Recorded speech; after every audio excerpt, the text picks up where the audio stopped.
ಭಾರತದ ವಿದೇಶಾಂಗ ನೀತಿಯ ಕುರಿತಂತೆ ನಾವು ಚರ್ಚೆ ಮಾಡ್ತಿದ್ವಿ. ಹೇಗೆ ಹೋಯಿತು ನಮ್ಮ ವಿದೇಶಾಂಗ ನೀತಿ ಮತ್ತು ಅದರ ಹಿಂದೆ ಇದ್ದಂಥ ಭಾರತದ ಮೂಲ ಸ್ರೋತ ಯಾವುದು ಅಂತ. ಪ್ರತಿಯೊಂದು ರಾಷ್ಟ್ರಕ್ಕೂ ವಿದೇಶಾಂಗ ನೀತಿ ಅದರದ್ದೇ ಆದ ರೀತಿಯಲ್ಲಿ ಡೆವಲಪ್ ಆಗುತ್ತೆ. ಅದರದ್ದೇ ಆದೊಂದು, ನಾನು ನಿನ್ನೆ ಹೇಳಿದಂತೆ, ಅದರದ್ದೇ ಆದೊಂದು ಸಂಸ್ಕೃತಿಯ ಆಧಾರದ ಮೇಲೆ, ಆ ರಾಷ್ಟ್ರವನ್ನು ಯಾವ ಆಧಾರದ ಮೇಲೆ ಕಟ್ಟಿದ್ದಾರೋ ಅವೆಲ್ಲ ಆಧಾರವನ್ನು ಇಟ್ಕೊಂಡು ಒಂದು ವಿದೇಶಾಂಗ ನೀತಿ ರೂಪುಗೊಳ್ಳುತ್ತೆ. ಯಾವತ್ತೂ ಕಾಪಿ ಮಾಡಿದರೆ ಪಾಸ್ ಆಗೋದು ಕಷ್ಟ. ಇದನ್ನು ರವೀಂದ್ರನಾಥ್ ಟಾಗೂರ್ ಹೇಳ್ತಾರೆ, ಭಾಳ ಚೆನ್ನಾಗಿರುವಂಥ ಮಾತು. ಜಗತ್ತಿನ ಪ್ರತಿಯೊಂದು ರಾಷ್ಟ್ರಕ್ಕೂ ಭಗವಂತ ಬೇರೆ ಬೇರೆ ಕ್ವೆಶನ್ ಪೇಪರ್ ಕೊಟ್ಟಿದ್ದಾನೆ, ಹೀಗಾಗಿ ಕಾಪಿ ಮಾಡಲಿಕ್ಕೆ ಹೋಗಬೇಡಿ, ಅವ್ರ ಉತ್ತರ ಅವರಿಗೆ, ನಿಮ್ಮ ಉತ್ತರ ನಿಮಗೆ ಅಂತ ಅವ್ರು ಭಾಳ ಚೆನ್ನಾಗಿ ಹೇಳ್ತಾರೆ. ಕಾಪಿ ಮಾಡಿದರೆ ಲಾಭ ಆಗಲ್ಲ ಅಂತ, ನಮ್ಮದೇ ಆದ ಬೇಸನ್ನು ಸಿದ್ಧ ಮಾಡಿಕೊಂಡು ಮುಂದಕ್ಕೆ ಹೋಗಬೇಕು ಅಂತ. ಬಟ್ ದುರದೃಷ್ಟಕರ ಸಂಗತಿ, ಒಂದಷ್ಟು ಭ್ರಮೆಗಳ ನಡುವೆ ನಾವೇನು ಕಟ್ಟಿದ್ವೋ ಅವೆಲ್ಲವೂ ಕೂಡ ಕಾಲಕ್ರಮದಲ್ಲಿ ಕಳೆದು ಹೋಯಿತು ಅಂತ. ನಾನು ನಿನ್ನೆ ಹೆಚ್ಚು ಆದಷ್ಟು ನ್ಯಾಮ್ನ ವಿಚಾರವಾಗಿ, ಅಂದರೆ ನಾನ್ ಅಲೈನ್ಮೆಂಟ್ ಮೂವ್ಮೆಂಟ್ನ ಕುರಿತಂತೆ ಮಾತನಾಡ್ತಾ ಇದ್ದೆ. ಹೇಗೆ ಅಲಿಪ್ತ ನೀತಿ ಅನ್ನೋದು ಭಾರತದ ಒಟ್ಟಾರೆ ಚಿಂತನೆಯನ್ನು ಅಥವಾ ಒಟ್ಟಾರೆ ವಿದೇಶಾಂಗ ನೀತಿಯನ್ನು ಹದಗೆಡಿಸ್ತು ಅನ್ನೋಂಥ ಪರಿಕಲ್ಪನೆ. ಸಾರಾಸಗಟಾಗಿ ನೆಹರೂರವರ ಚಿಂತನೆ ತಪ್ಪಾಗಿತ್ತು ಅಂತ ಹೇಳಲಿಕ್ಕೆ ಆಗಲ್ಲ. ಅವರಿಗೆ ಕೆಲವೊಂದು ನಾವು ಗಮನಿಸಬೇಕಾಗಿರುವಂಥ ಸಂಗತಿ ಏನು ಅಂತಂದರೆ, ಸ್ವಾತಂತ್ರ್ಯ ಬಂದ ಹೊಸ್ತಿಲಲ್ಲಿ ನಮ್ಗೆ ನಮ್ಮದೇ ಆದ ಸಮಸ್ಯೆಗಳಿದ್ವು. ಒಂದು ಕಡೆ ಭಾರತ ಪಾಕಿಸ್ತಾನ ಅಂತ ಡಿವೈಡ್ ಮಾಡಿಟ್ಟು ಹೋಗಿದ್ದಾರೆ, ಗಡಿಯ ಪ್ರಾಬ್ಲಮ್ ಹಂಗೆ ಇತ್ತು. ಮತ್ತೊಂದು ಕಡೆ ಪಾಕಿಸ್ತಾನದಿಂದ ಬಂದ ಹಿಂದೂಗಳ ಇನ್ಫ್ಲಕ್ಸ್ ಇದೆ. ಈ ದೇಶದಿಂದ ಆ ಕಡೆಗೆ ಹೋಗ್ತಾ ಇರುವಂಥ ಮುಸಲ್ಮಾನರು ಮಧ್ಯ ಮಧ್ಯೆ ಕಿತ್ತಾಟಗಳು ನಡೀತವೆ. ಮುಸ್ಲಿಂ ಸಿಖ್ಖರ ನಡುವೆ ದೊಡ್ಡ ಗಲಾಟೆ ನಡೀತಾ ಇದೆ, ದೆಹಲಿನಲ್ಲಿ ಗಲಾಟೆ ನಡೀತಿದೆ. ಸ್ವತಃ ಎಲ್ಲಿ ಕೇಂದ್ರ ಸರ್ಕಾರ ಇದೆಯೋ ಅದರ ಸುತ್ತಮುತ್ತಲು ಬೆಂಕಿ ಹಚ್ಚುವಷ್ಟು ಗಲಾಟೆ ನಡೀತಾ ಇದೆ. ಇಡೀ ದೇಶ ಆ ಕಡೆಯಿಂದ ಬಾಂಗ್ಲಾದೇಶದ ಕಡೆಯಿಂದ ಬಂದಿರುವಂಥ, ಈ ಕಡೆ ಪಾಕಿಸ್ತಾನದಿಂದ ಬಂದಿರುವಂಥ ನಿರಾಶ್ರಿತರನ್ನು ಮ್ಯಾನೇಜ್ ಮಾಡಬೇಕು. ಈ ಎಲ್ಲ ಸಮಸ್ಯೆಗಳನ್ನು ನೋಡ್ತಿರುವಾಗ ನಮಗೆ ಈ ಗಲಾಟೆಗಳೇ ಬೇಡ ಅಂತ ಅನಿಸಿರುವುದು ಸಾಧ್ಯ ಇದೆ. ಆದರೆ ಯಾರಿಗೆ ಈ ಗಲಾಟೆಗಳೇ ಬೇಡ, ನಾನು ನಾರ್ಮಲ್ ಆಗಿರಬೇಕು ಅಂತ ಇಚ್ಛೆ ಪಡ್ತೀನಿ, ನನಗೆ ಶಾಂತಿ ಬೇಕು ಅಂತ ಅನಿಸುತ್ತೋ, ಅವರು ಅಧಿಕಾರವನ್ನು ಬಿಟ್ಟು ಸನ್ಯಾಸ ತಗೋಬೇಕು ಅಷ್ಟೇ. ನೆಹರೂಗಾಗಬೇಕಾಗಿದ್ದು ಅದೊಂದೇ, ಅವ್ರ ಅಧಿಕಾರವನ್ನು ಒಂದು 3-4 ವರ್ಷಗಳನ್ನು ಮಾಡಿ, ಇಲ್ಲಪ್ಪ ನನಗೆ ಶಾಂತಿ ಬೇಕು, ಜಗತ್ತೆಲ್ಲ ಶಾಂತಿಯಿಂದ ಇರೋದನ್ನು ನೋಡ್ಲಿಕ್ಕೆ ಬಯಸ್ತೀನಿ, ಹೀಗಾಗಿ ನಾನು ಹಿಮಾಲಯದಲ್ಲಿ ಕುಳಿತು ತಪಸ್ಸು ಮಾಡಿ ಜಗತ್ತಿನ ಶಾಂತಿಗೆ ಪ್ರಾರ್ಥನೆ ಮಾಡ್ತೀನಿ ಅಂತ ಹೇಳ್ಬೋದು. ಆದರೆ ಒಂದು ರಾಷ್ಟ್ರವನ್ನು ನೀವು ನಡೆಸಬೇಕಾದ್ರೆ ನೀವು ಈ ಮನೋಧಾರಣೆಯಿಂದ ನಡೆಸಲಿಕ್ಕೆ ಸಾಧ್ಯವೇ ಇಲ್ಲ. ಆ ರಾಷ್ಟ್ರ ಮುಂದಿನ ಶತಶತಮಾನಗಳ ಕಾಲ ನೀವು ಮಾಡಿರುವ ತಪ್ಪನ್ನು ಅನುಭವಿಸ್ತಾ ಕೂತ್ಕೋಬೇಕಲ್ಲ. ಆ ತಪ್ಪುಗಳನ್ನು ಅನುಭವಿಸುವ ದೃಷ್ಟಿಯಿಂದ ನೋಡಿದಾಗ ಭಾರತಕ್ಕಾಗಬಹುದಾಗಿರುವಂಥ ಸಮಸ್ಯೆಗಳೇನು ಅಂತ ಯೋಚನೆ ಮಾಡಬೇಕಾದಂಥ ಅಗತ್ಯ ಇತ್ತು ಅಂತ. ಹಾಗೆ ಸುಮ್ಮನೆ ಯೋಚನೆ ಮಾಡಿ, ಅಲಿಪ್ತ ನೀತಿ ಕೆಲಸಕ್ಕೆ ಬರೋದು ಯಾವಾಗ ಅಂತ ನಾನೆನ್ನೆ ಸೂಕ್ಷ್ಮವಾಗಿ ಹೇಳ್ತಿದ್ದೆ. ಯಾವಾಗ 2 ಪಂಗಡಗಳು ಯುದ್ಧಕ್ಕೆ ನಿಂತಿವೆಯೋ ಆಗ 3ನೇ ಪಂಗಡ ನಾನು ತಟಸ್ಥ ಅಂತ ಹೇಳ್ಬೋದು ಅಂತ. ಅಕಸ್ಮಾತ್ 2 ಪಂಗಡಗಳ ನಡುವೆ ಯುದ್ಧವೇ ನಡೀತಿಲ್ಲ ಅಂದರೆ 3ನೇ ಪಂಗಡ ನಾನು ತಟಸ್ಥ ಅಂತ ಆದರೂ ಹೇಳೋದಾದರೂ ಹೇಗೆ ಅನ್ನೋದು ಬಲು ದೊಡ್ಡ ಪ್ರಶ್ನೆ. ಹೀಗಾಗಿ ಯುದ್ಧ ನಡೆಯುವಾಗ ಮಾತ್ರ ಅಲಿಪ್ತ ನೀತಿ, ಯುದ್ಧ ಇಲ್ಲದೆ ಹೋದಾಗ, ಡೆವಲಪ್ಮೆಂಟಲ್ ಆಟಿಟ್ಯೂಡ್ ಬಂದಾಗ, ಡೆವಲಪ್ಮೆಂಟಲ್ ಇಶ್ಯೂಸ್ ಬಂದಾಗ ಅಲ್ಲಿ ಅಲಿಪ್ತ ನೀತಿ ಕೆಲಸ ಮಾಡಲ್ಲ. ಇನ್ನು ಎರಡನೇದು, ಈ ನೆಹರು ಜೊತೆಗಿದ್ದಂಥ ಎಲ್ಲ ರಾಷ್ಟ್ರಗಳು, ವಿಶೇಷವಾಗಿ ಆಫ್ರಿಕನ್ ಮತ್ತು ಏಷ್ಯನ್ ಕಂಟ್ರೀಸ್, ಯಾವ 29 ರಾಷ್ಟ್ರಗಳನ್ನು ನಾವು ಲೀಡ್ ಮಾಡ್ತೀವಿ ಅಂತ ನಾವು ಅಂದ್ಕೊಂಡಿದ್ವೋ, ಆ 29 ರಾಷ್ಟ್ರಗಳು ಹೇಗಿದ್ವು ಅಂತಂದರೆ, ಕೊಲೋನಿಯಲಿಸಮ್ನ ವಿಚಾರ ಬಂದಾಗ, ಅಂದರೆ ವಸಾಹತುಶಾಹಿ ಚಿಂತನೆಗಳೇನಾದರೂ ಬಂತು, ಅದರ ವಿರುದ್ಧ ಏನಾದರೂ ಮಾತನಾಡಬೇಕು ಅಂತಾದಾಗ ಎಲ್ಲರೂ ಒಗ್ಗಟ್ಟಾಗಿ ಮಾತನಾಡ್ತಿದ್ರು. ಆದರೆ ಬೇರೆ ವಿಚಾರಗಳು ಬಂದಾಗ ಅವರವ್ರ ಪ್ರಯಾರಿಟೀಸ್ ಬೇರೆ ಬೇರೆ ಇರ್ತಿತ್ತು. ನಮ್ಮ ರಾಷ್ಟ್ರದ ಪ್ರಯಾರಿಟಿ ಒಂದು ವಿಚಾರದಲ್ಲಿ ಬೇರೆ ಇದೆ, ಅವ್ರ ರಾಷ್ಟ್ರದ ಪ್ರಯಾರಿಟಿ ಒಂದು ವಿಚಾರದಲ್ಲಿ ಬೇರೆ ಇದೆ. ಹೀಗಾಗಿ 29 ರಾಷ್ಟ್ರಗಳು ಎಲ್ಲ ವಿಚಾರದಲ್ಲಿ ಜೊತೆ ಇರ್ತವ ಅಂತ ಕೇಳಿದ್ರೆ ಜೊತೆ ಇಲ್ಲ ಅಂತ. ಆ ಲೆಕ್ಕದಲ್ಲಿ ನ್ಯಾಟೋ, ಸಿಯಾಟೋ, ಸೆಂಟೋಗಳಾದರೂ ಆ ವಿಚಾರವನ್ನು ತೆಗೆದುಕೊಂಡಾಗ ಅಮೆರಿಕ ಹೇಳಿದ್ದಕ್ಕೆ ನಾವು ಬದ್ಧವಾಗಿರ್ತೀವಿ ಅಂತ ಹೇಳುವಂಥ ಸಿಚುವೇಶನ್ ಇತ್ತು. ಆದರೆ ಈ ನಾನ್ ಅಲೈನ್ಮೆಂಟ್ ಮೂವ್ಮೆಂಟಲ್ಲಿ ಯಾವ 29 ರಾಷ್ಟ್ರಗಳಿದ್ವೋ ಅದು ಯಾವಾಗಲೂ ಒಂದೇ ಥರ ಇರುತ್ತೆ ಅಂತ ಹೇಳುವಂಥ ಸ್ಥಿತಿಯಲ್ಲಿರಲಿಲ್ಲ. ಇನ್ನು 3ನೇದು, ಈ ನಾನ್ ಅಲೈನ್ ಆಗಿರುವಂಥ ರಾಷ್ಟ್ರಗಳು ಯುದ್ಧಗಳು ನಡೆದಾಗ ಸಂಧಾನಕ್ಕೆ ಮನಸ್ಸು ಮಾಡುವಂತೆ ಇರಬೇಕು ಅಂತ ಹೇಳ್ತಾರಲ್ಲ. ಸಂಧಾನ ಯಾವಾಗ ನಡೆಯುತ್ತೆ ಅಂತಂದರೆ, ಯುದ್ಧಕ್ಕೆ ನಿಂತ ದೊಡ್ಡ ರಾಷ್ಟ್ರಗಳು ಸಂಧಾನದ ಅನಿವಾರ್ಯತೆಗೆ ಬಂದಾಗ ಮಾತ್ರ ಸಂಧಾನ ನಡೆಯುತ್ತೆ ಹೊರತು ಬೇರೆ ಸಂದರ್ಭದಲ್ಲಿ ನಡೆಯಲ್ಲ. ದುರಂತಕಾರಿ ಸಂಗತಿ ಏನು ಅಂತಂದರೆ, ಈ ದೇಶ ಸ್ವತಃ ತಾನೇ ಯುದ್ಧಕ್ಕೆ ಹೋದಾಗ ನಾವೇ ಬೇರೆಯವ್ರ ಹತ್ರ ಸಂಧಾನ ಮಾಡಿ ಅಂತ ಕೇಳ್ಕೊಳ್ಬೇಕಾದಂಥ ಅತ್ಯಂತ ದೌರ್ಭಾಗ್ಯಪೂರ್ಣ ಸ್ಥಿತಿಗೆ ಹೋಗಿ ತಲುಪಿಬಿಟ್ವಲ್ಲ. ಅದು ನಾನ್ ಅಲೈನ್ಮೆಂಟ್ ಮೂವ್ಮೆಂಟ್ನ ಒಂದು ಕೆಟ್ಟ ಪ್ರತಿಫಲ ನಮ್ಮದಾಗಿದ್ದು ಅಂತ ನನಗನ್ಸುತ್ತೆ. ಇನ್ನು ನ್ಯೂಜಿಲೆಂಡ್ನ ಅವತ್ತಿನ ಪ್ರಧಾನಮಂತ್ರಿಯಾಗಿದ್ದಂಥ ಮಿಸ್ಟರ್ ಫ್ರೇಸರ್ ಒಂದು ಮಾತನ್ನು ಹೇಳ್ತಾರೆ, ಅಳಿಲೊಂದು ತನ್ನ ಬಿಲದೊಳಗೆ ತಾನೇ ಸುರುಳಿ ಸುತ್ತುಕೊಂಡಂತೆ ಇದು ಅಂತ. ನಾನ್ ಅಲೈನ್ಮೆಂಟ್ ಮೂವ್ಮೆಂಟ್ ಅಂದರೆ ಅಳಿಲು ತನ್ನ ಬಿಲದೊಳಗೆ ತಾನೇ ಸುರುಳಿ ಸುತ್ಕೊಂಡು ಕೂತಿರುತ್ತೆ, ಅಲ್ಲಿಂದ ಆಚೆಗೆ ಬರಲ್ಲ, ಒಳಗೆ ತನ್ನ ಪಾಡಿಗೆ ತಾನಿರುತ್ತೆ. ಇದರಿಂದ ಯಾವ ಸಮಸ್ಯೆಗೂ ಪರಿಹಾರ ಸಿಗಲ್ಲ ಅಂತ ತುಂಬ ಗಂಭೀರವಾದ ದನಿಯಲ್ಲಿ ಹೇಳ್ತಾರೆ. ನಾವು ಇದನ್ನು ಕನ್ಸಿಡರ್ ಮಾಡಬೇಕಾಗಿರುವಂಥ ಸಂಗತಿ ಇದೆ ಅಂತ ನನಗನ್ಸುತ್ತೆ. ಒಟ್ಟಾರೆ ನೆಹರೂಗಿದ್ದ ಭ್ರಮೆಗಳೇನು ಅಂತಂದರೆ, ಒಂದು, ನಾನು ನಾನ್ ಅಲೈನ್ಮೆಂಟ್ ಮೂವ್ಮೆಂಟ್ನಿಂದ ವಸಾಹತುಶಾಹಿ ಕಾನ್ಸೆಪ್ಟನ್ನು ತೆಗಿತೀನಿ ಅಂತ, ಕಲೋನಿಯಲಿಸಮ್ನ ಪೂರ್ತಿ ತೆಗಿತೀನಿ ಅಂತ. ಎರಡನೇದು ಸಾಮ್ರಾಜ್ಯಶಾಹಿ ಮನಸ್ಥಿತಿ. ಸಾಮ್ರಾಜ್ಯಶಾಹಿ ಮನಸ್ಥಿತಿ ಅಂತಂದರೆ ಇಡೀ ಜಗತ್ತನ್ನು ಒಂದು ಸಾಮ್ರಾಜ್ಯದಡಿ ತರಬೇಕು ಅನ್ನುವಂಥ ಆ ಕಲ್ಪನೆಯನ್ನು ತೆಗಿಲಿಕ್ಕೆ ಸಾಧ್ಯ ಆಗುತ್ತೆ ಅಂತ. ಇಂಟ್ರೆಸ್ಟಿಂಗ್ಲಿ ಜಗತ್ತಿನಲ್ಲಿ ಎರಡು ಮತಗಳಿವೆಯಲ್ಲ, ಒಂದು ಕ್ರಿಶ್ಚಿಯಾನಿಟಿ ಮತ್ತೊಂದು ಇಸ್ಲಾಂ. ಯಾವ್ಯಾವ ರಾಷ್ಟ್ರಗಳು ಕ್ರಿಶ್ಚಿಯಾನಿಟಿಯ ಆಧಾರದ ಮೇಲೆ ನಿರ್ಮಾಣ ಮಾಡಲ್ಪಟ್ಟಿವೆಯೋ, ಯಾವ್ಯಾವ ರಾಷ್ಟ್ರಗಳು ಇಸ್ಲಾಂನ ಅಡಿಯಲ್ಲಿ ನಿರ್ಮಾಣಗೊಳ್ಳಲ್ಪಟ್ಟಿವೆಯೋ, ಅವೆರಡಕ್ಕೂ ಸಾಮ್ರಾಜ್ಯಶಾಹಿ ಮನಸ್ಥಿತಿ ಇರದೇ ಇರ್ಲಿಕ್ಕೆ ಸಾಧ್ಯವೇ ಇಲ್ಲ. ಒಬ್ಬರನ್ನ ಕೊಂದು ಮತ್ತೊಬ್ಬರು ಬೆಳಿಬೇಕು ಅಂತಾನೆ ಬಯಸುವಂಥವ್ರು, ತಮ್ಮ ಮತ ಜಗತ್ತಿನಾದ್ಯಂತ ವ್ಯಾಪಕಗೊಳ್ಳಬೇಕು ಅನ್ನೋ ಕಲ್ಪನೆಯಿಂದಲೇ ಇರುವಂಥ ಜನ. ಇಸ್ಲಾಮಿನ ಸಾಮ್ರಾಜ್ಯ ಸ್ಥಾಪಿಸಬೇಕು ಅಂತ ಕೆಲವರು, ಕ್ರಿಸ್ತನ ಸಾಮ್ರಾಜ್ಯ ಸ್ಥಾಪಿಸಬೇಕು ಅಂತ ಕೆಲವರು ಇರುವಾಗ ಆ ಸಾಮ್ರಾಜ್ಯಶಾಹಿ ಮನಸ್ಥಿತಿಯನ್ನೇ ತೆಗಿತೀನಿ ಅನ್ನುವಂಥ ಪರಿಕಲ್ಪನೆ ಇತ್ತಲ್ಲ, ಅದೊಂದು ಮೂರ್ಖತನದ ಪರಿಕಲ್ಪನೆ ಅಂತ ನನಗೆ ಯಾವಾಗಲೂ ಅನಿಸುತ್ತೆ. ಇನ್ನು ನೆಹರುಗೆ ಅನಿಸ್ತಿತ್ತು, ಅಂತಾರಾಷ್ಟ್ರೀಯ ವಿವಾದಗಳು ಯಾವುದೇ ಬಂದರೂ ಜಗತ್ತೆಲ್ಲ ಭಾರತದ ಬಳಿಗೆ ಬಂದು ನಿಂತು ನೀವು ದಯವಿಟ್ಟು ಸಾಲ್ವ್ ಮಾಡಿಕೊಡಿ ಅಂತ ಕೇಳ್ತಾರೆ ಅಂತ. ನಾವೆಲ್ಲ ಸುಪ್ರೀಂ ಕೋರ್ಟ್ ಹತ್ರ ಹೋಗ್ತೀವಿ, ಯಾಕೆ ಗೊತ್ತಾ? ನಮ್ಮ ಪ್ರಾಬ್ಲಮಿಗೆ ಸಾಲ್ವ್ ಮಾಡಿಕೊಡಿ ಅಂತ. ಸುಪ್ರೀಂ ಕೋರ್ಟ್ನ ಹತ್ರ ಅಧಿಕಾರ ಇದೆ ಅಂತ. ಯಾಕೆ ನಮ್ಮ ಊರಿನ ಕಾರ್ಪೊರೇಟ್ ಹತ್ರ ಹೋಗಲ್ಲ ಯಾವ್ದಾದ್ರು ಪ್ರಾಬ್ಲಮ್ ತಗೊಂಡು? ಅವ್ರು ಹೇಳಿದ ಮಾತ್ರಕ್ಕೆ ಎಲ್ಲ ಮುಗ್ದೋಗಲ್ಲ. ಅಧಿಕಾರ ಯಾರ ಹತ್ರ ಇರುತ್ತೋ ಅವ್ರ ಹತ್ರ ಅಂತ. ಆದರೆ ನಿಮ್ಮ ಹತ್ರ ಅಧಿಕಾರವನ್ನು ಇಟ್ಕೊಳ್ಬೋದಾಗಿರುವಂಥ ಯಾವ ಸಾಮರ್ಥ್ಯವೂ ಇಲ್ಲದೆ ಹೋದಾಗ ಹೆಂಗೆ ಅದನ್ನು ತಗೊಳ್ಲಿಕ್ಕೆ ಸಾಧ್ಯ? ಇನ್ನೊಂದು ನೆನ್ಪಿಟ್ಕೊಳ್ಳಿ, ಯಾವಾಗ ನೀವು ಎದುರಾಳಿಗಿಂತ ಸ್ಟ್ರಾಂಗ್ ಆಗಿರ್ತೀರೋ ಅವನ ಮಧ್ಯಸ್ಥಿಕೆ ವಹಿಸ್ಕೊಳ್ಳುವಂಥ ಯಾವ ಯೋಗ್ಯತೆಯೂ ಇರೋದಿಲ್ಲ ಅಂತ. ನಾನೊಂದು ಅಪರೂಪದ ಸಂಗತಿ ಹೇಳ್ತೀನಿ, ಇತ್ತೀಚೆಗೆ ನಡೀತು.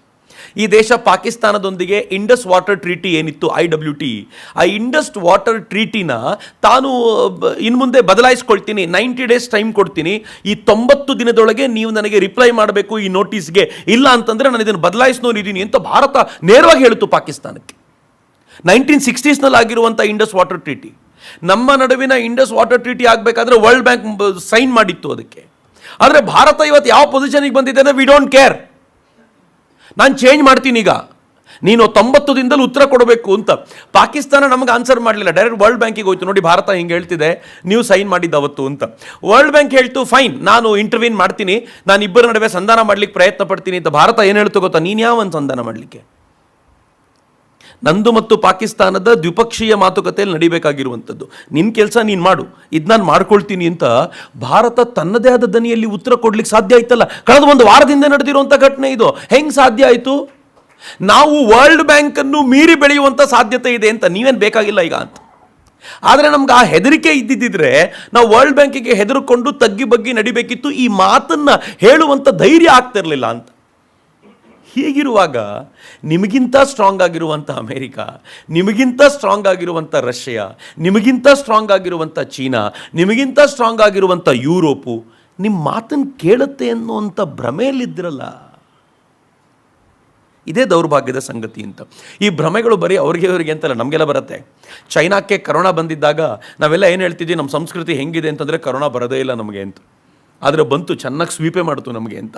ಯಾವ ಪರಿ ಕೆಲವೊಂದು ಸಲ ಭ್ರಮೆಯಲ್ಲಿ ಇರ್ತೀವಿ ನಾವು ಅಂತಂದರೆ, ಇವೆಲ್ಲವೂ ಏನೋ ಮಾಡಿಬಿಡುತ್ತೆ ಅಂತ. ಹಾಗೇನೂ ಇಲ್ಲ. ಆ ಭ್ರಮೆಯನ್ನು ಕಳಚಿಕೊಂಡು ವಾಸ್ತವಕ್ಕೆ ಬರಬೇಕಾದಂಥ ಅಗತ್ಯ ಇದೆ. ಹಾಗೆ ಜವಾಹರ್ಲಾಲ್ ನೆಹರೂನ ವಾಸ್ತವಕ್ಕೆ ಕರ್ಕೊಂಡು ಬಂದಿದ್ದು ಮತ್ತದೇ ಚೀನಾ. ಆ ಚೀನಾ ಯುದ್ಧ ಮಾಡ್ತೀವಿ ಅಂತಂದಾಗ ನೆಹರು ಏನಂದ್ರು ಗೊತ್ತಾ? ನಾವು ಚೀನಾನ ಎದುರಾ ಬದರಿ ನಿಂತ್ಕೊಂಡು ಫೈಟ್ ಮಾಡಿ ಎದುರಿಸಲಿಕ್ಕೆ ಸಿದ್ಧವಾಗಿದ್ದೀವಿ ಅಂತ ಓಪನ್ ಆಗಿ ಹೇಳಿಯೇ ಬಿಟ್ರು. ಸೈನ್ಯದ ಹತ್ರ ನಯಾ ಪೈಸೆ ತಯಾರಿ ಇರಲಿಲ್ಲ. ನಮ್ಮ ಆರ್ಡಿನೆನ್ಸ್ ಫ್ಯಾಕ್ಟ್ರಿಗಳಲ್ಲಿ ಬೇಕಾಗಿರುವಂಥ ಮದ್ದುಗುಂಡುಗಳು ತಯಾರಾಗ್ತಾ ಇರಲಿಲ್ಲ.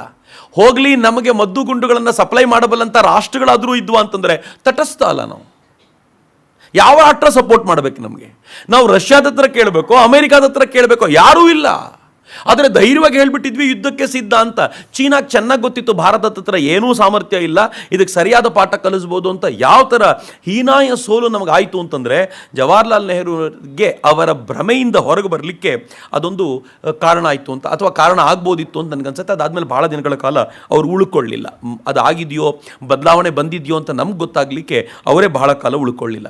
ವಾಸ್ತವದ ಸಂಗತಿ ಒಟ್ಟಾರೆ ಏನಾಯಿತು ಅಂತಂದರೆ, ನೆಹರು ಅವಧಿ ಮುಗಿಯೋದ್ರ ವೇಳೆಗೆ ಅಮೆರಿಕ ಅಮೇರಿಕಾ ಸಿಕ್ಕಾಪಟ್ಟೆ ಸ್ಟ್ರಾಂಗ್ ಆಯಿತು, ಯೂನಿಪೋಲಾರ್ ಜಗತ್ತು ನಿರ್ಮಾಣ ಆಯಿತು. ನಾನು ನಿನ್ನೆ ಹೇಳಿದಂತೆ ರಷ್ಯಾ ಅದು ವೀಕ್ ಆಗೋಗಿತ್ತು.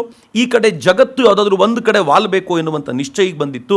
ನಿಧಾನವಾಗಿ ಚೀನಾ ಸ್ಟ್ರಾಂಗ್ ಆಯಿತು ಮತ್ತು ಯಾರ್ಯಾರು ನಾನ್ ಅಲೈನ್ ಮೂವ್ಮೆಂಟ್ನಲ್ಲಿ ನೆಹರು ಜೊತೆಗೆ ಬಲವಾಗಿ ನಿಂತಿರ್ತೀನಿ ಅಂತ ಹೇಳಿದ್ರೋ ಅವರೂ ಕೂಡ ಈ ಮೂವ್ಮೆಂಟನ್ನು ಬಿಟ್ಟು ಭಾರತದ ಹತ್ರ ತಾಕತ್ತಿಲ್ಲ ಅಂತ ಗೊತ್ತಾದಾಗ ಇದನ್ನು ಬಿಟ್ಟು ತಾವೂ ಕೂಡ ಒಂದೊಂದನ್ನು ಆರಿಸಿಕೊಳ್ಬೇಕು ಅನ್ನೋಂಥ ಅನಿವಾರ್ಯತೆಗೆ ಬಂತು ಅಂತ.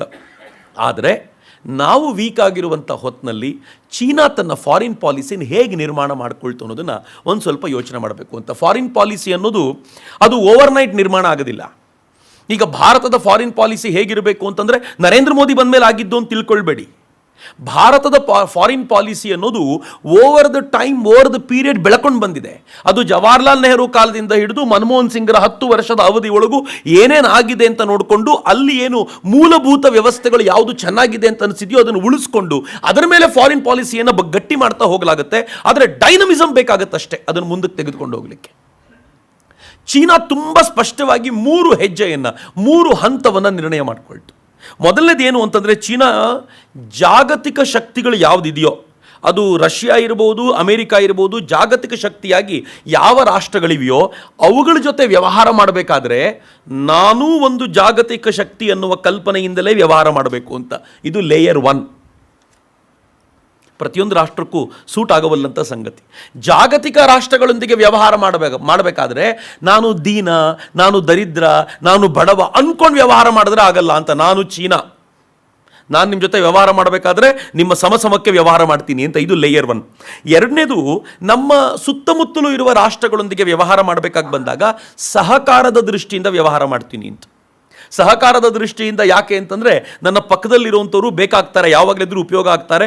ಅವ್ರ ಜೊತೆಗೆ ಎಷ್ಟು ಸಹಕಾರ ಮಾಡಬೇಕು, ಏನು ಮಾಡಬೇಕು, ಅದಕ್ಕೆ ಸಾಲ ಕೊಡಬೇಕೋ, ಮತ್ತೊಂದು ಮಾಡಬೇಕೋ, ಏನು ಮಾಡಬೇಕೋ. ಅನೇಕ ಕಡೆಗಳಲ್ಲಿ ಚೈನಾ ಅನೇಕ ರಾಷ್ಟ್ರಗಳಿಗೆ ಯುದ್ಧ ಸಹಕಾರ ಮಾಡುತ್ತೆ, ಶಸ್ತ್ರಾಸ್ತ್ರಗಳನ್ನು ಕೊಡುತ್ತೆ. ಸ್ವಲ್ಪ ದೂರ ಇದ್ದರೆ ಹತ್ತಿರ ಇರೋ ರಾಷ್ಟ್ರಗಳೊಂದಿಗೆ 3ನೇ ಲೇಯರಲ್ಲಿ ಅದು ಏನು ಮಾಡುತ್ತೆ ಅಂತಂದರೆ ಸಣ್ಣ ಪುಟ್ಟ ಚಟುವಟಿಕೆಗಳ ಮೂಲಕ ಆ ರಾಷ್ಟ್ರಗಳ ಜೊತೆ ಚೆನ್ನಾಗಿರುತ್ತೆ. 3 ಲೇಯರ್. ಸಣ್ಣ ಪುಟ್ಟ ಚಟುವಟಿಕೆಗಳು ಅಂದರೆ ಆ ರಾಷ್ಟ್ರದಲ್ಲಿ ರೋಡ್ ಮಾಡೋದಿರ್ಬೋದು, ಪೋರ್ಟ್ಗಳನ್ನು ಬಿಲ್ಡ್ ಮಾಡೋದಿರ್ಬೋದು. ಅದು ಕೂಡ ಹೇಗೆ ಅಂತಂದರೆ ಉಪಕಾರದ ದೃಷ್ಟಿಯಿಂದ ಮಾಡಲ್ಲ, ನಾಳೆ ನನಗೇನಕ್ಕೆ ಉಪಯೋಗ ಆಗಬೇಕು ಅಂತ ದೃಷ್ಟಿಯನ್ನು ಇಟ್ಟುಕೊಂಡೇ ಮಾಡುತ್ತೆ. ಒಂದು ಫಾರಿನ್ ಪಾಲಿಸಿ ಹೇಗೆ ನಿರ್ಮಾಣ ಆಗುತ್ತೆ ನೋಡಿ. ಆವತ್ತಿನಿಂದ ಇವತ್ತಿನವರೆಗೂ ಈ ಫಾರಿನ್ ಪಾಲಿಸಿಯ ಬೇಸ್ ಏನಿದೆಯಲ್ಲ, ಆ ಬೇಸನ್ನು ಏನು ಹಾಕ್ಕೊಟ್ರೋ ಅದರ ಆಧಾರದ ಮೇಲೆ ತುಂಬ ಸ್ಪಷ್ಟವಾಗಿ ಡೆವಲಪ್ ಮಾಡ್ಕೊಂಡು ಹೋಗ್ತಿರೋದ್ರಿಂದ ಶಿ ಜಿಂಪಿಂಗ್ ಹೋಗ್ಬೋದಷ್ಟೇ. ಅವನ ಜಾಗಕ್ಕೆ ಮತ್ತೊಬ್ಬ ಬಂದರೆ ಅವನು ಅದೇ ಫಾರಿನ್ ಪಾಲಿಸಿಯನ್ನು ಬೇಸಾಗಿಟ್ಕೊಂಡು ತಾನು ತನ್ನ ಕಾಲದ ಅವಧಿಯಲ್ಲಿ ಏನು ಆ್ಯಡ್ ಮಾಡ್ಬೋದೋ ಮಾಡ್ತಾ ಹೋಗ್ತಾನೆ ಅಂತ. ಹೀಗೊಂದು ವಿಸ್ತಾರವಾಗಿರುವಂಥ ಬೇಸ್ ಬೇಕು ಅಂತ. ಆದರೆ ಭಾರತ ಸಂಪೂರ್ಣವಾಗಿ ಈ ಪಾಲಿಸಿಯನ್ನು ಪೂರ್ಣ ಪ್ರಮಾಣದಲ್ಲಿ ಕಡೆಗಣಿಸ್ತು. ಒಬ್ಬರು ಇಂಟರ್ವ್ಯೂರ್ ಪ್ರಶ್ನೆ ಕೇಳ್ತಾರೆ ಜವಾಹರ್ಲಾಲ್ ನೆಹರುಗೆ, ಭಾರತದ ಫಾರಿನ್ ಪಾಲಿಸಿ ಏನು? We don't have any foreign policy, we don't have any foreign policy. ನಮ್ಮ ಫಾರಿನ್ ಪಾಲಿಸಿ ಅಂತಂದರೆ ಅದು ನಾನ್ ಅಲೈನ್ಮೆಂಟ್ ಮಾತ್ರ ಅಂತ. ಅದು ಬಿಟ್ಟರೆ ಬೇರೆ ತಲೆಗೆ ಹೋಗ್ತಿರಲಿಲ್ಲ ಅವ್ರಿಗೆ. ನಾವು ಭಾರತವನ್ನು ಯಾವ ದಿಕ್ಕಲ್ಲಿ ಬೆಳೆಸಬೇಕು ಅನ್ನುವಂಥ ಕಲ್ಪನೆಯೇ ಇರಲಿಲ್ಲ. ಹೀಗಾಗಿ ನಮ್ಮ ಫಾರಿನ್ ಪಾಲಿಸಿಯ ಮಿನಿಸ್ಟ್ರಿಗಳನ್ನು ನಾವು ಎಂಥವ್ರನ್ನ ಕೊಟ್ವಿ ಅಂತಂದರೆ ಅನೇಕ ಬಾರಿ ಕಾಟಾಚಾರಕ್ಕಿದ್ದವರೇ ಇದ್ದರು. ನಾನು ಮನಮೋಹನ್ ಸಿಂಗ್ರ ಕಾಲದ ಘಟನೆಯನ್ನು ಅವರ ಅವಧಿಯ ಸಂದರ್ಭ ಬಂದಾಗ ಹೇಳ್ತೀನಿ ನಿಮಗೆ, ನೀವು ಕೇಳಿದರೆ ಗಾಬರಿಯಾಗಿಬಿಡ್ತೀರಾ. ನಾವು ಅದನ್ನು ಸೀರಿಯಸ್ ಆಗಿ ತಗೊಳ್ಳೇ ಇಲ್ಲ. ಹೀಗಾಗಿ ಫಾರಿನ್ ಪಾಲಿಸಿಯ ಜವಾಬ್ದಾರಿ ಮೋಸ್ಟ್ ಆಫ್ ದ ಟೈಮ್ ಯಾರ ಮೇಲೆ ಇತ್ತು ಅಂತಂದರೆ ಅಧಿಕಾರಿಗಳ ತಲೆ ಮೇಲೆ ಇರ್ತಿತ್ತು. ಅವರೇನು ನಿರ್ಣಯ ತೆಗೆದುಕೊಳ್ತಾರೋ ಅದೇ ಆಗಿರ್ತಾ ಇತ್ತು. ನಿಮಗೆ ಒಂದು ಹಂತದಲ್ಲಿ ಹೇಳಬೇಕು ಅಂತಂದರೆ SM ಕೃಷ್ಣ ಫಾರಿನ್ ಮಿನಿಸ್ಟರ್ ಆಗಿದ್ದರು. ಎಷ್ಟು ಜನಕ್ಕೆ ನೆನಪಿದೆಯೋ ಇಲ್ವೋ ಗೊತ್ತಿಲ್ಲ, ನಮ್ಮ ಕಾಲಘಟ್ಟದಲ್ಲಿ ಆಗಿದ್ದರಿಂದ ಚೆನ್ನಾಗಿ ನೆನಪಿದೆ. ಅವರು ಒಂದು ದೇಶದಲ್ಲಿ probably if I'm not wrong it's in Portugal ಅಥವಾ ಆ ಭಾಗದಲ್ಲೆಲ್ಲೋ ಇರ್ಬೋದು. ಅವರು ಫೈಲ್ ತೊಗೊಂಡು ಓದಿದ್ರು. ಸ್ವಲ್ಪ ಹೊತ್ತು ಆದಮೇಲೆ ಗೊತ್ತಾಯ್ತು ಇದು ಹಳೆ ಫೈಲ್, ಇದು ಈಗ ಓದ್ತಾ ಇದ್ದೀನಿ ನಾನು ಅಂತ. ಈ ಹಳೆ ಫೈಲ್ ಓದುವಂಥ ರೂಢಿ ಅದು ಏನು ಕಾಂಗ್ರೆಸ್ಸಿಗರಿಗೆ ಎಲ್ಲ ಕಡೆಗೂ ಇದೆಯಪ್ಪ. ಹಳೆದನ್ನು ತೊಗೊಂಡು ಓದ್ತಿರ್ತಾರೆ. ಇತ್ತೀಚೆಗೆ ಒಂದು ಬಜೆಟ್ ಹಳೇದು ಓದ್ಬಿಟ್ಟಿದ್ರು. ಅಂದರೆ ನಮ್ಗೆ ಹೆಂಗಿದೆ ಅಂತಂದರೆ ಒಂದು ಫಾರಿನ್ ಪಾಲಿಸಿ ಅಂದರೆ ಅದು SM ಕೃಷ್ಣ ಅವ್ರು ತಪ್ಪು ಅಂತ ಹೇಳಲ್ಲ ನಾನು. ಅವ್ರ ವಯಸ್ಸು ಎಷ್ಟಾಗ್ಬಿಟ್ಟಿತ್ತು ಅಂತಂದರೆ ಅವರಿಗೆ ಪಕ್ಕದವ್ರು ಏನು ಹೇಳ್ತಾರೋ ಅಷ್ಟನ್ನು ಮಾತ್ರ ಮಾಡ್ಲಿಕ್ಕೆ ಸಾಧ್ಯ ಆಗ್ತಿತ್ತು ಹೊರತು ಮತ್ತೇನೂ ಮಾಡ್ಲಿಕ್ಕೆ ಆಗ್ತಿರ್ಲಿಲ್ಲ. SM ಕೃಷ್ಣ ಅವರನ್ನು ಯಾಕೆ ಫಾರಿನ್ ಮಿನಿಸ್ಟ್ರಿಯಿಂದ ಕೆಳಗಿಳಿಸಿದ್ರು ಅನ್ನೋದನ್ನು ಒಂದು ಸ್ವಲ್ಪ ಸ್ಟಡಿ ಮಾಡಿ ನೋಡಿ, ನಿಮ್ಗೆ ಗೊತ್ತಾಗುತ್ತೆ ಹೆಲ್ತ್ ಎಷ್ಟು ಹಾಳಾಗಿತ್ತು ಅವರದ್ದು ಅಂತಂದರೆ. ಅವ್ರಿಗೆ ತಮ್ಮ ದೇಹದ ಮೇಲೆ ಕಂಟ್ರೋಲ್ ತಪ್ಪೋಗಿತ್ತು ಅನ್ನೋ ರೀತಿಯಲ್ಲಿ SM ಕೃಷ್ಣ ಆಗೋಗಿದ್ರು ಅಂತ. ಹೀಗೆಲ್ಲ ಆಗುವಾಗ ಈ ಥರದ ಪರಿಸ್ಥಿತಿಯಿಂದ ಬಂದಿದ್ದು ಅಂತ ನಾವೆಲ್ಲ ತಿಳ್ಕೊಂಡಾಗ ನಮ್ಗನ್ಸುತ್ತೆ ಫಾರಿನ್ ಪಾಲಿಸಿ ಮೇಲೆ ಎಷ್ಟು ಕಡಿಮೆ ಗಮನ ಕೊಟ್ಟಿದ್ವಿ ನಾವು ಅಂತ.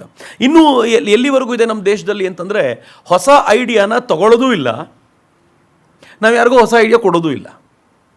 ಹೀಗಾಗಿ ಫಾರಿನ್ ಪಾಲಿಸಿ ನಿಂತ ನೀರು ಭಾರತದಲ್ಲಿ ಅಂತ. ಅದು ಏನು ಜವಾಹರ್ಲಾಲ್ ನೆಹರು ಹೇಳಿದ್ರೋ ಅದನ್ನು ಹಾಗೆ ಕಂಟಿನ್ಯೂ ಮಾಡ್ತಾ ಹೋಗೋಣ, ಹೇಗಿದೆಯೋ ಅದನ್ನು ಮುಂದುವರಿಸ್ಕೊಂಡು ಹೋದರೆ ಸಾಕು ಅನ್ನುವಷ್ಟರ ಮಟ್ಟಿಗೆ ನಮ್ಮ ಫಾರಿನ್ ಪಾಲಿಸಿ ಅತ್ಯಂತ ವೀಕ್ ಫಾರಿನ್ ಪಾಲಿಸಿ ಅಂತ. ಆದರೆ ನೀವು ಜೈಶಂಕರ್ ಇತ್ತೀಚೆಗೆ ಒಂದು ಇಂಟರ್ವ್ಯೂ ಕೊಟ್ಟಿದ್ದಾರೆ, ನೋಡಲೇಬೇಕಾಗಿರುವಂಥ ಇಂಟರ್ವ್ಯೂ. ಜೈಶಂಕರ್ ಇಂಟರ್ವ್ಯೂನಲ್ಲಿ ಏನು ಹೇಳಿದ್ದಾರೆ ಅಂತಂದರೆ, 2011ನಲ್ಲಿ ನಾನು ಫಸ್ಟ್ ಟೈಮ್ ನರೇಂದ್ರ ಮೋದಿನ ಭೇಟಿ ಮಾಡಿದೆ ಅಂತ. 2011ನಲ್ಲಿ ಭೇಟಿ ಮಾಡಿದಾಗ ನರೇಂದ್ರ ಮೋದಿ ಪ್ರೈಮ್ ಮಿನಿಸ್ಟರ್ ಆಗಿರಲಿಲ್ಲ, ಜೈಶಂಕರ್ ಅಂಬಾಸಿಡರ್ ಆಗಿ ಚೀನಾದಲ್ಲಿದ್ದರು. ನರೇಂದ್ರ ಮೋದಿ ಚೀನಾಕ್ಕೆ ಭೇಟಿ ಕೊಟ್ಟಿದ್ದರು. ಚೀನಾಕ್ಕೆ ಭೇಟಿ ಕೊಟ್ಟಾಗ ಅಂಬಾಸಿಡರ್ನ ಮಾತಾಡಿಸ್ಲಿಕ್ಕೆ ಅಂತ ಬಂದರು. ರೇರ್ ಆ ಥರ ನಡೆಯೋದು. ಅಂಬಾಸಿಡರ್ನ ಮಾತಾಡಿಸ್ಲಿಕ್ಕೆ ಅಂತ ಬಂದು ಇವರನ್ನು ಕೇಳಿದ್ರಂತೆ, ನಾನು ಚೀನಾ ಜೊತೆಗೆ ಒಂದಷ್ಟು ಮಾತುಕತೆ ಆಡ್ಲಿಕ್ಕೆ ಹೋಗ್ತಿದ್ದೀನಿ, ಚೀನಾದ ಪ್ರೀಮಿಯರ್ ಜೊತೆಗೆ, ನನಗೆ ಒಂದಷ್ಟು ಸಜೆಷನ್ಸ್ ಬೇಕು, ನಾನು ಏನು ಮಾತಾಡ್ಬೋದು ಏನು ಮಾತನಾಡಬಾರ್ದು ಅಂತ. ಅಫ್ಕೋರ್ಸ್ ಕೇಂದ್ರದಲ್ಲಿರೋದು ಬೇರೆ ಗವರ್ಮೆಂಟ್ ಆದ್ರೂ ನನ್ನ ದೇಶದ ಮೌಲ್ಯಕ್ಕೆ ಧಕ್ಕೆ ಬರದಂತೆ ನಾನು ನಡ್ಕೊಳ್ಬೇಕು ಅಂತಂದರೆ ನೀವು ನನಗೆ ಹೇಳಬೇಕು ನಾನು ಏನು ಮಾತಾಡ್ಬೋದು ಏನು ಮಾತನಾಡಬಾರ್ದು ಅಂತ. He says it's very unusual. ಯಾರಾದರೂ ಒಬ್ಬ CM ಬಂದು ಈ ಥರ ಮಾತಾಡೋದು ನಾನು ಕೇಳೇ ಇರಲಿಲ್ಲ. ಅವ್ರು ಹಿಂಗೆ ಕೇಳಿದಾಗ ನಾವು ಇಬ್ಬರೂ ಕೂತ್ಕೊಂಡು ತುಂಬ ಹೊತ್ತು ಡಿಸ್ಕಸ್ ಮಾಡಿದ್ವಿ. ಅವ್ರ ವಿಚಾರಗಳನ್ನೆಲ್ಲ ಹೇಳಿದಾಗ ಏನು ಹೇಳ್ಬೋದು ಏನು ಹೇಳಬಾರ್ದು ಅನ್ನೋದ್ರ ಕುರಿತಂತೆ ನಾವು ತುಂಬ ಹೊತ್ತು ಚರ್ಚೆ ಮಾಡಿದ್ವಿ. ಆನಂತರ ಅವರು ಮೀಟಿಂಗಿಗೆ ಹೋಗಬೇಕಾದ್ರೆ ನನ್ನ ಜೊತೆಯಲ್ಲಿ ಕರ್ಕೊಂಡು ಹೋದ್ರು. ಹೋಗೋ ಮುಂಚೆ ಹೇಳಿದ್ರಂತೆ, ನಾನು ಮಾತಾಡ್ತಿರುವಾಗ ಮಧ್ಯೆ ಮಧ್ಯೆ ನೋಡ್ತೀನಿ, ಅಕಸ್ಮಾತ್ ನಾನು ಏನಾದರೂ ಮಾತಾಡದೆ ಅಂತ ಅನಿಸಿದರೆ, ನನ್ನ ದೇಶದ ವಿಚಾರಕ್ಕೆ ಇದು ಮುಂದೆ ಧಕ್ಕೆ ತರುತ್ತೆ ಅಂತ ಅನಿಸಿದರೆ ನೀವು ಕೈ ಸನ್ನೆ ಮಾಡಿ ಅಲ್ಲೇ ನಿಲ್ಲಿಸ್ತೀನಿ ನಾನು ಅಂತ. ಎಷ್ಟು ಚೆನ್ನಾಗಿದೆ ನೋಡಿ ಇದು. ಅಂದರೆ ಒಬ್ಬ ವ್ಯಕ್ತಿ ಎಷ್ಟು ದೂರಕ್ಕೆ ಆಲೋಚನೆ ಮಾಡ್ತಾರೆ ಅಂತಂದರೆ, ಹಾಳಾಗಿ ಹೋಗ್ಲಿ ಬಿಡಿ, ಇರೋದು ಮನಮೋಹನ್ ಸಿಂಗ್ರ ಸರ್ಕಾರ, ನಾನೇನು ತಲೆ ಕೆಡಿಸ್ಕೋಬೇಕು ಅಂತ ಯೋಚನೆ ಮಾಡಿದ್ದಲ್ಲ. ನನ್ನ ದೇಶದ ಭವಿಷ್ಯದ ದೃಷ್ಟಿಯಿಂದ ಒಬ್ಬ ಮುಖ್ಯಮಂತ್ರಿಯಾಗಿ ನಾನು ಏನು ಯೋಚನೆ ಮಾಡಬೇಕು, ನನ್ನ ದೃಷ್ಟಿಕೋನ ಹೇಗಿರಬೇಕು, ಈ ಕಲ್ಪನೆಯನ್ನು ವ್ಯವಸ್ಥಿತವಾಗಿ ಕಟ್ಕೊಂಡಿದ್ದವರು ಅದು ನರೇಂದ್ರ ಮೋದಿಯವರು ಅಂತ. ಅದನ್ನು ಜೈಶಂಕರ್ ಅವರು ಹೇಳ್ತಾರೆ. ಇದು ಭಾಳ ವಿಶಿಷ್ಟವಾಗಿರುವಂಥದ್ದು ನಂಗೆ ಅನ್ಸುತ್ತೆ. ನೆಹರು ಇಷ್ಟೇ ಸಾಲದು ಅಂತ ಅವರೊಂದು ಪಂಚಶೀಲ ಸಿದ್ಧಾಂತವನ್ನು ಆಲೋಚನೆ ಮಾಡಿದರು. ಪಂಚಶೀಲ ಸಿದ್ಧಾಂತ ಏನು ಅಂತಂದರೆ, ಅವರು ಒಂದು 5 ನಿಯಮಗಳನ್ನು ಹಾಕಿಕೊಟ್ರು, ನಾವು ಇದಕ್ಕೆ ತಕ್ಕಂತೆ ನಡೆಯೋಣ ಅಂತ. ಆ ಪಂಚಶೀಲ ಸಿದ್ಧಾಂತ ತುಂಬ ಬಾರಿ ಉಲ್ಲೇಖ ಆಗೋದ್ರಿಂದ, ನಮ್ಮ ಫಾರಿನ್ ಪಾಲಿಸಿಯ ಒಂದು ಮಹತ್ವದ ಪಾರ್ಟ್ ಆಗೋದು ಉಲ್ಲೇಖ ಆಗೋದ್ರಿಂದ ನಾನು ಉಲ್ಲೇಖ ಮಾಡ್ತೀನಿ. ಅದರ್ವೈಸ್ ಅದರಲ್ಲಿ ಬಹಳ ವಿಶೇಷವಾದ ಸಂಗತಿಗಳು ಏನೂ ಇಲ್ಲ ಅಂತ. ಒಂದು, ಅವ್ರು ಹೇಳ್ತಾರೆ, ಗಡಿಯ ಕುರಿತಂತೆ ಪರಸ್ಪರ ಗೌರವ ಇರಬೇಕು. ಪಂಚಶೀಲ ಸಿದ್ಧಾಂತಕ್ಕೆ ಯಾರು ಸೈನ್ ಮಾಡ್ತಾರೋ ನಮ್ಮ ಗಡಿಯ ಕುರಿತಂತೆ ಗೌರವ ಇರಬೇಕು. 2ನೇದು, ಆಕ್ರಮಣಕಾರಿ ನೀತಿ ಯಾರಿಗೂ ಇರಬಾರ್ದು. 3ನೇದು, ಮತ್ತೊಬ್ಬರ ಮಿಲಿಟರಿ ಅಫೇರ್ಸ್ನಲ್ಲಿ ನಾವು ತಲೆ ಹಾಕಬಾರ್ದು. 4ನೇದು, ಸಮಾನತೆ ಇರಬೇಕು ಮತ್ತು ಪರಸ್ಪರರ ಒಳಿತಿಗೋಸ್ಕರ ಕೆಲಸ ಮಾಡಬೇಕು. 5ನೇದು, ಶಾಂತಿಯುತವಾಗಿ ಸಹಬಾಳ್ವೆ ಮಾಡುವಂತೆ ಇರಬೇಕು ಅಂತ. ಫೈನ್, ಎಲ್ಲವೂ ಚೆನ್ನಾಗಿದೆ. ಆದರೆ ಯಾರ ಜೊತೆ ಚೆನ್ನಾಗಿರುತ್ತೆ ಗೊತ್ತೇನು? ವೀಕ್ ಕಂಟ್ರಿ ಸ್ಟ್ರಾಂಗ್ ಕಂಟ್ರಿಯೊಂದಿಗೆ ಈ ಒಪ್ಪಂದಕ್ಕೆ ಸೈನ್ ಮಾಡುತ್ತೆ. ಸ್ಟ್ರಾಂಗ್ ಕಂಟ್ರಿ ಯಾಕೆ ಸೈನ್ ಮಾಡಬೇಕು ಇದಕ್ಕೆ? ಶ್ರೀಲಂಕಾಕ್ಕೆ ನಾವು ಹೋಗಿ ಈ ಒಪ್ಪಂದಕ್ಕೆ ಸೈನ್ ಮಾಡು ಅಂತಂದರೆ ಸೈಲೆಂಟಾಗಿ ಸೈನ್ ಮಾಡುತ್ತೆ. ಬಿಕಾಸ್ ಭಾರತದ ಗಡಿ ತಂಟೆಯಲ್ಲಿ ನಾನು ತಲೆ ಹಾಕೋದು ಸಾಧ್ಯನಾ? ಭಾರತದ ಸಮಾನತೆ ಅಥವಾ ಸಹಬಾಳ್ವೆಯನ್ನು ಕೆಡಿಸ್ಲಿಕ್ಕೆ ನನ್ನ ಹತ್ರ ಆಗುತ್ತಾ? ಒಂದು ವೀಕ್ ಕಂಟ್ರಿ ಸೈನ್ ಮಾಡಿಬಿಡುತ್ತೆ. ಪಾಕಿಸ್ತಾನದ ಹತ್ರ ಸೈನ್ ಮಾಡಿಸಿ, ಫಾರ್ ದಟ್ ಮ್ಯಾಟರ್ ನೀವು ಬಾಂಗ್ಲಾದ ಹತ್ರ ಸೈನ್ ಮಾಡಿಸ್ಲಿಕ್ಕೆ ಸಾಧ್ಯವಾ ಅಂತ ಕೇಳಿದ್ರೆ ಅದು ಕಷ್ಟ. ಆವತ್ತಿನ ದಿನಗಳಲ್ಲಿ ಭಾರತದ ಕುರಿತಂತೆ ಒಂದು ಭ್ರಮೆ ಇತ್ತು, ಭಾರತ ತುಂಬ ಸ್ಟ್ರಾಂಗ್ ಆಗಿದೆ ಅಂತ. ಈ ಥರದ ಪಂಚಶೀಲ ಸಿದ್ಧಾಂತವನ್ನು 1954 ಅವರು ಕೊಟ್ಟಿದ್ದು. ಅವ್ರಿಗೆ ಅಂದ್ಕೊಂಡಿದ್ರು ಎಲ್ಲರೂ ಭಾರತ ತುಂಬ ಸ್ಟ್ರಾಂಗ್ ಆಗಿದೆ ಅಂತ. ಯಾಕೆಂದರೆ ಬ್ರಿಟಿಷರು ಆಳ್ವಿಕೆ ಮಾಡಿ ಜಗತ್ತನ್ನೆಲ್ಲ ಗೆದ್ದು ತೋರಿಸಿದ್ರಲ್ಲ, ಹೀಗಾಗಿ ಭಾರತದಲ್ಲಿ ಅದೇ ಕಂಟಿನ್ಯೂ ಆಗಿರ್ಬೋದು ಅಂತ. ಆದರೆ ಅದಾದ 8 ವರ್ಷಗಳಲ್ಲೇ ಚೀನಾ ಭಾರತದ ಆ ಎಲ್ಲ ಗೌರವವನ್ನು ಹೆಂಗೆ ಧರಾಶಾಹಿಗೊಳಿಸಿತ್ತು ಅಂತಂದರೆ, ಭಾರತದ ಜೊತೆಲಿ ನಿಂತ್ಕೊಳ್ಳಿಕ್ಕೆ ಯಾರೂ ಸಿದ್ಧವೇ ಆಗಲಿಲ್ಲ. 1962 ಚೀನಾ ವಾರ್ ನಮ್ಗೆ ಎಂಥ ದೊಡ್ಡ ಹೊಡೆತ ಅಂತಂದರೆ, 1965 ಪಾಕಿಸ್ತಾನ ನಮ್ಮ ಮೇಲೆ ದಾಳಿ ಮಾಡಿದಾಗ ನಮ್ಮನ್ನು ಕೇಳೋರಿರಲಿಲ್ಲ. ನಮ್ಮ ಜೊತೆಯಲ್ಲಿ ಯಾರೂ ಜೊತೆಯಲ್ಲಿ ನಿಂತ್ಕೊಳ್ಳಿಕ್ಕೆ ಸಿದ್ಧವಾಗಿರಲಿಲ್ಲ. ಆ ಥರದ ಸ್ಥಿತಿಗೆ ನಾವು ತರುವಂಥ ಪರಿಸ್ಥಿತಿ ಬಂತು. ನೆಹರು 1962ನ ಅಷ್ಟೂ ಸೋಲನ್ನು ಇನ್ನೊಬ್ಬರ ತಲೆ ಮೇಲೆ ಗೂಬೆ ಕೂರಿಸಿದ್ರು. ಆದರೆ ತಾನು ಮಾಡಿಕೊಂಡ ನೀತಿಯ ಕಾರಣಕ್ಕೆ ಈ ತೊಂದರೆ ಆಯಿತು ಅಂತ ಯಾವತ್ತೂ ಹೇಳಿಲ್ಲ. ಬಿಕಾಸ್ ಸಂಸತ್ನಲ್ಲೇ ಅವರೇ ಹೇಳಿದ್ರಲ್ಲ, 7-8 ವರ್ಷಗಳ ಹಿಂದೆ ಮಾಡಿದ 100 ತಪ್ಪುಗಳಿಗೋಸ್ಕರ ಇವತ್ತು ತಲೆ ಕೆಡಿಸ್ಕೊಳ್ತಾ ಕೂತ್ಕೊಂಡ್ರೆ ಆಗಲಿಲ್ಲ. ವಾಸ್ತವ ಸ್ಥಿತಿಗೆ ಬರಬೇಕು. ವಾಸ್ತವ ಸ್ಥಿತಿ ಏನು? ಮತ್ತೊಬ್ಬರು ಇದಕ್ಕೆ ಕಾರಣ, ನಾನಲ್ಲ ಅಂತ ಹೇಳಿ ವಾಸ್ತವ ಸ್ಥಿತಿಯನ್ನು ಮುಂದುವರಿಸಬೇಕು ಅಂತ. ನೆಹರು ಆ ವಾಸ್ತವ ಸ್ಥಿತಿಯನ್ನು ನಿರಂತರವಾಗಿ ಮುಂದುವರಿಸ್ಕೊಂಡು ಹೋದರು. ಇದ್ದಿದ್ದು ಒಂದೇ ಒಂದು ನಮಗೆ ಆಪ್ಷನ್ ಏನು ಅಂತಂದರೆ, ನೆಹರು ಹುಟ್ಟು ಹಾಕಿರುವಂಥ ಈ ಭ್ರಮೆಯನ್ನು ಕಳಚಿ ಹಾಕಿದಾಗ ಮಾತ್ರ ಭಾರತ ಮತ್ತೆ ಬಲಾಢ್ಯ ಆಗೋದು ಸಾಧ್ಯ ಇತ್ತು. ಮಿತ್ರ, ಈ ಭ್ರಮೆಯನ್ನು ನೀವು ಒಪ್ಪಿಬಿಡಿ, ಸರಿಯಾದ ರೀತಿಯಲ್ಲಿ ಕಳಚಿ ಹಾಕಲಿಕ್ಕೆ ಸಾಧ್ಯ ಆಗಿದ್ದು 2014 ನಂತರವೇ 100% ಈ ಭ್ರಮೆಯನ್ನು ಕಳಚಲಿಕ್ಕೆ ಸಾಧ್ಯವಾಗಿದ್ದು. ಅದಕ್ಕಿಂತ ಮುಂಚೆ ನಾವು ಇಂದಿರಾ ಗಾಂಧಿ ಕಾಲದಲ್ಲಿ ಈ ಭ್ರಮೆ ಕಳಚಿರುವಂಥದ್ದು ನೋಡ್ತೀವಿ. ಇನ್ಫ್ಯಾಕ್ಟ್ ನಾನು ನಿಮ್ಗೆ ಹೇಳೋದಾದರೆ, ನೆಹರು ಭ್ರಮೆಯನ್ನು ಮೊದಲು ಕಳಚಿ ಇದೆಲ್ಲ ಭ್ರಮೆ ವಾಸ್ತವ ಸ್ಥಿತಿಗೆ ಬರಬೇಕು ಅಂತ ಯೋಚನೆ ಮಾಡಿದ್ದೇ ಇಂದಿರಾ ಗಾಂಧಿ. ಮಹಾತ್ಮ ಗಾಂಧೀಜಿ ಕಟ್ಟಿಕೊಟ್ಟಿದ್ದನ್ನೆಲ್ಲ ತೊಡೆದು ಹಾಕಿದ್ದು ಅದು ನೆಹರು, ನೆಗೆಟಿವ್ ದೃಷ್ಟಿಯಿಂದ ಆಯ್ತಿದ್ದು. ಆದರೆ ನೆಹರು ಹಾಕಿಕೊಟ್ಟ ಇಂಥ ಭ್ರಮೆನೆಲ್ಲ ಮೊದಲಿಗೆ ತೊಡೆದು ಬಿಸಾಕಿದ್ದು ಇಂದಿರಾ ಗಾಂಧಿ ಅಂತ. ಆದರೆ ನೆಹರು ಮತ್ತು ಇಂದಿರಾ ಗಾಂಧಿ ನಡುವೆ ಮತ್ತೊಬ್ಬರು ಪ್ರೈಮ್ ಮಿನಿಸ್ಟರ್ ಇದ್ರಲ್ಲ, ಲಾಲ್ ಬಹದ್ದೂರ್ ಶಾಸ್ತ್ರಿ. ನೆಹರು ಮಾಡಿದ ಎಲ್ಲ ಈ ಥರದ ಯೋಜನೆಗಳ ಚಿಂತನೆಗಳ ಪ್ರತಿಫಲವನ್ನು ನೇರವಾಗಿ ಉಣ್ಣಬೇಕಾಗಿ ಬಂದಿದ್ದು ಲಾಲ್ ಬಹದ್ದೂರ್ ಶಾಸ್ತ್ರಿಯವರು. ಲಾಲ್ ಬಹದ್ದೂರ್ ಶಾಸ್ತ್ರಿಯವರ ಕಾಲಕ್ಕೆ ಏನಾಯಿತು ಅಂತಂದರೆ, ನೆಹರು ಏನೋ ಆಗ್ತಾನೆ ಹೋಗಿದ್ರು. ನೆಹರು ಹೋದಾಗ ನಾವು ಚೈನಾ ವಾರಲ್ಲಿ ಸೋತು ಹೋಗಿದ್ವಿ, ಪೂರ್ಣ ಪ್ರಮಾಣದಲ್ಲಿ ಸೋತು ಹೋಗಿದ್ವಿ. ಹೀಗಾಗಿ ನಾವು ತುಂಬ ವೀಕ್ ಆಗಿದ್ದಂಥ ಸಂದರ್ಭ. ಎಷ್ಟು ವೀಕ್ ಆಗಿದ್ವಿ ಅಂತಂದರೆ, ನಾವು ರಷ್ಯಾದ ಹತ್ರನೂ ಸಹಕಾರ ಕೇಳಬೇಕು, ಅಮೇರಿಕಾದ ಹತ್ರನೂ ಸಹಕಾರ ಕೇಳಬೇಕು ಅನ್ನುವಂಥ ಸ್ಥಿತಿಗೆ ಬಂದಿದ್ವಿ. ನಿಧಾನವಾಗಿ ನಾವು ಅಮೇರಿಕಾ ಪಾಕಿಸ್ತಾನಕ್ಕೆ ಸಹಾಯ ಮಾಡ್ತಿರೋದನ್ನು ಅರ್ಥ ಮಾಡ್ಕೊಂಡ್ವಿ. ಒಂದು ಹಂತದಲ್ಲಿ ನಮ್ಗೆ ಗೊತ್ತಾಯಿತು, ಅಮೇರಿಕಾ ಪಾಕಿಸ್ತಾನಕ್ಕೆ $500 ಮಿಲಿಯನ್ ಮಿಲಿಟ್ರಿ ಏಡ್ ಕೊಟ್ಟಿದೆ ಅಂತ. ಮಿಲಿಟ್ರಿ ಏಡ್ ಕೊಟ್ಟಿದೆ ಅಂತಂದರೆ ಅತ್ಯಾಧುನಿಕವಾದ ಟ್ಯಾಂಕ್ಗಳನ್ನು ಕೊಡೋದು ಅಂತ ಅರ್ಥ. ಮಿಲಿಟ್ರಿ ಏಡ್ಗಳನ್ನು ಕೊಟ್ಟಿದೆ ಅಂತಂದರೆ ಅತ್ಯಾಧುನಿಕವಾಗಿರುವಂಥ ಯುದ್ಧ ವಿಮಾನಗಳನ್ನು ಕೊಡೋದು ಅಂತ ಅರ್ಥ. ಪಾಕಿಸ್ತಾನ ಈ ರೀತಿ ಬಲವಾಗಿ ನಿಲ್ಲುವಂಥ ಸ್ಥಿತಿ ಬಂತು. ನಾವು ಅನಿವಾರ್ಯಕ್ಕೆ ರಷ್ಯಾದ ಸಹಕಾರ ಕೇಳಿದ್ವಿ, ಹಿಂಗೇನಾದರೂ ಆದರೆ ನೀವು ನಮಗೆ ಹೆಲ್ಪ್ ಮಾಡಬೇಕು ಅಂತ. ಯಾವಾಗ ನಾವು ರಷ್ಯಾದ ಹತ್ರ ಹೋದ್ವೋ ಅಲ್ಲಿವರೆಗೂ ಪ್ರಾಬ್ಲಮ್ ಇರಲಿಲ್ಲ. ರಷ್ಯಾದ ಹತ್ರ ಸಹಕಾರ ಅಂತ ಕೇಳಿದ್ವೋ ಆಗ ಅಮೇರಿಕಾಕ್ಕೆ ಸಹಜವಾಗಿ ಕೋಪ ಬಂತು. ಯಾಕೆ ಅಂತಂದರೆ, ನೀವು ಇಷ್ಟು ದಿನ ಅಲಿಪ್ತ ನೀತಿ ಅಂತಿದ್ರಿ, ಯಾರ ಹತ್ರ ಮಿಲಿಟ್ರಿ ಸಹಕಾರ ಕೇಳಲ್ಲ ಅಂತಿದ್ರಿ, ಈಗ ರಷ್ಯಾದ ಹತ್ರ ಯಾಕೆ ಹೋದ್ರಿ ಅಂತ ಸಹಜವಾಗಿರುವಂಥ ಕೋಪ ಇತ್ತಲ್ಲ, ಈ ಕೋಪವನ್ನು ಬಳಸ್ಕೊಳ್ಳಿಕ್ಕೆ ಪಾಕಿಸ್ತಾನ ಸಿದ್ಧವಾಗಿತ್ತು. ಮಿತ್ರ, ಪಾಕಿಸ್ತಾನ ಎಷ್ಟರ ಮಟ್ಟಿಗೆ ಅಂತಂದರೆ, ಅವತ್ತಿನ ದಿನ ಪಾಕಿಸ್ತಾನದ ಅಧ್ಯಕ್ಷರಾಗಿದ್ದಂಥ ಜುಲ್ಫಿಕರ್ ಅಲಿ ಭುಟ್ಟೋ ಭಾರತವನ್ನು ಹೇಗಾದರೂ ಮಟ್ಟ ಹಾಕಬೇಕು ಅಂತ ಕಾಶ್ಮೀರವನ್ನು ಕಿತ್ಕೊಳ್ಳಿಕ್ಕೋಸ್ಕರ ಸಿದ್ಧತೆ ನಡೆಸಿದರು.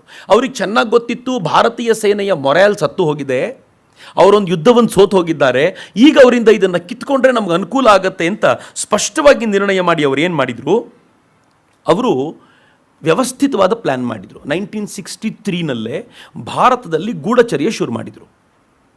ಕಾಶ್ಮೀರದ ಜನರ ಮಾನಸಿಕ ಸ್ಥಿತಿ ಹೇಗಿದೆ, ಭಾರತದ ಸೈನಿಕರ ಸ್ಥಿತಿಗತಿಗಳು ಹೇಗಿವೆ ಅಂತ ಎಲ್ಲ ರೀಡ್ ಮಾಡಿದರು. ಮತ್ತು ಅವ್ರಿಗೆ ಗೊತ್ತಿತ್ತು, ನಮ್ಮ ಹತ್ರ ಇರುವಂಥ ಶಸ್ತ್ರಾಸ್ತ್ರಗಳ ಲೆಕ್ಕಕ್ಕೆ ಈಗ ನಾವು ಭಾರತಕ್ಕಿಂತ ಸ್ಟ್ರಾಂಗ್ ಆಗಿದ್ದೀವಿ. ನಾವು ಲೋಕಲೈಸ್ಡ್ ವಾರ್ ಮಾಡಿ, ನಾವು ಇಡೀ ದೊಡ್ಡ ಫುಲ್ ಸ್ಕೇಲ್ ವಾರ್ ಮಾಡದೆ ಲೋಕಲೈಸ್ಡ್ ಕಾಶ್ಮೀರದ ಮೇಲೆ ವಾರ್ ಮಾಡಿ ನಾವು ಕಾಶ್ಮೀರವನ್ನು ಕಿತ್ಕೊಂಡ್ಬಿಟ್ಟು ಭಾರತಕ್ಕೆ ಸರಿಯಾದ ಪಾಠ ಕಲಿಸ್ಬೋದು ಅಂತ ಅವರೆಲ್ಲ ನಿಶ್ಚಯ ಮಾಡಿದರು. ಆದರೆ ಒಂದು ಕಿಡಿಗೋಸ್ಕರ ಕಾಯ್ತಿದ್ರು ಅಷ್ಟೇ. 1963ನಲ್ಲಿ ಡಿಸೆಂಬರ್ 27ಕ್ಕೆ ಕಾಶ್ಮೀರದ ಹಜರತ್ ಬಾಲ್ನ ಮಸೀದಿಯಿಂದ ಅಲ್ಲಿದ್ದಂಥ ಒಂದು ಪವಿತ್ರವಾಗಿರುವಂಥ ವಸ್ತು ಕಳೆದೋಯ್ತು. ಅಫ್ಕೋರ್ಸ್ ಕೂದಲು.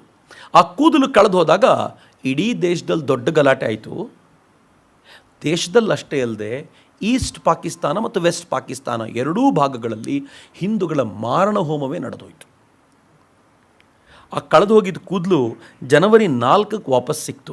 ಒಂದು 20-25 ದಿನ ನಾಪತ್ತೆ ಆಗಿತ್ತು ಅಷ್ಟೇ. 25 ದಿನವೂ ಇಲ್ಲ, ಕೆಲವು ದಿನಗಳ ಕಾಲ, 10-12 ದಿನಗಳ ಕಾಲ ಅದು ಇರಲಿಲ್ಲ.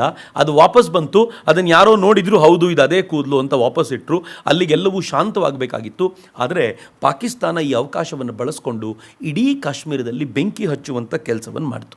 ಕಾಶ್ಮೀರವನ್ನು ಕುದಿಸ್ಬೇಕು, ಭಾರತವನ್ನು ವೀಕ್ ಮಾಡಬೇಕು ಅಂತ ಅವರ ಪ್ರಯತ್ನ ಜೋರಾಗಿ ನಡೆದು ಅಯೂಬ್ ಖಾನ್ ಒಂದು ಒಳ್ಳೆ ಮಾತನ್ನು ತನ್ನ ಸೈನಿಕರಿಗೆ ಹೇಳ್ದ. ಏನು ಹೇಳ್ದ ಅಂತಂದರೆ, ಕಲ್ಮಾ ಓದಿದವರೆದುರಿಗೆ ಹಿಂದೂಗಳು ಬಹಳ ಕಾಲ ನಿಲ್ಲೋದಿಲ್ಲ, ಅಂದರೆ ಮುಸಲ್ಮಾನರ ಎದುರುಗಡೆ ಹಿಂದೂಗಳು ಬಹಳ ಕಾಲ ನಿಲ್ಲೋದಿಲ್ಲ, ಇದು ನಮ್ಮ ಹಿಸ್ಟ್ರಿ, ಹೀಗಾಗಿ ತಲೆ ಕೆಡಿಸ್ಕೊಳ್ಬೇಕಾದಂಥ ಅಗತ್ಯ ಇಲ್ಲ, ನಾವು ಯುದ್ಧವನ್ನು ಗೆಲ್ತೀವಿ, ಕಾಶ್ಮೀರದಿಂದ ಶುರು ಮಾಡೋಣ, ದೆಹಲಿವರೆಗೂ ಹೋಗೋಣ ಅಂತ ಏನು ಹೇಳಿಯೇ ಬಿಟ್ಟರು. ಯುದ್ಧ ಆರಂಭವಾಯಿತು ಅಂತ ಗೊತ್ತಾದಾಗ, ಅಥವಾ ಅದಕ್ಕೆ ಬೇಕಾಗಿರುವಂಥ ತಯಾರಿ ಅವರು ಮಾಡಿಕೊಂಡು ಭಾರತದ ಮೇಲೆ ಸರ್ಪ್ರೈಸ್ ಅಟ್ಯಾಕ್ ಮಾಡಿದ್ದಾರೆ ಅಂತ ಗೊತ್ತಾದಾಗ, ಶಾಸ್ತ್ರೀಜಿಯವ್ರದ್ದು ಒಂದು ಫೇಮಸ್ ವಾಕ್ಯ ಇದೆ. ಅವ್ರು ಹೇಳಿದರು, ಬಹುತ್ ಹುವಾ ಅಬ್ ಕುಚ್ ಕರ್ನಾ ಪಡೇಗ ಅಂತ. ಇವ್ರದ್ದು ಅತಿ ಆಯಿತು, ಈಗೇನಾದರೂ ಮಾಡಲೇಬೇಕು ಇವರಿಗೆ ಅಂತ ಅಂದರೆ ಎಷ್ಟು ಫ್ರಸ್ಟ್ರೇಷನ್ ಇದ್ದಿರ್ಬೋದು ಲೆಕ್ಕ ಹಾಕ್ಕೊಳ್ಳಿ. ಅಕಸ್ಮಾತ್ ಏನಾದರೂ ಭಾರತ ತನ್ನ ಪಾಲಿಸಿಯನ್ನು ಚೇಂಜ್ ಮಾಡಿ ನಾವು ಯುದ್ಧದ ಭೂಮಿಯಲ್ಲೂ ಕೂಡ ಸ್ಟ್ರಾಂಗ್ ಆಗಿರಬೇಕು ಅಂತ ನಿರ್ಣಯ ಮಾಡ್ಕೊಳ್ದೆ ಹೋಗಿದ್ದಿದ್ರೆ ಭಾರತ ಚೂರಾಗಿ ಹೋಗಿರ್ತಿತ್ತು. ಕಂಡವ್ರು ಭಾರತದ ಜಾಗಗಳನ್ನ ಕಿತ್ಕೊಂಡ್ಬಿಡ್ತಿದ್ರು.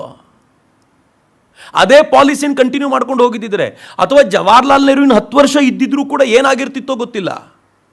ಆದರೆ ಶಾಸ್ತ್ರಿಜಿ ಸ್ಪಷ್ಟವಾಗಿ ಹೇಳಿದರು, ಬಹುತ್ ಹುವಾ ಅಬ್ ತೋ ಕುಚ್ ಕರ್ನಾ ಪಡೇಗಾ ಅಂತ. ಸೈನ್ಯವನ್ನು ಕರೆಸಿ ಮಾತನಾಡಿದ್ರು. ಅವ್ರಿಗೆ ಗೊತ್ತಾಯಿತು ಪಾಕಿಸ್ತಾನ ಕಾಶ್ಮೀರದ ದಿಕ್ಕಲ್ಲಿದೆ ಅಂತ. ನಾವು ಅನೇಕ ಭೂಭಾಗಗಳನ್ನು ಕಳ್ಕೊಳ್ಳುವಂಥ ಹೊತ್ತು ಭಾರತ ಅಫೆನ್ಸಿವ್ ಅಟ್ಯಾಕನ್ನು ಅದು ಖೇಮ್ಕರನ್ ಸೆಕ್ಟರ್ನಲ್ಲಿ ಪಂಜಾಬಿನಿಂದ ಒಳಗೆ ನುಗ್ಬಿಡ್ತು. ಎಷ್ಟರ ಮಟ್ಟಿಗೆ ಭಾರತ ಒಳಗೆ ಹೋಗ್ಬಿಡ್ತು ಅಂತಂದರೆ ಲಾಹೋರ್ ಒಳಗೂ ಹೋಗ್ಬಿಟ್ಟು. ಇವರು ದೆಹಲಿಗೆ ಬರಬೇಕಿತ್ತು, ನಾವು ಲಾಹೋರ್ಗೆ ಹೋಗ್ಬಿಟ್ಟಿದ್ವಿ. ಅಫೆನ್ಸಿವ್ ಆಗಿ ಅಟ್ಯಾಕ್ ಮಾಡಬೇಕಾಗಿದ್ದಂಥ ಪಾಕಿಸ್ತಾನ ಈಗ ಡಿಫೆನ್ಸಿವ್ ಪಾಶ್ಚರಿಗೆ ಬಂದ್ಬಿಡ್ತು. ಪಾಕಿಸ್ತಾನ ಪತರಗುಟ್ಟೋಯ್ತು. ನಾನು ಅನ್ಕೊಂಡಂಗೆ ಏನೂ ನಳಿಲಿಲ್ಲ ಅಂತ. ಲಾಲ್ ಬಹದ್ದೂರ್ ಶಾಸ್ತ್ರಿಜಿ ಈ ದೇಶದ ಜನರ ಆ ನಾಡಿ ಮಿಡಿತವನ್ನು ಅರಿತುಕೊಂಡಿದ್ರಲ್ಲ, ಒಳಗಿದ್ದ ಆ ಕ್ರಾಂತಿಯ ಚಿಂತನೆಯನ್ನು ಬಡಿದೆಬ್ಬಿಸಿದ್ರು. ಮತ್ತು ಈ ದೇಶದ ಜನರಿಗೆ ಹೇಳಿದರು, ಸೈನ್ಯಕ್ಕೆ ಧಾನ್ಯದ ಕೊರತೆ ಇದೆ, ದೇಶಕ್ಕೆ ಧಾನ್ಯದ ಕೊರತೆ ಇದೆ ಅಂತಂದರೆ ಒಂದಿನ ಉಪವಾಸ ನಾವೆಲ್ಲರೂ ಮಾಡೋಣ ಅಂತ ಹೇಳಿ ಸೋಮವಾರದ ಹೊತ್ತು ಉಪವಾಸಕ್ಕೆ ಅಂತ ಕರೆ ಕೊಟ್ಟರು. ಇಡೀ ದೇಶ ಒಪ್ಕೊಳ್ತು ಅದನ್ನು. ದೇಶದ ಬಹುತೇಕರು ರಾಮಲೀಲಾ ಮೈದಾನದಲ್ಲಿ ಅವ್ರು ಕೊಟ್ಟಂಥ ಕರೆಗೆ ಅನೇಕರು ಉಪವಾಸ ಮಾಡಿದರು. ಯಾಕೆ ಅಂತಂದರೆ ನಮ್ಗೆ ಅಮೇರಿಕ ತಾಕೀತು ಮಾಡ್ತು, ನೀವೇನಾದರೂ ಪಾಕಿಸ್ತಾನದ ವಿರುದ್ಧ ಅಫೆನ್ಸಿವ್ ರೋಲನ್ನು ತೆಗೆದುಕೊಳ್ಳೋದಾದರೆ ನಾವು ನಿಮ್ಗೆ ಕೊಡೋವಂಥ ಗೋಧಿಯನ್ನು ನಿಲ್ಲಿಸ್ತೀವಿ ಅಂತ. PL480 ಅನ್ನೋ ಯೋಜನೆಯೊಂದಿಗೆ ಭಾರತಕ್ಕೆ ಗೋಧಿ ಕಳಿಸ್ಕೊಳ್ಳಲಾಗ್ತಿತ್ತು. ಆ ಗೋಧಿಯನ್ನು ತಡೆಯುವಾಗ ಈ ದೇಶದ ಜನ ನಿಶ್ಚಯ ಮಾಡಿದರು, ನಿಮ್ಮ ಗೋಧಿ ತೊಗೊಂಡು ನಮಗೇನಾಗಬೇಕಾಗಿದೆ, ನಾವು ಉಪವಾಸ ಮಾಡ್ತೀವಿ, ಧಾನ್ಯ ಉಳಿಸ್ತೀವಿ ಅಂತ ಭಾರತದ ತಾಕತ್ತನ್ನು ಗುರುತಿಸಿದ್ರು ಲಾಲ್ ಬಹದ್ದೂರ್ ಶಾಸ್ತ್ರಿಯವರು. ನಾನು ಈ ಸಂದರ್ಭದಲ್ಲಿ ನೆನಪಿಸ್ಕೊಳ್ಬೇಕು, ಪ್ರಾಬಬ್ಲಿ ಒಂದು 10-12 ವರ್ಷ ಅಥವಾ ಸ್ವಲ್ಪ ಜಾಸ್ತಿನೂ ಆಗಿರ್ಬೋದು, ಅಮೇರಿಕಕ್ಕೆ ಒಂದು ಸುಂಟ್ರ ಗಾಳಿ ಬಂತು. ಅಮೇರಿಕಾದಲ್ಲಿ ತುಂಬ ನಷ್ಟ ಆಗಿ ಅಮೇರಿಕಾದ ಆ ಭಾಗದ ಜನಕ್ಕೆ ಹಾಹಾಕಾರ ಆಗಿ ತಿನ್ನಲಿಕ್ಕೆ ಏನೂ ಇಲ್ಲದೆ ಹೋದಾಗ ಭಾರತ ಒಂದು ವಿಮಾನದ ತುಂಬ ಧಾನ್ಯವನ್ನು, ಮತ್ತೊಂದು ವಿಮಾನದ ತುಂಬ ಔಷಧೀಯ ವಸ್ತುಗಳನ್ನು ಕಳಿಸ್ಕೊಡ್ತು. ಒಂದು ಇಂಗ್ಲೀಷ್ ಪತ್ರಿಕೆಯಲ್ಲಿ ಒಬ್ಬರು ಪತ್ರ ಬರೆದರು. ಪತ್ರ ಏನು ಬರೆದ್ರು ಅಂತಂದರೆ, ಲಾಲ್ ಬಹದ್ದೂರ್ ಶಾಸ್ತ್ರಿಯವರು ಹೇಳಿದಾಗಲಿಂದ ಇವತ್ತಿನವರೆಗೂ ನಾನು ಉಪವಾಸ ಮಾಡ್ತಿದ್ದೆ, ಇವತ್ತಿಂದ ಸ್ಟಾಪ್ ಮಾಡ್ತಿದ್ದೀನಿ. ಯಾಕೆ ಅಂದರೆ ನಾನು ಉಪವಾಸ ಮಾಡುವಾಗಲೇ ಅಂದ್ಕೊಂಡಿದ್ದೆ, ಎಲ್ಲಿವರೆಗೂ ಭಾರತ ಅಮೇರಿಕಕ್ಕೆ ಕೊಡುವ ಸ್ಥಿತಿ ಬರಲ್ವೋ ಅಲ್ಲಿವರೆಗೂ ಉಪವಾಸ ಕಂಟಿನ್ಯೂ ಮಾಡ್ತೀನಿ ಅಂತ.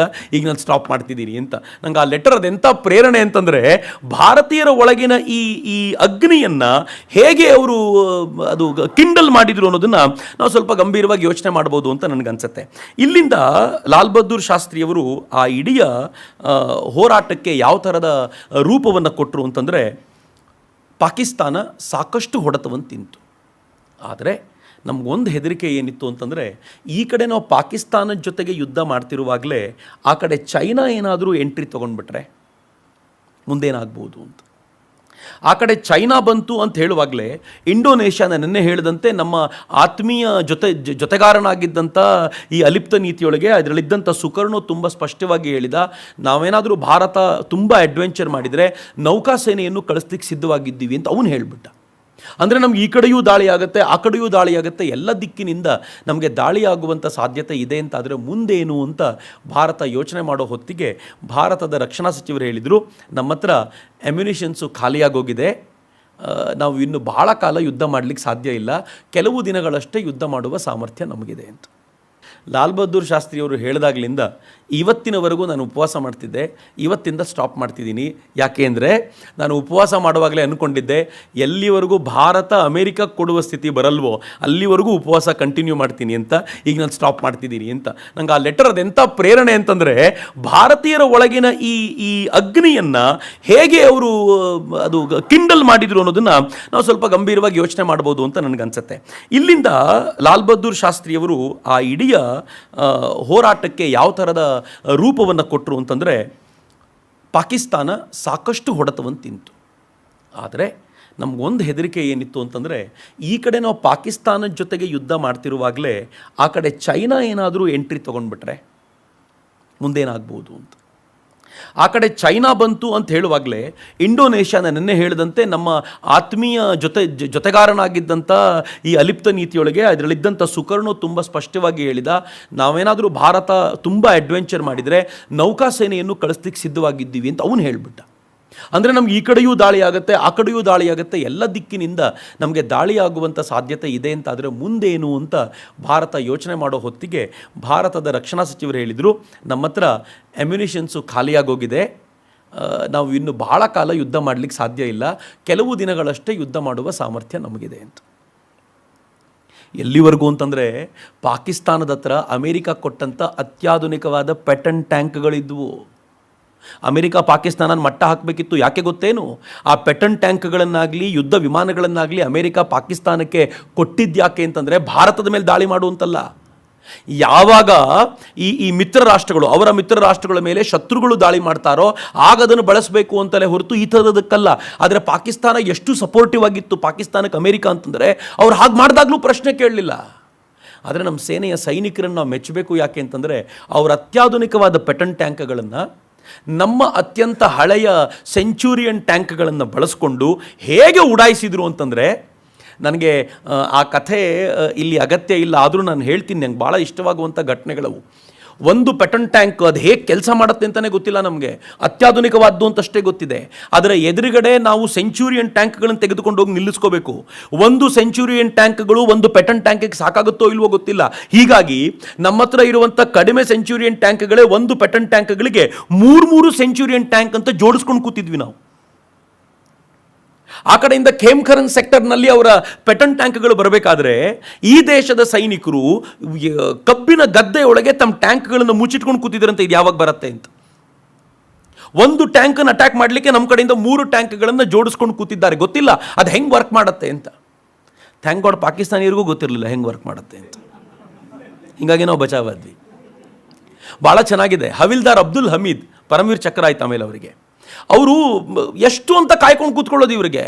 ಒಂದ್ಸಲ ನೋಡೇ ಬಿಡಬೇಕು ಅಂತ ರಿಕಾಯ್ಲೆಸ್ ಗನ್ನನ್ನು ತಮ್ಮ ಹೆಗಲ ಮೇಲೆ ಇಟ್ಕೊಂಡು ಒಂದು ಜೀಪನ್ನು ಹತ್ತಿದ್ರಂತೆ, ಎದುರುಗಡೆ ಹೋಗ್ಬಿಡು ಅಂತ ಹೇಳಿದ್ರಂತೆ, ಏನಾಗುತ್ತೋ ನೋಡೇ ಬಿಡೋಣ ಅಂತ. ಎದುರುಗಡೆ ಹೋದಾಗ ಆ ರಿಕಾಯ್ಲೆಸ್ ಗನ್ನಿಂದ ಅಟ್ಯಾಕ್ ಮಾಡಿದ್ರಲ್ಲ, ಇವರ ಗನ್ನಿಗೆ ಒಂದು ಪೆಟನ್ ಟ್ಯಾಂಕ್ ಸುಟ್ಟು ಉಡಾಯಿಸಲ್ಪಡ್ತು. ಒಂದು ಪೆಟನ್ ಟ್ಯಾಂಕು ಸುಟ್ಟೇ ಹೋಯಿತು. ಸುಟ್ಟು ಹೋದ ತಕ್ಷಣ ಇವರು ತಮ್ಮ ಗಾಡಿನ ತೆಗೆದುಕೊಂಡು ಡೇರೆಗೆ ಬಂದ್ರಂತೆ, ಸಾಬ್ಜಿ ಪೆಟನ್ ಟ್ಯಾಂಕಲ್ಲಿ ಏನೂ ಸಾಮರ್ಥ್ಯ ಇಲ್ಲ, ನನ್ನ ರಿಕಾಯ್ಲೆಸ್ ಗನ್ನಿಗೆ ಉಡಾಯಿಸಲ್ಪಡ್ತು, ನೆಗೋ ನಾನು ಈಗ ವಾಪಸ್ ಹೋಗ್ತೀನಿ ಅಂತ 7 ಟ್ಯಾಂಕ್ ಒಬ್ಬನೇ ಉಡಾಯಿಸಿದಂತ. ಆಗ ಭಾರತೀಯರಿಗೊಂದು ಕಾನ್ಫಿಡೆನ್ಸ್ ಬಂತು, ಏನೂ ಇಲ್ಲ ಇದರಲ್ಲಿ ಅಂತ. ಮತ್ತು ಎರಡನೇದೇನು ಅಂತಂದರೆ, ಈ ಇಸ್ಲಾಂನಲ್ಲಿ ಅಥವಾ ಮುಸಲ್ಮಾನರಲ್ಲಿ ಒಂದು ನಂಬಿಕೆ ಇದೆ, ನಾವು ಸತ್ತಾಗ ಭಗವಂತ ನಮ್ಮನ್ನು ಎಬ್ಬಿಸ್ತಾನೆ ಅಂತ, ಎಬ್ಬಿಸಿ ನಮ್ಗೆ ಜನ್ನತ್ ಕೊಡ್ತಾನೆ ಅಂತ. ಆಗ ಹೇಳ್ಬೇಕಾದ್ರೆ ಬಾಡಿ ಹಾಗೆ ಇರಬೇಕು. ಈ ಬಾಡಿ ಸುಟ್ಟಾಕ್ಬಿಟ್ರೆ ಭಗವಂತನಿಗೆ ಎಬ್ಬಿಸ್ಲಿಕ್ಕೆ ಏನೂ ಸಿಗಲ್ವಲ್ಲ, ಅದಕ್ಕೆ ಅವರು ಸುಡಲ್ಲ ಬಾಡಿಯನ್ನು, ಅದನ್ನು ಹೂಳ್ತಾರೆ. ಯಾವಾಗ ಪೆಟನ್ ಟ್ಯಾಂಕಿಗೆ ಬೆಂಕಿ ಹತ್ಕೊಂಡು ಉರಿತಾ ಇತ್ತೋ ಅವನು ಸತ್ತೋಗೋದನ್ನು ನೋಡ್ತಾರೋ ಒಳಗಿರೋನು, ಪಕ್ಕದಲ್ಲಿರೋನು ಪೆಟನ್ ಟ್ಯಾಂಕ್ ಬಿಟ್ಟು ಓಡೋಗ್ಬಿಡ್ತಿದ್ದಂತೆ, ನಾನು ಸಾಯಬಾರ್ದು ಅಂತ. ಹೀಗಾಗಿ ಅನೇಕ ಪೆಟನ್ ಟ್ಯಾಂಕ್ಗಳ ರಾಶಿ, 100ಕ್ಕೂ ಹೆಚ್ಚು ಪೆಟನ್ ಟ್ಯಾಂಕ್ಗಳು ಖೇಮ್ಕರನ್ ಸೆಕ್ಟರ್ನಲ್ಲಿ ಅನಾಥವಾಗಿ ಬಿದ್ದಿದ್ವು. ಲಾಲ್ ಬಹದ್ದೂರ್ ಶಾಸ್ತ್ರಿಯವರು ಅದನ್ನು ನೋಡ್ಲಿಕ್ಕೆ ಹೋದವ್ರು ಹೇಳಿದ್ರಂತೆ, ಭಾಳ ಚೆನ್ನಾಗಿದೆ ಮಾತಿದು, ನಾನು ನನ್ನ ಹಳ್ಳಿಯಲ್ಲಿ ಒಂದೇ ಸಲಕ್ಕೆ ಇಷ್ಟು ಎತ್ತಿನ ಗಾಡಿನೂ ನೋಡಲಿಲ್ವಲ್ಲಪ್ಪ ಅಂತಂದ್ರಂತೆ ಲಾಲ್ ಬಹದ್ದೂರ್ ಶಾಸ್ತ್ರಿ. ಅಷ್ಟು ಹೆಮ್ಮೆಯಿಂದ ಅವ್ರು ಮಾತನಾಡಿದರು ಅಂತ. ಈ ದೇಶದ ಸೈನಿಕರ ಸಾಮರ್ಥ್ಯ ಹಂಗಿತ್ತು, ಅಥವಾ ಅದೊಂದು ನಮಗೊಂದು ಸಿಕ್ಕಂಥ ಅವಕಾಶ, ಆ ಅವಕಾಶನ ಬಳಸ್ಕೊಂಡ್ವಿ. ಆದರೆ ಈ ರೀತಿ ಕೊಟ್ಟಂಥ ರಕ್ಷಣಾ ಸಚಿವರ ಹೇಳಿಕೆಯಿಂದಾಗಿ ಲಾಲ್ ಬಹದ್ದೂರ್ ಶಾಸ್ತ್ರಿಯವರಿಗೂ ಒಂದು ಸ್ವಲ್ಪ ಅಳುಕು ಉಂಟಾದಂಥ ಸಾಧ್ಯತೆ ಇದೆ. ಹೀಗಾಗಿ ಸಂಧಾನ ಮಾಡುವಂಥ ಅಗತ್ಯ ಬಂದರೆ ನಾವು ಸಂಧಾನಕ್ಕೆ ಸಿದ್ಧ ಅನ್ನುವಂಥ ಮಟ್ಟಿಗೆ ಭಾರತ ಒಪ್ಕೊಳ್ಳುವಂಥ ಸಿದ್ಧತೆಗೆ ಆಯಿತು. ಹೀಗಾಗಿಯೇ ಈ ಸಂಧಾನದ ವಿಚಾರ ಬಂದಾಗ ರಷ್ಯಾ ಮತ್ತು ಅಮೇರಿಕ ಇಬ್ಬರೂ ಭಾರತದ ನಡುವೆ ಸಂಧಾನ ಮಾಡಬೇಕು ಅಂತ ಬಂದರು. ಅಲಿಪ್ತ ನೀತಿ ಕಟ್ಟಿಕೊಂಡು ಜಗತ್ತಿನ ಎಲ್ಲರ ಸಂಧಾನ ನಾವು ಮಾಡ್ತೀವಿ ಅಂತ ಹೋಗಬೇಕು ಅಂದ್ಕೊಂಡಿದ್ದವರು ಈಗ ನಮ್ಮ ನಡುವಿನ ಯುದ್ಧದ ಸಂಧಾನಕ್ಕೆ ದೊಡ್ಡ ಶಕ್ತಿಗಳು ವಾಪಸ್ ಬರಬೇಕಾದಂಥದ್ದು ಬಂತಲ್ಲ, ಇದು ದೂರದೃಷ್ಟಿಯ ಕೊರತೆ ಅಂತ ನಾನು ಹೇಳೋದು. ಜವಾಹರ್ಲಾಲ್ ನೆಹರು ದೇಶವನ್ನು ಬಿಟ್ಟುಕೊಡುವಾಗ ಎಂಥ ದೇಶವನ್ನು ಬಿಟ್ಟುಕೊಟ್ಟಿದ್ರು ಗೊತ್ತೇನು? ದೀನವಾಗಿರುವ ದೇಶವನ್ನು ಬಿಟ್ಕೊಟ್ಟು ಹೋಗ್ಬಿಟ್ಟಿದ್ರು. ಎಲ್ಲರ ಮುಂದೆ ತಲೆ ತಗ್ಗಿಸಿ ನಿಲ್ಲಬೇಕಾಗಿರುವಂಥ ಶಕ್ತಿಹೀನವಾಗಿರುವಂಥ ದೇಶವನ್ನು ಬಿಟ್ಟುಕೊಟ್ಟಿದ್ರು. ಪಾಪ ಲಾಲ್ ಬಹದ್ದೂರ್ ಶಾಸ್ತ್ರಿಗೆ ಅದನ್ನು ನಿರ್ಮಾಣ ಮಾಡುವ ವೇಳೆಗೆ ಅವರ ದೇಹವೇ ತ್ಯಾಗ ಆಗೋಯ್ತು. ನಾನು ಅದೇ ಹೇಳ್ತೀನಲ್ಲ ಯಾವಾಗಲೂ, ನಾವು ಈ ಯುದ್ಧದ ಕಾರಣಕ್ಕೋಸ್ಕರ ಅಥವಾ ಈ ಅಲಿಪ್ತ ನೀತಿಯ ಕಾರಣಕ್ಕೋಸ್ಕರ ನಾವು ಲಾಲ್ ಬಹದ್ದೂರ್ ಶಾಸ್ತ್ರಿ ಥರದ ಒಂದು ಜೆಮ್ಮನ್ನು ಕಳ್ಕೊಂಡ್ಬಿಟ್ವಿ. ಅವರು ತಾಷ್ಕೆಂಟಿಗೆ ಹೋದವರು ವಾಪಸ್ ಬರಲೇ ಇಲ್ಲ ಅನ್ನೋದನ್ನು ನಮಗೆಲ್ರಿಗೂ ತುಂಬ ಸ್ಪಷ್ಟವಾಗಿ ಗೊತ್ತಿರಬೇಕು. ಆದರೆ ಒಂದನ್ನು ಗಮನಿಸಿ, ಈ ಒಟ್ಟಾರೆ ಅವಧಿಯೊಳಗೆ ಅಮೇರಿಕ ಸ್ಟ್ರಾಂಗ್ ಆಗ್ತಿದ್ದಂತೆ ಚೀನಾ ಒಂದು ಕಡೆ ಸ್ಟ್ರಾಂಗಾಗಿ ಬೆಳೀತಲ್ಲ. ಚೀನಾ ಯಾವ ಥರ ಸ್ಟ್ರಾಂಗಾಗಿ ಬೆಳೀತು ಗೊತ್ತೇನು? ಚೀನಾ ತನ್ನ ಕಲ್ಚರಲ್ ಎಥೋಸ್ನ ಆಧಾರದ ಮೇಲೆ ಬೆಳೀತು. ಚೀನಾ ಅಷ್ಟು ಪ್ರಜಾಪ್ರಭುತ್ವವನ್ನು ಮೆಟ್ಟಿ ನಿಂತು ತಾನು ಸರ್ವಾಧಿಕಾರಿತ್ವವನ್ನೇ ತಗೊಂಡು ಬಂದು ನಿಂತಾಗಲೂ ಕೂಡ ಆ ಚೀನಾ ಎಷ್ಟು ಬಲವಾಗಿ ತನ್ನ ಕಲ್ಚರಲ್ ಎಥೋಸನ್ನು ಇಟ್ಕೊಂಡು ಬೆಳೀತು ಅಂತಂದರೆ ಭಾರತಕ್ಕೊಂದು ಆಪರ್ಚುನಿಟಿ ಆಗಿತ್ತಿದು ಅಂತ. ನಾನು ಕೂಡ ಹೀಗೆ ಬೆಳಿಬೋದು ಅನ್ನೋಂಥದ್ದಕ್ಕೆ ಆಪರ್ಚುನಿಟಿ ಆಗಿತ್ತು. ಆದರೆ ಭಾರತ ಹಂಗೆ ಬೆಳಿಲಿಕ್ಕಾಗಲಿಲ್ಲ. ಚೀನಾ ಒಂದು ಹಂತದಲ್ಲಿ ಹೇಗಿತ್ತು ಗೊತ್ತಾ ಮಿತ್ರರೆ, ನಿಮ್ಗೆ ಆಶ್ಚರ್ಯ ಅನ್ಸುತ್ತೆ ಹೇಳಿದರೆ, ಚೀನಾನ ಜಗತ್ತು ರೆಕಗ್ನೈಸ್ ಕೂಡ ಮಾಡ್ತಿರಲಿಲ್ಲ. ಚೀನಾನ ಎಲ್ಲಿವರೆಗೂ ಅಂತಂದರೆ ಅದನ್ನೊಂದು ರಾಷ್ಟ್ರ ಅಂತ ಎಲ್ಲ ರಾಷ್ಟ್ರಗಳು ರೆಕಗ್ನೈಸ್ ಮಾಡಿರಲಿಲ್ಲ. ಅದಕ್ಕೆ ರೆಕಗ್ನೈಸ್ ಮಾಡಬಹುದಾಗಿರುವಂಥ ವೇದಿಕೆಯನ್ನು ನಿರ್ಮಾಣ ಮಾಡಿಕೊಟ್ಟಿದ್ದು ನಾವು. ಬಂಡುಂಗ್ನಲ್ಲಿ ಸಭೆ ಆದಾಗ ಮಾವೋತ್ಸೆ ತುಂಗ ಬಂದಿದ್ದಲ್ಲ, ಸರ್ವಾಧಿಕಾರಿ ಮಾವೋತ್ಸೆ ತುಂಗ. ಆ ಸರ್ವಾಧಿಕಾರಿ ಮಾವೋತ್ಸೆ ತುಂಗನನ್ನು ಉಳಿದ 28 ರಾಷ್ಟ್ರಗಳು ಒಪ್ಪುವಂತೆ ಮಾಡಿದ್ದು ನಾವೇ. ನಾವು ಎಲ್ಲಿವರೆಗೂ ಭ್ರಮೆಯಲ್ಲಿದ್ವಿ ಅಂತಂದರೆ, ಚೀನಾ ನಮ್ಮ ಜೊತೆ ಪರ್ಮನೆಂಟ್ ಫ್ರೆಂಡ್ಶಿಪ್ ಮಾಡ್ಕೊಂಡಿರುತ್ತೆ, ನಾವು ಅವ್ರ ಜೊತೆ ಗಲಾಟೆ ಮಾಡಿಕೊಂಡ್ರೆ ಮಾತ್ರ ಪ್ರಾಬ್ಲಮ್ ಆಗುತ್ತೆ ಅನ್ನೋ ನಿಟ್ಟಿನಲ್ಲಿ 1950ರಲ್ಲಿ ಯುನೈಟೆಡ್ ನೇಷನ್ಸ್ನ ಸೆಕ್ಯೂರಿಟಿ ಕೌನ್ಸಿಲ್ನಲ್ಲಿ ನೀವಿರಬೇಕು ಅಂತ ಅಮೇರಿಕ ಕೇಳಿಕೊಂಡಾಗ ಜವಾಹರ್ಲಾಲ್ ನೆಹರು ಏನು ಹೇಳಿದ್ರು ಗೊತ್ತಾ? ಇಲ್ಲ, ಇದು ನಮಗಲ್ಲ, ಚೀನಾಕ್ಕೆ ಸರಿ ಹೋಗುತ್ತೆ, ಚೀನಾಕ್ಕೆ ಯುನೈಟೆಡ್ ನೇಷನ್ಸ್ನ ಸೆಕ್ಯೂರಿಟಿ ಕೌನ್ಸಿಲ್ನ ಸ್ಥಾನ ಕೊಡಿ ಅಂತ. 1955ನಲ್ಲಿ USSR ಆಫರ್ ಮಾಡ್ತು. ಅದು ಆಫರ್ ಮಾಡಿ ಹೇಳ್ತು, ಈಗಲಾದರೂ ಬನ್ನಿ ನಾವು ರೀಪ್ಲೇಸ್ ಮಾಡ್ತೀವಿ, ನಾವು ರೀಪ್ಲೇಸ್ ಮಾಡಿ ನಿಮ್ಮನ್ನು ತಗೊಳ್ಬೇಕು ಅಂತ ಎಲ್ಲರದು ಒತ್ತಡ ಇದೆ ಅಂತಂದಾಗ ಆಗಲೂ ಹೇಳ್ತು, ಇಲ್ಲ ನಾನೇನಾದರೂ ರೀಪ್ಲೇಸ್ ಮಾಡಿ ಈಗ ಬಂದರೆ ಚೀನಾ ಬೇಜಾರು ಮಾಡ್ಕೊಂಡು ಬಿಡುತ್ತೆ, ಹೀಗಾಗಿ ಚೀನಾ ಇರೋದು ಒಳ್ಳೆಯದು ಅಂತ ನೆಹರು ಮತ್ತೆ ಹೇಳಿದರು. ಚೀನಾ ಎಷ್ಟು ಸ್ಟ್ರಾಂಗ್ ಆಯಿತು ಆಮೇಲೆ ಅಂತಂದರೆ, ಯುನೈಟೆಡ್ ನೇಷನ್ಸ್ನ ಸೆಕ್ಯೂರಿಟಿ ಕೌನ್ಸಿಲ್ಗೆ ಹೋಗಬೇಕು ಅಂತ ಕಳೆದ 20 ವರ್ಷಗಳಿಂದ, ಮಿನಿಮಮ್ 2 ದಶಕಗಳಿಂದ ಬಡದಾಡ್ತಾ ಇದ್ದೀವಿ. ಪ್ರತಿ ಬಾರಿ ಹೋಗ್ಲಿಕ್ಕೆ ಎಲ್ಲರೂ ಒಪ್ಕೊಳ್ತಾರೆ, ಚೀನಾ ವಿಟೋ ಪವರ್ ಯೂಸ್ ಮಾಡುತ್ತೆ, ಭಾರತಕ್ಕೆ ಎಂಟ್ರಿ ಕೊಡುವಂತಿಲ್ಲ ಅಂತ ಹೇಳುತ್ತೆ. ಇದು ಚೀನಾ ನಮ್ಗೆ ಮಾಡಿದ್ದ.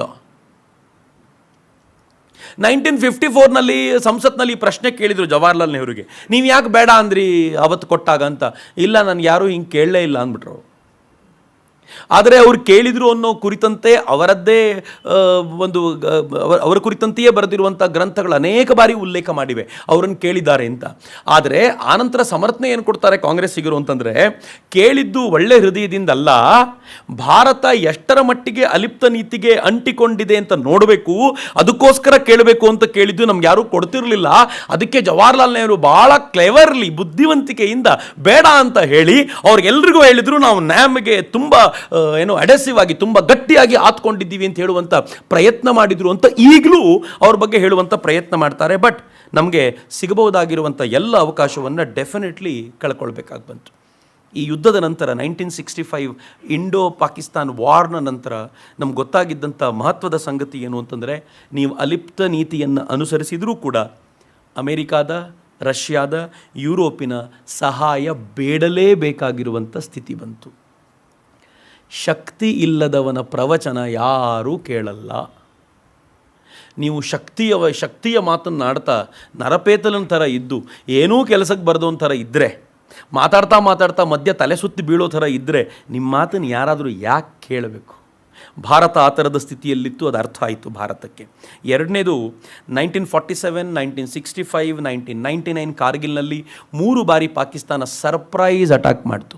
1947 was surprise attack, 1965 surprise attack, ಕಾರ್ಗಿಲ್ನಲ್ಲೂ ಕೂಡ ಸರ್ಪ್ರೈಸ್ ಅಟ್ಯಾಕ್. ಸ್ವತಃ ಅಟಲ್ ಬಿಹಾರಿ ವಾಜಪೇಯಿ ಮೈ ಮರೆತು ಮಲಗಿದ್ದಾಗ ಎಕ್ದಮ್ ಅಟ್ಯಾಕ್ ಆಯಿತು. ನಮಗೆ ಸಿಕ್ಕಂಥ ಒಂದು ಲೆಸನ್ ಏನು ಅಂತಂದರೆ, ಪಕ್ಕದಲ್ಲಿದ್ದರೂ ನಂಬಕ್ಕೆ ಹೋಗಬೇಡ ಅಂತ. ಫಾರಿನ್ ಪಾಲಿಸಿಯ ಒಂದು ಫಾರಿನ್ ಪಾಲಿಸಿ ಹೇಗೆ ಕಾಲಕ್ರಮದಲ್ಲಿ ಎವಾಲ್ವ್ ಆಗ್ತಾ ಹೋಗುತ್ತೆ ನೋಡಿ. ನಿಮ್ಮ ಪಕ್ಕದಲ್ಲೇ ಇದ್ದರೂ ಅವನನ್ನು ನಂಬಲಿಕ್ಕೆ ಹೋಗಬೇಡ, ಯಾವತ್ತು ಏನು ಬೇಕಿದ್ರೂ ಮಾಡ್ಬೋದು ಅಂತ. ಮೂರನೇದು, ಇದನ್ನು ಒಬ್ಬ ಚಿಂತಕ ಲಿಡಲ್ ಹಾರ್ಟ್ ಹೇಳ್ತಾನೆ, ಭಾಳ ಚೆನ್ನಾಗಿ ಹೇಳ್ತಾನೆ, ಭಾಳ ಖುಷಿ ಕೊಟ್ಟಂಥ ಮಾತು ನನಗಿದು. ಎಷ್ಟು ಚೆನ್ನಾಗಿ ಅನಲೈಸ್ ಮಾಡಿ ನೋಡಿ. ಅವನೇನು ಹೇಳ್ತಾನೆ ಅಂತಂದರೆ, non aggressive countries fight to extreme than aggressive ones. Here if the opponent look strong, they just step back. ಅವನೇನು ಹೇಳ್ತಾನೆ ಅಂತಂದರೆ, ನಾನ್ ಅಗ್ರೆಸಿವ್ ಕಂಟ್ರೀಸ್, ಉದಾಹರಣೆಗೆ ರಷ್ಯಾ ಮತ್ತು America, they are non aggressive countries. ಇಬ್ಬರು ಫೈಟ್ ಮಾಡ್ತಾನೇ ಇರ್ತಾರೆ. ಆದರೆ ಎಲ್ಲಿವರೆಗೂ ಫೈಟ್ ಮಾಡ್ತಾರೆ non aggressive countries? Tooth and nail, ಯಾರು ಗೆಲುವು ಯಾರು ಸೋಲು ಅಂತ ಗೊತ್ತಾಗಬೇಕು, ಅಲ್ಲಿವರೆಗೂ ಫೈಟ್ ಮಾಡ್ತೀವಿ ಅಂತ. ಬಟ್ ಈ ಅಗ್ರೆಸಿವ್ ಕಂಟ್ರಿ ಇರುತ್ತಲ್ಲ ಪಾಕಿಸ್ತಾನದ ಥರದ್ದು, ಇದು ಹೆಂಗಿರುತ್ತೆ ಅಂತಂದರೆ ಅಗ್ರೆಸಿವ್ ಆಗಿ ನುಗ್ಗುತ್ತಂತೆ, ಎದುರುಗಡೆ ಇರೋ ಸ್ಟ್ರಾಂಗ್ ಅಂತ ಗೊತ್ತಾದರೆ ಸೈಲೆಂಟಾಗಿ ವಾಪಸ್ ಹೋಗ್ಬಿಡುತ್ತೆ. It is true. ಎಷ್ಟು ಸಲ ಪಾಕಿಸ್ತಾನ ಹೀಗೆ ಮಾಡ್ತು, ಪ್ರತಿ ಸಲ ಬಂತು ನಾವು ಸ್ಟ್ರಾಂಗ್ ಆಗಿದ್ದೀವಿ ಅಂತ ಗೊತ್ತಾದರೆ ವಾಪಸ್ ಹೋಗ್ಬಿಡುತ್ತೆ ಅಂತ. ಸೊ ನಾನ್ ಅಗ್ರೆಸಿವ್ ಕಂಟ್ರೀಸ್ ಕೊನೆವರೆಗೂ ಫೈಟ್ ಮಾಡ್ತವೆ, ಆದರೆ ಅಗ್ರೆಸಿವ್ ಕಂಟ್ರೀಸು ಅದು ಯಾವಾಗ ಎದುರಾಳಿ ಸ್ಟ್ರಾಂಗ್ ಅಂತ ಗೊತ್ತಾಗುತ್ತೋ ಸೈಲೆಂಟಾಗಿ ವಾಪಸ್ ಹೋಗುತ್ತೆ ಅಂತ ತುಂಬ ಗಮನಿಸಬೇಕಾಗಿರುವಂಥ ಸಂಗತಿ. ಇವೆಲ್ಲವೂ ಕೂಡ ಫಾರಿನ್ ಪಾಲಿಸಿಯನ್ನು ರೂಪಿಸಬೇಕಾದಾಗ ತುಂಬ ಇಂಪಾರ್ಟೆಂಟ್ ಆಗಿರುವಂಥ ಕೆಲಸವನ್ನು ಮಾಡುತ್ತೆ. ಅಗ್ರೆಸಿವ್ ಕಂಟ್ರಿ ಎದುರುಗಡೆ ನೀವು ಫೈಟ್ ಮಾಡಬೇಕಾಗಿರೋದು ಹೇಗೆ ಅಂತಂದರೆ, ನೀವು ಅದಕ್ಕಿಂತ 10 ಪಟ್ಟು ಸ್ಟ್ರಾಂಗ್ ಅಂತ ಅದು ಗೊತ್ತಾಗೋ ಥರ ನಡ್ಕೊಳ್ಳಿ. ಅಗ್ರೆಸಿವ್ ಕಂಟ್ರಿ ನಿಮ್ಮ ತಂಟೆಗೆ ಬರಲ್ಲ. ನಾನ್ ಅಗ್ರೆಸಿವ್ ಕಂಟ್ರಿಗೆ ಹಂಗಾಗಲ್ಲ. ನಾನ್ ಅಗ್ರೆಸಿವ್ ಕಂಟ್ರಿನ ಫೈಟ್ ಮಾಡಬೇಕಾಗಿದ್ರೆ ಅದು ಕೊನೆವರೆಗೂ ಫೈಟ್ ಮಾಡುತ್ತೆ. ಅದಕ್ಕೋಸ್ಕರ ಅದನ್ನು ಬಂಧಿಸಲಿಕ್ಕೆ ನೀವು ವ್ಯಾಪಾರದ ಮಾಧ್ಯಮವನ್ನು ಬಳಸಿ, ನೀವು ಬೇರೆ ಬೇರೆ ಡಿಪ್ಲೊಮ್ಯಾಟಿಕ್ ಮಾಧ್ಯಮಗಳನ್ನು ಬಳಸಿ ಅದನ್ನು ಬಂಧಿಸಿಡಬೇಕು. ಅಂದರೆ ಇವೆರಡೂ ನಾವು ವಿದೇಶಾಂಗ ನೀತಿಯಲ್ಲಿ ತಿಳ್ಕೊಂಡಿರಬೇಕಾಗಿರುವಂಥ ಅತ್ಯಂತ ಮಹತ್ವದ ಸಂಗತಿ ಅಂತ. ಆದರೆ ಒಟ್ಟಾರೆ ಈ ಅಲಿಪ್ತ ನೀತಿಯ ಕಾರಣಕ್ಕೋಸ್ಕರ ಕಟ್ಟಬೇಕಾಗಿರುವಂಥ ಪ್ರೈಸನ್ನು ನಾವು ಕಟ್ಟಿಯಾಗಿತ್ತು. ಆತ ಲಾಲ್ ಬಹದ್ದೂರ್ ಶಾಸ್ತ್ರಿ ತೀರ್ಕೊಂಡ ನಂತರ ಅಧಿಕಾರಕ್ಕೆ ಬಂದಿದ್ದು ಜವಾಹರ್ಲಾಲ್ ನೆಹರು ಮಗಳಾಗಿದ್ದಂಥ ಇಂದಿರಾ. ನೆಹರು, ನಾನು ಆಗಲೇ ಹೇಳಿದಂತೆ ನೆಹರೂರವರ ಫಾರಿನ್ ಪಾಲಿಸಿಯನ್ನು ಮೊದಲಿಗೆ ಧಿಕ್ಕರಿಸಿದ್ದೇ ಇಂದಿರಾ ಗಾಂಧಿ.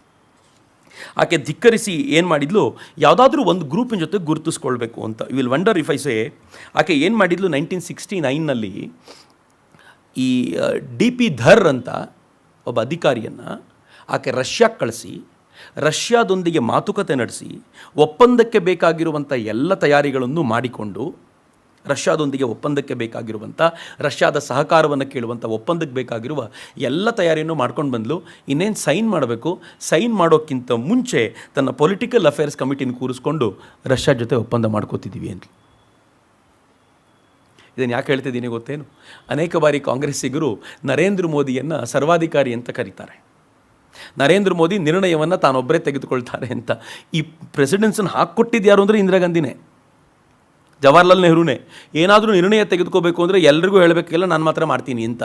ಆದರೆ ನರೇಂದ್ರ ಮೋದಿ ಹಂಗೆ ಮಾಡ್ತಾರಾ ಅಂತ ಕೇಳಿದರೆ ಹಾಗೇನೂ ಇಲ್ಲ ಅಂತ.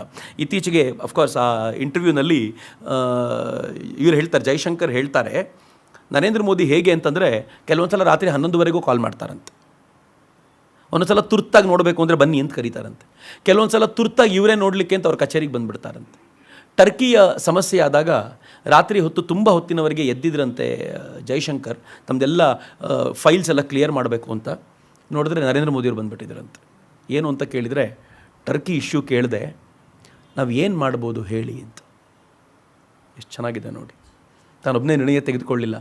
ಅವ್ರು ಹೇಳಿದ್ರು ಟರ್ಕಿಗೆ ನಾವು ಸಹಾಯ ಮಾಡಬೇಕು ಅಂತಂದರೆ ಏನು ಮಾಡಬೇಕು, ಎಷ್ಟರ ಮಟ್ಟಿಗೆ ಮಾಡ್ಬೋದು. ತಕ್ಷಣ ಜೈಶಂಕರ್ ತಮ್ಮೆಲ್ಲ ಅನುಭವಗಳ ಆಧಾರದ ಮೇಲೆ ಏನೇನು ಮಾಡ್ಬೋದು ಅಂತ ಹೇಳಿದಾಗ NDRFಗೆ ತಕ್ಷಣ ಮಾತಾಡಿ ಆದಷ್ಟು ಬೇಗ ಟರ್ಕಿಗೆ ನಾವು ಏನೇನು ಮಾಡಬೇಕೋ ಮಾಡೋಣ ಅಂತ ಆ ಕ್ಷಣಕ್ಕೆ ನಿರ್ಣಯ ತೆಗೆದುಕೊಂಡು ಫ್ರೀಡಮ್ ಕೊಟ್ಟು ಹೋಗ್ಬಿಟ್ರಂತೆ. ಅವ್ರು ಹೇಳ್ತಾರೆ, ಈ ಥರದ ಪ್ರಧಾನಮಂತ್ರಿ ಸಿಗೋದು ಬಹಳ ಕಷ್ಟ, ನನ್ನ ಜೊತೆ ಪೂರ್ತಿ ಡಿಸ್ಕಷನ್ ಮಾಡ್ತಾರೆ, ತಾವೇನೋ ಅಂದ್ಕೊಂಡು ಬಂದಿರ್ತಾರೆ, ಅದು ಸರಿ ಆಗೋದಿಲ್ಲ ಅಂತ ಗೊತ್ತಾದರೆ ಅದನ್ನು ಬಿಟ್ಟು ಉಳಿದವರೆಲ್ಲ ಹೇಳಿದ್ದನ್ನು ಅಕ್ಸೆಪ್ಟ್ ಮಾಡಲಿಕ್ಕೆ ಸಿದ್ಧರಾಗ್ತಾರೆ, ಅದು ಭಾಳ ವಿಶೇಷ ಅಂತ. ಆದರೆ ಇಂದಿರಾ ಹಾಗಿರಲಿಲ್ಲ.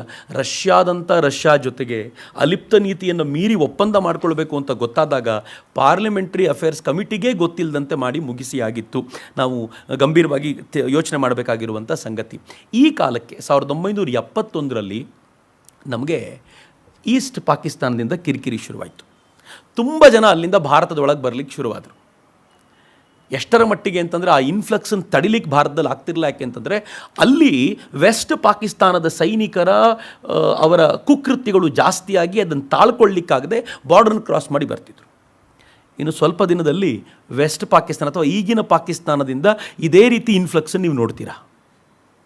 ಪಾಕ್ ಆಕ್ರಮಿತ ಕಾಶ್ಮೀರ ತುಂಬ ಸ್ಪಷ್ಟವಾಗಿ ಹೇಳಿದೆ, ನಮ್ಮನ್ನು ಇನ್ನು ಮುಂದೆ ನೀವು ಆಳೋದು ಬಿಡಿ, ನಮ್ಮನ್ನು ಭಾರತಕ್ಕೆ ಸೇರಿಸ್ಬಿಡಿ. ನಮ್ಮ ಮತ್ತು ಭಾರತದ ನಡುವೆ ಹೈವೇನ ಓಪನ್ ಮಾಡಿ, ಯಾಕೆಂದರೆ ಭಾರತ ತುಂಬ ಸುಭಿಕ್ಷವಾಗಿದೆ, ಅಲ್ಲಿರೋದೇ ನಮಗೆ ಖುಷಿಯಾಗುತ್ತೆ ಅಂತ ಪಾಕ್ ಆಕ್ರಮಿತ ಕಾಶ್ಮೀರದ ಜನ ಹೇಳಲಿಕ್ಕೆ ಶುರು ಮಾಡಿದ್ದಾರೆ. ಆದರೆ ಅಲ್ಲಿಂದ ಇನ್ಫ್ಲಕ್ಸ್ ಹೀಗೆ ಶುರುವಾದರೆ ಯಾರೂ ಅಚ್ಚರಿ ಪಡಬೇಕಾಗಿಲ್ಲ. ಬಟ್ ಭಾರತ ಅದಕ್ಕೆ ಈಗ ತಯಾರಿಯಾಗಿದೆ. ಯಾಕೆಂದರೆ ತುಂಬ ಸ್ಪಷ್ಟವಾದ ದನಿಯಲ್ಲಿ ಹೇಳಿದೆ, ಕಾಶ್ಮೀರದಲ್ಲಿರುವಂಥ ಸೈನಿಕರನ್ನ ವಾಪಸ್ ಕಳಿಸ್ಕೊಳ್ತೀವಿ, ಆದರೆ ಗಡಿಯಲ್ಲಿರುವಂಥ ಸೈನಿಕರು ಹಾಗೆ ನಿಂತಿರ್ತಾರೆ ಅಂತ, ಇವ್ರನ್ನ ಯಾರನ್ನೂ ವಾಪಸ್ ಕಳಿಸ್ಕೊಳ್ಳಲ್ಲ ಅಂತ. ಬಟ್ ನಮ್ಗೆ ಬರ್ಬೋದಾಗಿರುವಂಥ ಸವಾಲುಗಳು ಭಾಳ ದೊಡ್ಡದ್ದಿವೆ ಬರೋ ದಿನಗಳಲ್ಲಿ, ಅದಕ್ಕೆ ಭಾರತ ತಯಾರಾಗಬೇಕಾಗಿದೆ. ಅವತ್ತು ಹೀಗೆ ಆಗಿತ್ತು. ಈಸ್ಟ್ ಪಾಕಿಸ್ತಾನದಿಂದ ಇವ್ರು ಒಳಗೆ ಬರೋದು ಇನ್ಫ್ಲಕ್ಸ್ ಜಾಸ್ತಿ ಆದಾಗ ಇಂದಿರಾ ಗಾಂಧಿಗೆ ಇದನ್ನು ಹೇಗೆ ಮ್ಯಾನೇಜ್ ಮಾಡಬೇಕು ಅಂತ ಗೊತ್ತಾಗಲಿಲ್ಲ. ಇಂದಿರಾ ಗಾಂಧಿ ಅದನ್ನು ಮ್ಯಾನೇಜ್ ಮಾಡಲಿಕ್ಕೋಸ್ಕರ ಆಕೆ ಒಂದೇ ಒಂದು ದಾರಿ ಆಕೆಗಿದ್ದಿದ್ದು, ಹೇಗಾದರೂ ಮಾಡಿ ಈಸ್ಟ್ ಪಾಕಿಸ್ತಾನದ ಮೇಲೆ ಅಟ್ಯಾಕ್ ಮಾಡಿ ಅದನ್ನು ವೆಸ್ಟ್ ಪಾಕಿಸ್ತಾನದಿಂದ ಸೆಪ್ರೇಟ್ ಮಾಡಿಕೊಡ್ಬೇಕು ಅಂತ. ಅದಕ್ಕೆ ಬೇಕಾಗಿ ಮುಜಿಬುರ್ ರೆಹಮಾನ್ರಂತ ಯಾರಲ್ಲಿ ಹೋರಾಟ ಮಾಡ್ತಿದ್ರೋ ಅವ್ರಿಗೆ ಬೇಕಾಗಿರುವಂಥ ಎಲ್ಲ ಸಪೋರ್ಟನ್ನು ಕೊಡಬೇಕು ಅಂತ ನಿಶ್ಚಯ ಮಾಡಲಾಯಿತು. ಆ ಮೀಟಿಂಗ್ ಭಾಳ ಚೆನ್ನಾಗಿದೆ. ಜನರಲ್ ಮಾಣಿಕ್ ಷಾ ಮೀಟಿಂಗಿಗೆ ಕರೆಸಿದರು. ಆ ಮೀಟಿಂಗಲ್ಲಿ ಯಾರ್ಯಾರಿದ್ರು ಅಂತಂದರೆ, ಈ ದೇಶದ ಅವತ್ತಿನ ಕೃಷಿ ಸಚಿವರಿದ್ದರು, ಅವತ್ತಿನ ವಿದೇಶಾಂಗ ಸಚಿವರಿದ್ದರು, ಫೈನಾನ್ಸ್ ಮಿನಿಸ್ಟರ್ ಇದ್ದರು, ಸ್ವತಃ ಪ್ರಧಾನಮಂತ್ರಿ ಇಂದಿರಾ ಗಾಂಧಿ, ಜೊತೆಗೆ ಜನರಲ್ ಮಾಣಿಕ್ ಷಾ. ಮಾಣಿಕ್ ಷಾನ್ ಕೂರಿಸ್ಕೊಂಡು ಇವರೆಲ್ಲ ಕೇಳಿದರಂತೆ, ಯುದ್ಧ ಮಾಡಬೇಕು, ನಾವು ಟೈಮ್ ಬಂದಿದೆ, ಈ ಯುದ್ಧಕ್ಕೆ ನಾವು ಸದ್ದಲ್ಲಿ ಮಾಡಿ ಅದನ್ನು ಮುಗಿಸ್ಬೋದಾ, ಬೇರ್ಪಡಿಸ್ಬೋದಾ ಅಂತ. ಎಲ್ಲ ಮೂವರು ಮಂತ್ರಿಗಳಿದ ಮಾಡ್ಬೋದು ಅಂತ ಹೇಳಬೇಕಾಗಿದ್ದು ಮಾಣಿಕ್ ಷಾ. ಈ ಇಂದಿರಾ ಗಾಂಧಿ ಹೇಳಿದಾಗ ಯುದ್ಧ ಮಾಡಲಿಕ್ಕೆ ಆಗೋದಿಲ್ಲ ಅಂತ ಹೇಳೋ ಧೈರ್ಯ ಇದೆ ಏನು ಯಾರಿಗಾದರೂ? ಅವ್ರು ಮೂವರು ಹ್ಞೂ ಅಂದ್ರಂತ. ಮಾಣಿಕ್ ಷಾ ಅವರು ಇಂದಿರಾ ಗಾಂಧಿನ ಸ್ವೀಟಿ ಅಂತ ಕರಿತಿದ್ರು. ಅದೊಂಥರ ಅಪರೂಪ ತಾಕತ್ತು ಅವ್ರದ್ದು.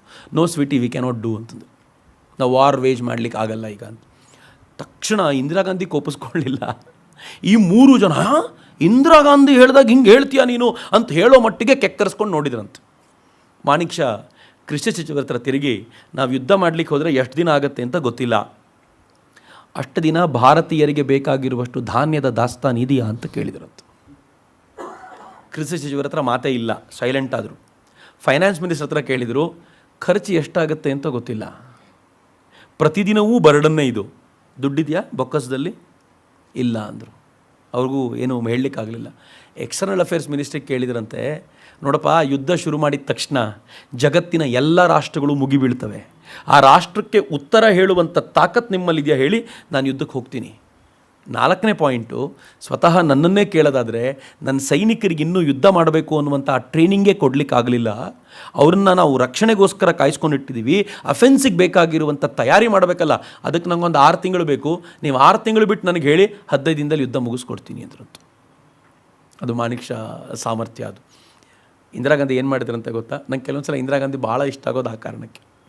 3 ಮಂತ್ರಿಗಳನ್ನ ಆಚೆ ಹೋಗಿ ಅಂದ್ಲಂತ. ಮಾಣಿಕ್ ಷಾ ಅವ್ರನ್ನ ಕೂರಿಸ್ಕೊಂಡು ಹೇಳಿ ಮುಂದೇನು ಮಾಡಬೇಕು ಅಂತ. ಅವರಂದ್ರಂತೆ, ನನಗೊಂದು 6 ತಿಂಗಳು ಸಮಯ ಕೊಡಿ, ನಾನು ರೆಡಿ ಮಾಡಿಕೊಡ್ತೀನಿ, ಅಷ್ಟು ವೇಳೆಗೆ ನೀವು ಉಳಿದ ದಿನಗಳ ತಯಾರಿ ಮಾಡ್ಕೊಳ್ಳಿ, ನಾನು ಮಾಡಿಕೊಟ್ಟು ಕೆಲವೇ ದಿನಗಳಲ್ಲಿ ಇದಕ್ಕೊಂದು ಮುಕ್ತಾಯ ಹಾಡೋಣ. ನನಗೆ ನಿಮ್ಮಪ್ಪ ಸರಿಯಾದ ಪೊಸಿಷನ್ ಅವ್ರು ಇದ್ದಾಗ ಕೊಡಲಿಲ್ಲ, ಮೋಸ ಮಾಡಿದರು, ಇಲ್ಲದೆ ಹೋಗಿದರೆ 1962ವರೆಗೂ ಒಳ್ಳೆ ರಿಸಲ್ಟೇ ಕೊಡ್ತಿದ್ದೆ ನಾನು ಹೋದ್ರಂತವ್ರು. ಅದಾಗಿ ಕೆಲವೇ ದಿನಗಳಲ್ಲಿ, ಕೆಲವು ತಿಂಗಳುಗಳಲ್ಲಿ ಯುದ್ಧದ ತಯಾರಿ ಮುಗಿಸಿ ಮುಜಿಬುರ್ ರೆಹಮಾನಿಗೆ ಬೇಕಾಗಿರುವಂಥ ಸಹಕಾರವನ್ನು ಕೊಟ್ಟು ಭಾರತ ನುಗ್ಗಲ್ಲ. ಅಷ್ಟರ ವೇಳೆಗೆ ಇಂದಿರಾ ಗಾಂಧಿ ಜಗತ್ತಿನ ಕೆಲವು ರಾಷ್ಟ್ರಗಳನ್ನು ಭೇಟಿ ಮಾಡಿ ಪಾಕಿಸ್ತಾನದಿಂದ ತಮ್ಗೆ ಆಗ್ತಿರುವಂಥ ಪ್ರಾಬ್ಲಮ್ಗಳನ್ನು ಅವ್ರ ಮುಂದೆ ನೀಟಾಗಿ ಬಿಚ್ಚಿಟ್ಟು, ಪ್ರತ್ಯಕ್ಷ ಯುದ್ಧ ನಡೆದಾಗ ಅವರು ತಮಗೆ ವಿರೋಧ ಮಾಡದೇ ಇರೋ ಥರ ಬೇಕಾಗಿರುವಂಥ ಎಲ್ಲ ಅರೇಂಜ್ಮೆಂಟ್ಸ್ಗಳನ್ನು ಸಾಧ್ಯವಾದರ ಮಟ್ಟಿಗೆ ಮುಗಿಸ್ಕೊಂಡ್ಬಂದಿದ್ದರಿಂದ ಯುದ್ಧ ಶುರುವಾದಾಗ ವಿರೋಧ ಮಾಡಬೇಕು ಅಂತ ಅವರೆಲ್ಲ ಅಂದ್ಕೊಳ್ಳೋದ್ರ ವೇಳೆಗೆ ಯುದ್ಧ ಮುಗಿದೇ ಹೋಗಿತ್ತು. ಆ್ಯಂಡ್ ಆ ವಿಕ್ಟ್ರಿ ಇದೆಯಲ್ಲ, ಬಹುಶಃ ಈ ದೇಶದ ಸೇನೆಗೆ, ಅಫ್ಕೋರ್ಸ್ ಆಳುವಂಥ ಅವತ್ತಿನ ಪ್ರಧಾನಿಗೂ ಕೂಡ ಒಂದು ಗೌರವ ಸಲ್ಲಬೇಕು. ಯಾಕೆಂದರೆ 93,000 ಜನ ಪಾಕಿಸ್ತಾನದ ಪ್ರಿಸನರ್ ಆಫ್ ವಾರ್ಗಳನ್ನು ನಾವು ಇಟ್ಕೊಂಡಿದ್ವಿ. 93,000 ಜನ, ಒಂದು ಇಡೀ ರಾಷ್ಟ್ರವನ್ನೇ ಪಡ್ಕೊಳ್ಬೋದಾಗಿರುವಷ್ಟು ನಂಬರ್ ಅದು. ಅಷ್ಟು ದೊಡ್ಡ ಸಂಖ್ಯೆಯಲ್ಲಿ ಜಗತ್ತಿನಲ್ಲಿ ಇವತ್ತಿನವರೆಗೂ ಯಾವುದಾದ್ರೂ ಸೈನಿಕರು ಸರೆಂಡರ್ ಆಗಿರುವಂಥ ರೆಕಾರ್ಡ್ ಇಲ್ಲ. ಅದು ಭಾರತದ ಜೊತೆಗೆ ಮಾತ್ರ ಇರುವಂಥ ರೆಕಾರ್ಡು. ಪಾಕಿಸ್ತಾನಕ್ಕೆ ಹ್ಯೂಮಿಲಿಯೇಟಿಂಗ್ ಡಿಫೀಟ್ ಅದು. ಆ ಹ್ಯೂಮಿಲಿಯೇಟಿಂಗ್ ಡಿಫೀಟ್ ಆದ ನಂತರ ಪಾಕಿಸ್ತಾನ ನಿಶ್ಚಯ ಮಾಡ್ತು, ಇನ್ನು ಭಾರತದ ಕಡೆ ತಲೆ ಹಾಕಬಾರ್ದು ನಾನು ಅಂತ. ಅಂದರೆ ಪ್ರತ್ಯಕ್ಷ ಯುದ್ಧ ಮಾಡಬಾರ್ದು, ಛದ್ಮ ಯುದ್ಧಕ್ಕೆ ಪಾಕಿಸ್ತಾನ ಸಿದ್ಧವಾಯಿತು. ಅದಕ್ಕೂ ಕೂಡ ಆಲೋಚನೆ ಮಾಡಿಕೊಳ್ತು. ಆದರೆ ಇಂದಿರಾ ಗಾಂಧಿಯವರ ಆಲೋಚನೆ ಭಾಳ ಚೆನ್ನಾಗಿತ್ತು. ಹೀಗಾಗಿ ಅನೇಕ ಬಾರಿ ಹೇಳ್ತಾರಲ್ಲ, ವಾಜಪೇಯಿಯವರು ದುರ್ಗಾಶಕ್ತಿ ಅಂತ ಅವರನ್ನು ಕರೆದ್ರು ಅಂತ. ನಮ್ಮಲ್ಲೂ ಅನೇಕರು ನಂಬ್ಕೊಂಡಿದ್ದೀವಿ, ಹಂಗೆ ಕರೆದೇ ಇಲ್ಲಂತೆ ವಾಜಪೇಯಿ. ಇದು ನಾನು ಹೇಳ್ತಿಲ್ಲ, ವಾಜಪೇಯಿಯವರೇ ಆಮೇಲೆ ಒಂದು ಇಂಟರ್ವ್ಯೂಲಿ ಹೇಳಿದರು, ಅದು ಹೆಂಗೆ ನನಗಿದನ್ನು ತಗಲಾಕ್ಬಿಟ್ಟಿದಾರೋ ಗೊತ್ತಿಲ್ಲ, ನಾನು ಯಾವತ್ತೂ ಆಕೆಯನ್ನು ದುರ್ಗಾಶಕ್ತಿ ಅಂತ ಕರೆದೇ ಇಲ್ಲ, ನಾನು ಪ್ರತಿಭಟನೆ ಮಾಡಿದೆ, ನನ್ನ ಬಗ್ಗೆ ತುಂಬ ಸುಳ್ಳು ಹೇಳ್ತಾರೆ, ನಾನು ಕರೆದೇ ಇಲ್ಲ, ಪಾರ್ಲಿಮೆಂಟ್ರಿ ಪ್ರೊಸೀಡಿಂಗ್ಸ್ನ ರೆಕಾರ್ಡಿಂಗ್ಸ್ ಎಲ್ಲ ತೆಗೆಸಿ ಎಲ್ಲಾದರೂ ಹೇಳಿದ್ದೀನ ಅಂತ ನೋಡಿದರೆ ಎಲ್ಲೂ ಸಿಗಲಿಲ್ಲ, ಆದರೂ ನನ್ನ ಪರವಾಗಿರುವಂಥ ಈ ಸುಳ್ಳು ಹರಡೋದು ನಿಂತಿಲ್ಲ ಅಂತ. ಈ ಸುಳ್ಳುಗಳು, ಫೇಕ್ ನ್ಯೂಸ್ಗಳು ಆವತ್ತೂ ಇದ್ವು, ಅದು ನಿಧಾನವಾಗಿ ಹರಡಿಕೊಂಡೇ ಇರ್ತವೆ, ಅದು ಯಾವತ್ತೂ ಹೇಳಲೇ ಇಲ್ಲ ಅಂತ ಅವರು ಹೇಳುವಂಥ ಒಂದು ವಿಡಿಯೋ ಈಗಲೂ ಕೂಡ ಪಬ್ಲಿಕ್ ಡೊಮೇನಲ್ಲಿ ಅವೈಲೇಬಲ್ ಇದೆ. ಆದರೆ 1971 ನಂತರ ನಾವು ಗಮನಿಸಬೇಕಾದ್ದೇನು ಅಂತಂದರೆ, 1969ನಲ್ಲಿ ಏನು ರಷ್ಯಾ ಜೊತೆಗೆ ಒಪ್ಪಂದ ಮಾಡ್ಕೊಂಡಿದ್ವೋ ಅದರ ಪ್ರಭಾವನೂ ನಮ್ಗೆ ಜೋರಾಗಿತ್ತು. ನಮಗೆ ಬೇಕಾಗಿರುವಂಥವಾಗ ಆರ್ಮ್ಸ್ ಎಲ್ಲ ಸಿಗುವಂಥ ವ್ಯವಸ್ಥೆ ಆಗಿತ್ತು ಅನ್ನೋದು ನಾವು ನೋಡಬೇಕು ಅಂತ. ಇದಾದಮೇಲೆ ಇದೇ ಇಂದಿರಾ ನ್ಯೂಕ್ಲಿಯರ್ ಟೆಸ್ಟ್ ಮಾಡಿದರು. ನಾವೇನು ಪೋಖ್ರಾನಲ್ಲಿ ಟೆಸ್ಟ್ ಆಯಿತು ಅಂತ ಹೇಳ್ತೀವಲ್ಲ ಅಟಲ್ಜಿ ಕಾಲಕ್ಕೆ, ಅದಕ್ಕಿಂತ ಮುಂಚೆ ನ್ಯೂಕ್ಲಿಯರ್ ಟೆಸ್ಟ್ ಮಾಡಿದ್ದು ಇಂದಿರಾ, ಮತ್ತು ನ್ಯೂಕ್ಲಿಯರ್ ಟೆಸ್ಟ್ ಮಾಡಿ ಜೀರ್ಣಿಸಿಕೊಳ್ಳುವಂಥ ತಾಕತ್ತು ಅವರಿಗಿತ್ತು. ಅದಾದಮೇಲೆ ಇಂದಿರಾ ಗಾಂಧಿ ಮಾಡಿದ ಮತ್ತೊಂದು ಮಹತ್ವದ ಸಾಧನೆ ಏನು ಅಂತಂದರೆ, ಸಿಕ್ಕಿಂ, ಯಾವ ಸಿಕ್ಕಿಂನ ಒಂದು ಪ್ರತ್ಯೇಕ ರಾಜಮನೆತನ ಮಾಡಿಟ್ಟು ಅದಕ್ಕೆ ಕೊಡಬೇಕಾದ ಸಕಲ ರಾಜ ಮರ್ಯಾದೆಯನ್ನು ಕೊಟ್ಟು ಭಾರತದೊಂದಿಗೆ ಅದು ಪ್ರೀತಿಯಿಂದ ಇರುವಂತೆ ಒಂದು ಸೆಪರೇಟ್ ರಾಜ್ಯವೇ ಆಗಿರುವಂತೆ ನೆಹರು ಸ್ಟೇಟಸ್ ಕೊಟ್ಟಿದ್ರು. ಇದೇ ಸಿಕ್ಕಿಂ ಚೀನಾದೊಂದಿಗೆ ಹೆಚ್ಚು ಹೆಚ್ಚು ಸಂಪರ್ಕವನ್ನು ಹೊಂದುತ್ತಿದೆ ಅಂತ ಗೊತ್ತಾದಾಗ ಇಂದಿರಾ ಗಾಂಧಿ ಏನು ಮಾಡಿದ್ರು ಗೊತ್ತಾ? ಆ ಸಿಕ್ಕಿಂಗೆ ಸೇನೆನ ನುಗ್ಗಿಸಿದ್ರು. ಅದೊಂದು ಇಂಟ್ರೆಸ್ಟಿಂಗ್ ಫೈಟ್. ಇದೊಂದು ಎಷ್ಟು ಇಂಟ್ರೆಸ್ಟಿಂಗ್ ಅಂತಂದರೆ, ಸಿಕ್ಕಿಂನ ಅರಮನೆಯನ್ನು ರಕ್ಷಣೆ ಮಾಡಲಿಕ್ಕೆ ನಿಂತಿದ್ದು ಭಾರತೀಯ ಸೇನೆ. ಸಿಕ್ಕಿಂನ ಅರಮನೆಯನ್ನು ವಶಕ್ಕೆ ತೆಗೆದುಕೊಳ್ಬೇಕು ಅಂತ ಆಲೋಚನೆ ಮಾಡಿದ್ದು ಭಾರತೀಯ ಸೇನೆ. ಭಾರತೀಯ ಸೇನೆಯ ಎರಡು ಪಂಗಡಗಳ ನಡುವೆ ಶಾರ್ಟ್ ಟೈಮ್ ಯುದ್ಧ ನಡೀತು. ಆನಂತರ ಅರಮನೆಯನ್ನು ವಶಪಡಿಸಿಕೊಳ್ಳಾಯಿತು. ಇಡೀ ಸಿಕ್ಕಿಂನ ಭಾರತದೊಂದಿಗೆ ಸೇರಿಸಿಕೊಳ್ಳಾಯಿತು. ಚೀನಾ ಆಲೋಚನೆ ಮಾಡಿ ತನ್ನ ತೆಕ್ಕೆಗೆ ತೆಗೆದುಕೊಳ್ಳೋಕ್ಕಿಂತ ಮುಂಚಿತವಾಗಿ ಸಿಕ್ಕಿಂನ ಭಾರತಕ್ಕೆ ಸೇರ್ಪಡೆಗೊಳಿಸಿಕೊಂಡಿದ್ದಿದೆಯಲ್ಲ, ಅದು ಬಹಳ ದೊಡ್ಡ ಅಪರೂಪದ ಕೆಲಸ ಅಂತ ನನಗನ್ಸುತ್ತೆ. ಈ ಮಾತನ್ನು ನೋಡಿ ಅನೇಕ ಥಿಂಕರ್ಸ್ ಏನು ಹೇಳ್ತಾರೆ ಅಂತಂದರೆ, the method would not have been approved by Nehru and Shastri ಅಂತ. ಆಕೆ ಸಿಕ್ಕಿಮನ್ನು ಹೇಗೆ ಜೀರ್ಣಿಸಿಕೊಂಡ್ಲೋ ಆ ಮೆಥಡ್ ಡೆಫಿನೆಟ್ಲಿ ನೆಹರು ಶಾಸ್ತ್ರಿ ಒಪ್ಕೊಳ್ತಿರಲಿಲ್ಲ.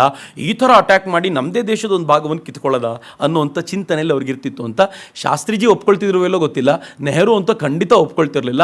ಬೇಕಿದ್ರೆ ಚೀನಾ ಕಿತ್ಕೊಂಡು ಹೋಗಲಿ, ನಾವು ಕೊನೆವರೆಗೂ ನಮ್ಮ ಹೇಳಿದ ವಿಚಾರಕ್ಕೆ ಮೀರೋದು ಬೇಡ ಅಂತ ಅಂದ್ಕೊಂಡೇ ಇರ್ತಿದ್ರೆ ಹೊರತು ಯಾವತ್ತೂ ಅದನ್ನು ತೆಗೆದುಕೊಳ್ತಿರಲಿಲ್ಲ ಅಂತ.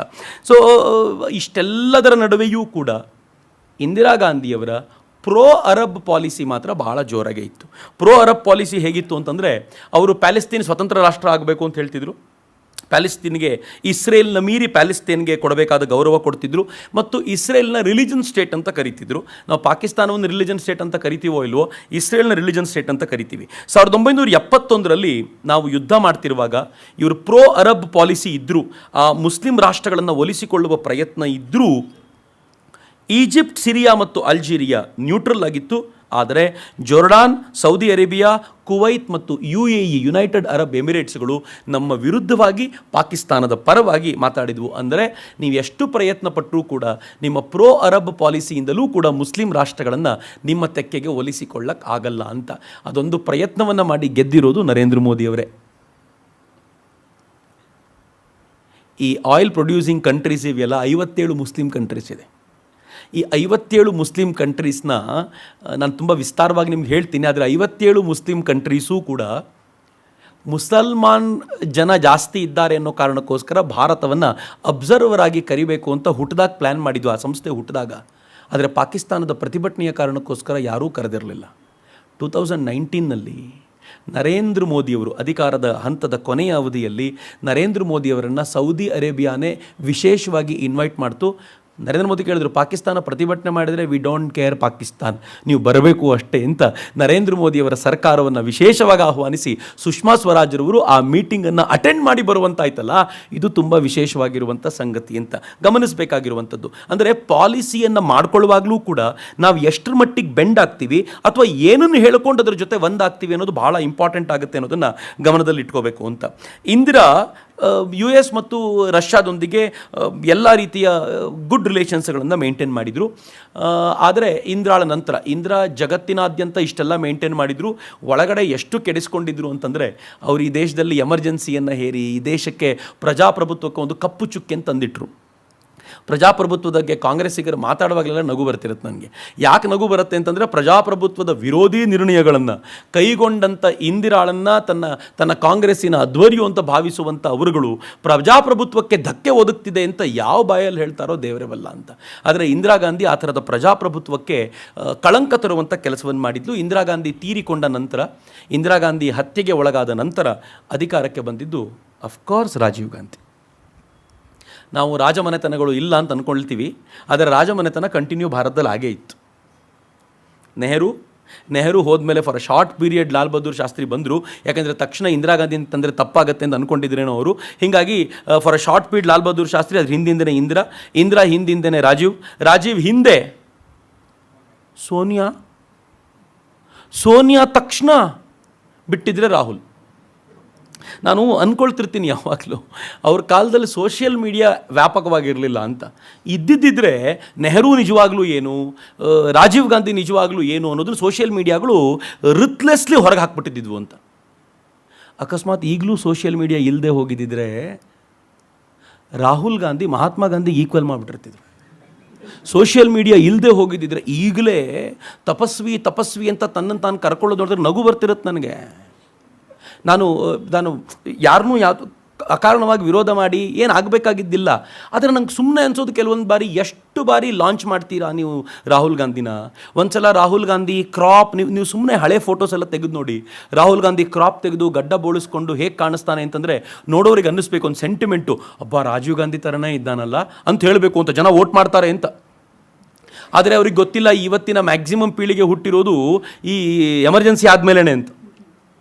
ಎಮರ್ಜೆನ್ಸಿ ಆದಮೇಲೆ ಅವರಿಗೆ ನಿಜವಾಗ್ಲೂ ಸ್ವಲ್ಪ ಆಲೋಚನೆ ಮಾಡ್ತಾರೆ. ಅವರು ಯಾವುದು ಹೇಗಿದೆ ಅನ್ನೋದನ್ನು ಯೋಚನೆ ಮಾಡಿ ವೋಟ್ ಹಾಕಬಲ್ಲಂಥ ಸಾಮರ್ಥ್ಯ ಇರೋದ್ರಿಂದ ಅಪ್ಪನ ಥರ ಕಾಣ್ತಾನೆ, ಅವಳು ನೋಡಿದ್ರೆ ಅಜ್ಜಿ ಥರ ಕಾಣ್ತಾಳೆ, ಹಿಂಗೆ ಅಂದ್ಕೊಂಡು ವೋಟ್ ಹಾಕೋ ಕಾಲ ಹೋಯ್ತು ಅಂತ.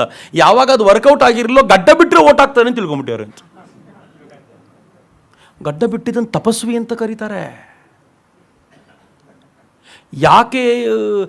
ತುಂಬ ಚೆನ್ನಾಗಿದೆ ಒಂದು ಇಂಟರ್ವ್ಯೂ, ಮೇ ಬಿ ಸ್ವಲ್ಪ ಟ್ರ್ಯಾಕ್ ಚೇಂಜ್ ಆಗ್ಬೋದು, ಆದರೆ ನಾನು ಆ ಇಂಟರ್ವ್ಯೂನ ಹಂಚ್ಕೊಳ್ಬೇಕು ನಿಮ್ಮ ಜೊತೆ. ಪ್ರೆಸ್ ಮೀಟಲ್ಲಿ ರಾಹುಲ್ ಗಾಂಧಿ ಕೇಳ್ತಾನೆ, ಅಲ್ಲ ಯಾವತ್ತಾದರೂ ಪಾಂಡವರು GST ತಂದಿದ್ರಾ? ಏನು ಕ್ವೆಶನ್ ಅದ? ಪಾಂಡವರು GST ತಂದಿದ್ರ? ಯಾಕೆ ತರಲಿಲ್ಲ? ಪಾಂಡವರು ತಪಸ್ವಿ ಆಗಿದ್ರು ಅಂತ. ಏನು ಅರ್ಥ ಇದೆ ಅಂದರೆ, ಭಾರತ ಅಂದರೆ ಏನು ಅಂತ ಇನ್ನೂ ಅರ್ಥವೇ ಆಗಲಿಲ್ಲ ಆ ಮನುಷ್ಯನಿಗೆ. And you are trying to launch and relaunch him every year.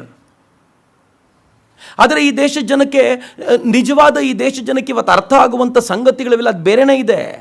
ನೀವು ಅದಕ್ಕೆ ತಕ್ಕಂತೆ ನಡ್ಕೊಳ್ಬೇಕಾದಂಥ ಅಗತ್ಯ ಇದೆ. ದುರದೃಷ್ಟಕರ ಸಂಗತಿ ಹಂಗೆ ಆಗಲಿಲ್ಲ.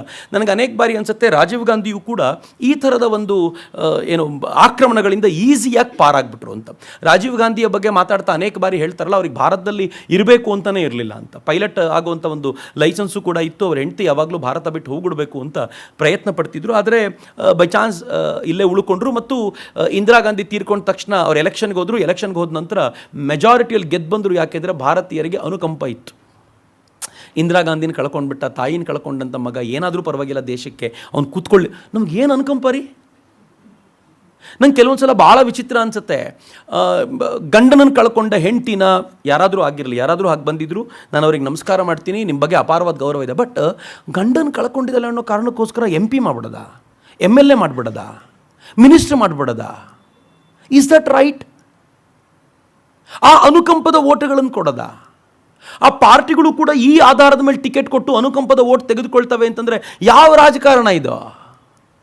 ಸರಿಯಾದ ವ್ಯಕ್ತಿಗಳನ್ನು ತರಬೇಕು ಅನ್ನೋಂಥ ಪ್ರಯತ್ನವೇ ಇಲ್ಲ. ನೀವು ರಾಜೀವ್ ಗಾಂಧಿಯವರಿಗೆ ಆವತ್ತು ಅವ್ರ ಅಧಿಕಾರಕ್ಕೆ ಬಂದಾಗ ಅವ್ರಿಗೆ ಎಕ್ಸ್ಪೀರಿಯನ್ಸಸ್ ಇತ್ತಾ? ಮಿತ್ರ, ಇಂದಿರಾ ಗಾಂಧಿ ಹ್ಯಾಡ್ ಎಕ್ಸ್ಪೀರಿಯನ್ಸಸ್. ಇಂದಿರಾ ಗಾಂಧಿ ಜವಾಹರ್ಲಾಲ್ ನೆಹರು ಜೊತೆಗೆ ವಿದೇಶ ಪ್ರವಾಸಕ್ಕೆ ಹೋಗ್ತಿದ್ಲು. ಅಲ್ಲಿ ನಡೆಯುವಂಥ ಮಾತುಕತೆಗಳಲ್ಲಿ ಭಾಗವಹಿಸ್ತಿದ್ಲು. ಅಲ್ಲಿನ ಜನರ ಪರಿಚಯ ಇತ್ತು ಆಕೆಗೆ. ಭಾರತವನ್ನು ಹೇಗೆ ಮುನ್ನಡೆಸಬೇಕು ಅನ್ನೋಂಥ ಕಲ್ಪನೆ ಇತ್ತು. ಹೀಗಾಗಿ ಆಕೆನ ಸಹಿಸ್ಕೊಳ್ಬೋದು. ಯಾಕೆ ಅಂತಂದರೆ ಆಕೆ ಕೊನೆ ಪಕ್ಷ ಈ ಒಟ್ಟಾರೆ ರಾಜಕಾರಣದ ಅರಿವಿತ್ತು.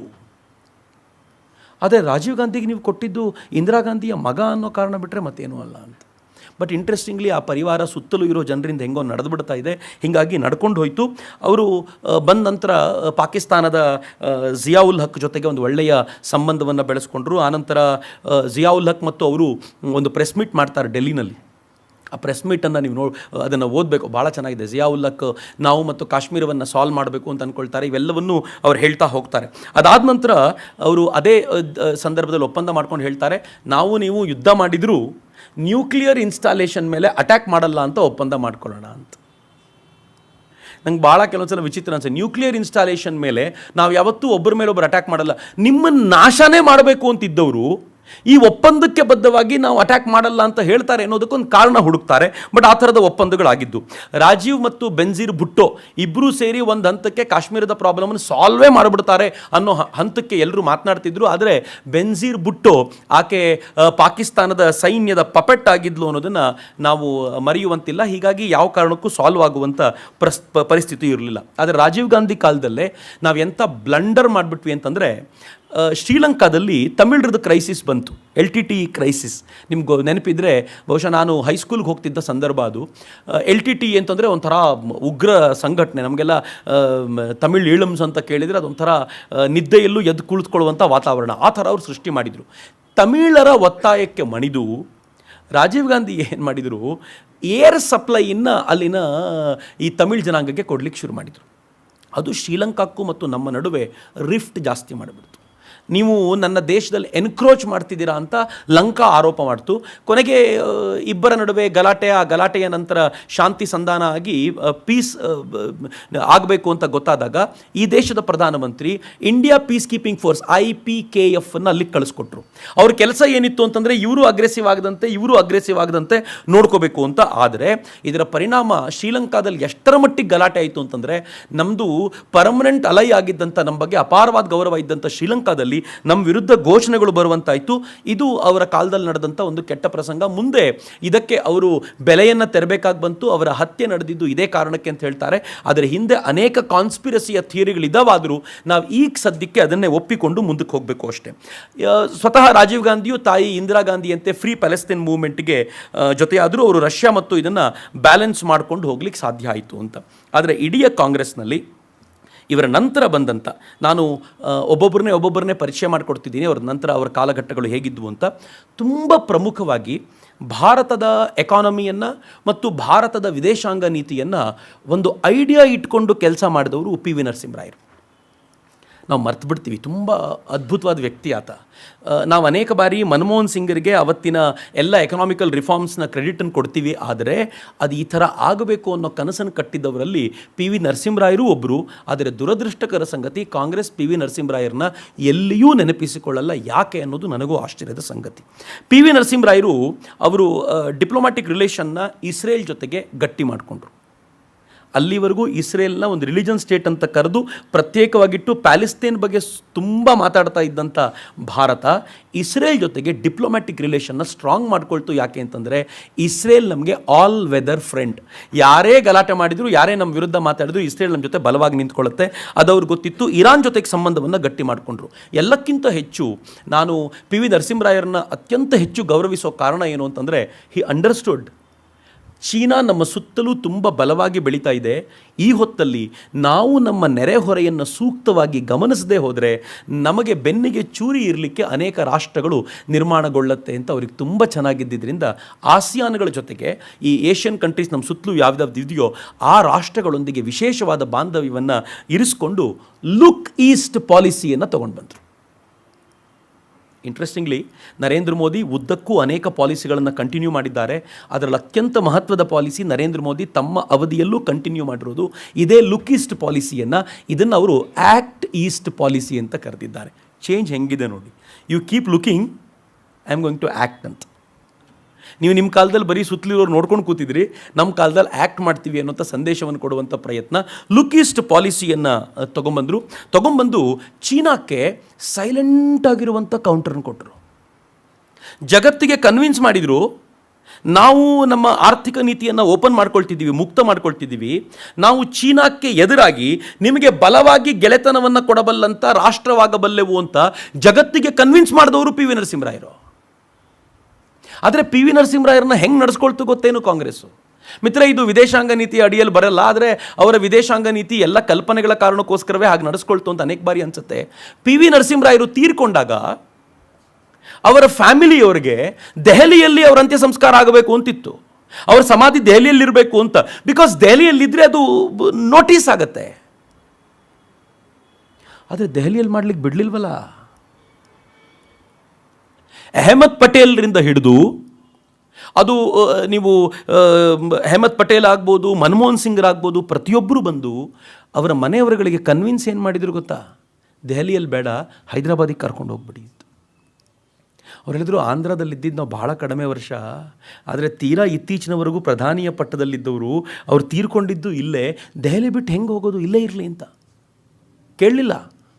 ಕೊನೆಗೆ ಅವ್ರು ಕೇಳಿದ್ರು, ಆಯಿತು ನಾವು ದೆಹಲಿ ಬಿಟ್ಟು ಹೋಗ್ತೀವಿ, ಅದನ್ನು ಮನಮೋಹನ್ ಸಿಂಗರ್ ಜೊತೆನೂ ಕನ್ಫರ್ಮ್ ಮಾಡ್ಕೊಂಡ್ರವರು. ಇಲ್ಲೊಂದು ಅವ್ರದ್ದೊಂದು ಮೆಮೊರಿಯಲ್ ಮಾಡ್ತೀರಾ ಅಂತ ದೆಹಲಿನಲ್ಲಿ. ಆಯಿತು ಅಂದರು. ತಕ್ಷಣಕ್ಕೆ ಅವ್ರು ಹೋದರೆ ಸಾಕಾಗಿತ್ತು ಅವರಿಗೆ, ಆಯಿತು ಅಂತ. ವೈ.ಎಸ್.ಆರ್. ರೆಡ್ಡಿ ಆಗಿನ ಬಹುಶಃ ಆಂಧ್ರದ ಮುಖ್ಯಮಂತ್ರಿ, ಅವ್ರು ಅಲ್ಲಿಗೆ ಬಂದು ಅವ್ರನ್ನ ತೊಗೊಂಡು ಹೋಗ್ಬಿಡು ಅಂದರೆ ಎಷ್ಟು ಅರ್ಜೆಂಟ್ ಇತ್ತು ಅವ್ರಿಗೆ, ಅವ್ರನ್ನ ದೆಹಲಿಲಿ ಉಳಿಲಿಕ್ಕೆ ಬಿಡಬಾರ್ದು ಅಂತ. ಏನು ವಿಚಿತ್ರವಾದ ಮನಸ್ಥಿತಿ ನೋಡಿ ಇದು. ಅವರ ಬಾಡಿ ಹೋಗಬೇಕಾದ್ರೆ, ಅವರ ಶವಯಾತ್ರೆ ಹಂಗೆ ನಡೀತಾ ಇರಬೇಕಾದ್ರೆ ಎಲ್ಲಿವರೆಗೂ ಮಾಡಿಬಿಟ್ರು ಅಂತಂದರೆ, ಕಾಂಗ್ರೆಸ್ನ ಪಾರ್ಟಿ ಆಫೀಸ್ನ ಗೇಟನ್ನು ಓಪನ್ನೇ ಮಾಡಲಿಲ್ಲ. ಯೂಶುವಲ್ ರೂಲ್ ಏನಿತ್ತು ಅಂತಂದರೆ, ಹಾಗೆ ಶವಯಾತ್ರೆ ಹೋಗಬೇಕಾದಾಗ ಗೇಟ್ ಓಪನ್ ಮಾಡ್ತಾರೆ, ಒಳಗೆ ಬಾಡಿ ತೊಗೊಂಡು ಹೋಗ್ತಾರೆ, ಕಾಂಗ್ರೆಸ್ನ ಕಾರ್ಯಕರ್ತರು ಎಲ್ಲ ಬಂದು ಒಂದ್ಸಲ ಗೌರವವನ್ನು ಸಲ್ಲಿಸಿ ಆ ಬಾಡಿನ ತೆಗೆದುಕೊಂಡು ಹೋಗ್ತಾರೆ ಅಂತ. ಗೇಟ್ ಓಪನ್ನೇ ಮಾಡಲಿಲ್ಲ. ಅವ್ರ ಫ್ಯಾಮಿಲಿಯವ್ರು ಹೇಳ್ತಾರೆ ಗೇಟ್ ಓಪನ್ ಆಗುತ್ತೆ ಅಂತ. ನಿಧಾನವಾಗಿ ಹೋದ್ವಿ, ಗೇಟ್ ಓಪನ್ನೇ ಆಗಲಿಲ್ಲ. ಯಾರೋ ಆಪ್ತರೊಬ್ಬರನ್ನ ಕೇಳಿದಾಗ ಅವ್ರು ಹೇಳಿದರು, ಈ ಗೇಟ್ ಓಪನ್ ಮಾಡಿಸ್ಲಿಕ್ಕೆ ಬರ್ಬೋದಾಗಿರುವಂಥ ಒಂದೇ ಒಂದು ಏನು ಆರ್ಡ್ರ್ ಇತ್ತೋ ಆ ಆರ್ಡ್ರ್ ಕೊಡಬೇಕಾದವಳು ಕೊಡಲೇ ಇಲ್ಲ ಅದನ್ನು ಅಂತ. ಹೀಗಾಗಿ ಗೇಟ್ ಓಪನ್ನೇ ಆಗಲಿಲ್ಲ ಅಂತ. ಯಾರಿಗೂ ನಾವು ತೆರೆದಿಲ್ಲ ಅಂತ ಅವ್ರು ಹೇಳ್ಕೊಂಡ್ರು. ಬಟ್ ಆಮೇಲೆ ಗೊತ್ತಾಯಿತು ಜ್ಯೋತಿರಾದಿತ್ಯ ಸಿಂಧ್ಯಾ ಅವರಿಗೆ, ಸಿಂಧ್ಯಾ ಅವರು ತೀರ್ಕೊಂಡಾಗ ಆ ಟೈಮ್ನಲ್ಲಿ ಅವರು ಇದೇ ರೀತಿ ಮಾಡಿದ್ರು ಅನ್ನೋದನ್ನು, ಮಾಧವರಾವ್ ಸಿಂಧ್ಯಾ ಟೈಮ್ನಲ್ಲಿ ಇದೇ ರೀತಿ ಮಾಡಿದ್ರು ಅನ್ನೋದನ್ನು ಮರೆತೇ ಹೋಗಿತ್ತು. But P V. ನರಸಿಂಹರಾಯರಿಗೆ ಮಾತ್ರ ಅತ್ಯಂತ ಕೆಟ್ಟದಾಗಿ ನಡೆಸ್ಕೊಳ್ಳಲಾಗಿತ್ತು ಅನ್ನೋದು ಬಹಳ ದುರದೃಷ್ಟಕರ ಸಂಗತಿ. ಇದು ಇವತ್ತಿಗೂ ಕೂಡ ಎಲ್ಲರ ಹೃದಯದಲ್ಲೂ ಹಸಿರಾಗಿರುವಂಥ ಸಂಗತಿ. ಆದರೆ ಪಿ.ವಿ. ನರಸಿಂಹರಾಯರು ಮಾತ್ರ ಈ ದೇಶದ ಒಟ್ಟಾರೆ ದಿಕ್ಕನ್ನು ನಿಶ್ಚಯ ಮಾಡಿ ಹೀಗೆ ಹೋಗಬೇಕು ಅಂತ ನಿಶ್ಚಯ ಮಾಡಿದವರು. ಜಗತ್ತಿನ ಜೊತೆಗೆ ನಾವು ವ್ಯಾಪಾರದ ಸಂಬಂಧವನ್ನು ಗಟ್ಟಿಯಾಗಿ ಬೆಸೆದುಕೊಳ್ಬೇಕು, ಮಿಲಿಟ್ರಿಲಿ ಭಾರತ ಸ್ಟ್ರಾಂಗ್ ಆಗಿರಬೇಕು ಅನ್ನೋ ಕಲ್ಪನೆಯನ್ನು ಸ್ಪಷ್ಟವಾಗಿ ಕಟ್ಕೊಂಡ್ರು. ಅದಾದ ನಂತರ ಅನೇಕರು ಬಂದರು, ಬಟ್ ನಾನು ತುಂಬ ಅದ್ರ ಬಗ್ಗೆ ಚರ್ಚೆ ಮಾಡಲಿಕ್ಕೆ ಹೋಗಲ್ಲ. ಆದರೆ ಒಂದು ಅಪರೂಪದ ವ್ಯಕ್ತಿ ಆನಂತರ ಬಂದಿದ್ದು ಅಟಲ್ ಬಿಹಾರಿ ವಾಜಪೇಯಿ. ಅಟಲ್ ಬಿಹಾರಿ ವಾಜಪೇಯಿಯವರ ಕಾಲದ ವಿದೇಶಾಂಗ ನೀತಿ ಇತ್ತಲ್ಲ, ಅದು ಬಹಳ ವಿಶೇಷವಾಗಿತ್ತು. ಯಾಕೆ ಅಂತಂದರೆ ಆ ಮನುಷ್ಯ ಶಾಂತಿ ಮತ್ತು ಕ್ರಾಂತಿಯ ಮಿಕ್ಸ್ಚರ್ ಆಗಿದ್ದರು. ಅವರು ಭಾರತವನ್ನು ನ್ಯೂಕ್ಲಿಯರ್ ವೆಪನ್ ಸ್ಟೇಟ್ ಆಗಿ ಕನ್ವರ್ಟ್ ಮಾಡಿದರು. ಪೋಖ್ರಾನ್ 2 ಮಾಡಿದ್ದವರು. ಪೋಖ್ರಾನ್ 2 ಮಾಡಿದಾಗ ಹೇಗಿತ್ತು ಅಂತಂದರೆ, ಅದು ನಾವು ಮಾಡಲೇಬೇಕಾಗಿತ್ತು. ಯಾಕೆಂದರೆ ಚೀನಾ ಅದಾಗಲೇ ನ್ಯೂಕ್ಲಿಯರ್ ಸ್ಟೇಟ್ ಆಗಿ ಅದು ಜಗತ್ತಿನ ನ್ಯೂಕ್ಲಿಯರ್ ವಿಚಾರದ ಮೇಲೆ ತನ್ನ ಮಧ್ಯಸ್ಥಿಕೆಯನ್ನು ವಹಿಸುವಷ್ಟರ ಮಟ್ಟಿಗೆ ಬೆಳೆದು ನಿಂತಿತ್ತು. ಅದಕ್ಕೆ ಎದುರಾಗಿ ಭಾರತ ಸೇಫ್ ಆಗಿರಬೇಕು ಅಂದರೆ ಇದ್ದಿದ್ದು ಒಂದೇ ಒಂದು ಮಾರ್ಗ, ನಾವು ನ್ಯೂಕ್ಲಿಯರ್ ಸ್ಟೇಟ್ ಅಂತ ಹೇಳ್ಕೊಳ್ಬೇಕು. ಇವತ್ತು ಭಾರತದ ಮೇಲೆ ಚೀನಾ ಏಕಾಕಿ ಆಕ್ರಮಣ ಮಾಡುವ ಧೈರ್ಯ ತೋರಿಸ್ತಾ ಇಲ್ಲ. ಯಾಕೆ ಅಂತಂದರೆ, India is again a nuclear state. ನಾನು ದಾಳಿ ಮಾಡಿ ಭಾರತದ 4 ಸಿಟಿಗಳನ್ನು ಉರುಳಿಸಿದರೆ ಭಾರತ ನಂದು 2 ಸಿಟಿಗಳನ್ನಾದರೂ ಉರುಳಿಸುವಂಥ ಸಾಮರ್ಥ್ಯ ಹೊಂದಿದೆ. ಹೀಗಾಗಿ ಭಾರತದೊಂದಿಗೆ ನೇರ ಯುದ್ಧಕ್ಕೆ ಬೀಳಬಾರ್ದು ಅಂತ ಚೀನಾ ಒಂದು ಡಿಸ್ಟೆನ್ಸ್ ಮೇಂಟೈನ್ ಮಾಡಲಿಕ್ಕೆ ಸಾಧ್ಯ ಆಗಿದೆಯಲ್ಲ, ಅದು ಅಟಲ್ಜಿಯವರ ದೂರದೃಷ್ಟಿಯ ಕಾರಣಕ್ಕೋಸ್ಕರ. ಅಟಲ್ಜಿ ನಿಮ್ಗೆ ಗೊತ್ತಿದೆ, ಒಂದೇ ಸಲ ಒಂದು ಸ್ಟ್ರೆಚ್ಗೆ 5 ವರ್ಷ ಬರೋಕ್ಕಿಂತ ಮುಂಚೆ 1 ವರ್ಷ 13 ತಿಂಗಳ ಕಾಲ ಒಂದು ಸಲ ಅಧಿಕಾರ ನಡೆಸಿದರು. ಅವರು 13 ತಿಂಗಳ ಕಾಲ ಇದ್ದಾಗ ಈ ದೇಶದ ನ್ಯೂಕ್ಲಿಯರ್ ಸೈಂಟಿಸ್ಟ್ಗಳನ್ನು ಕರೆದು ನಾವು ಈ ಥರದೊಂದು ಪ್ರಯೋಗ ಮಾಡಬೇಕು ಅಂದರೆ ಏನು ಮಾಡಬೇಕು ಅಂತೆಲ್ಲ ಕೇಳ್ಕೊಂಡಿದ್ದರಂತೆ. ಆದರೆ ದುರದೃಷ್ಟವಶಾತ್ ಅವರ ಅಧಿಕಾರಾವಧಿ ಮುಗಿದೋಯ್ತು.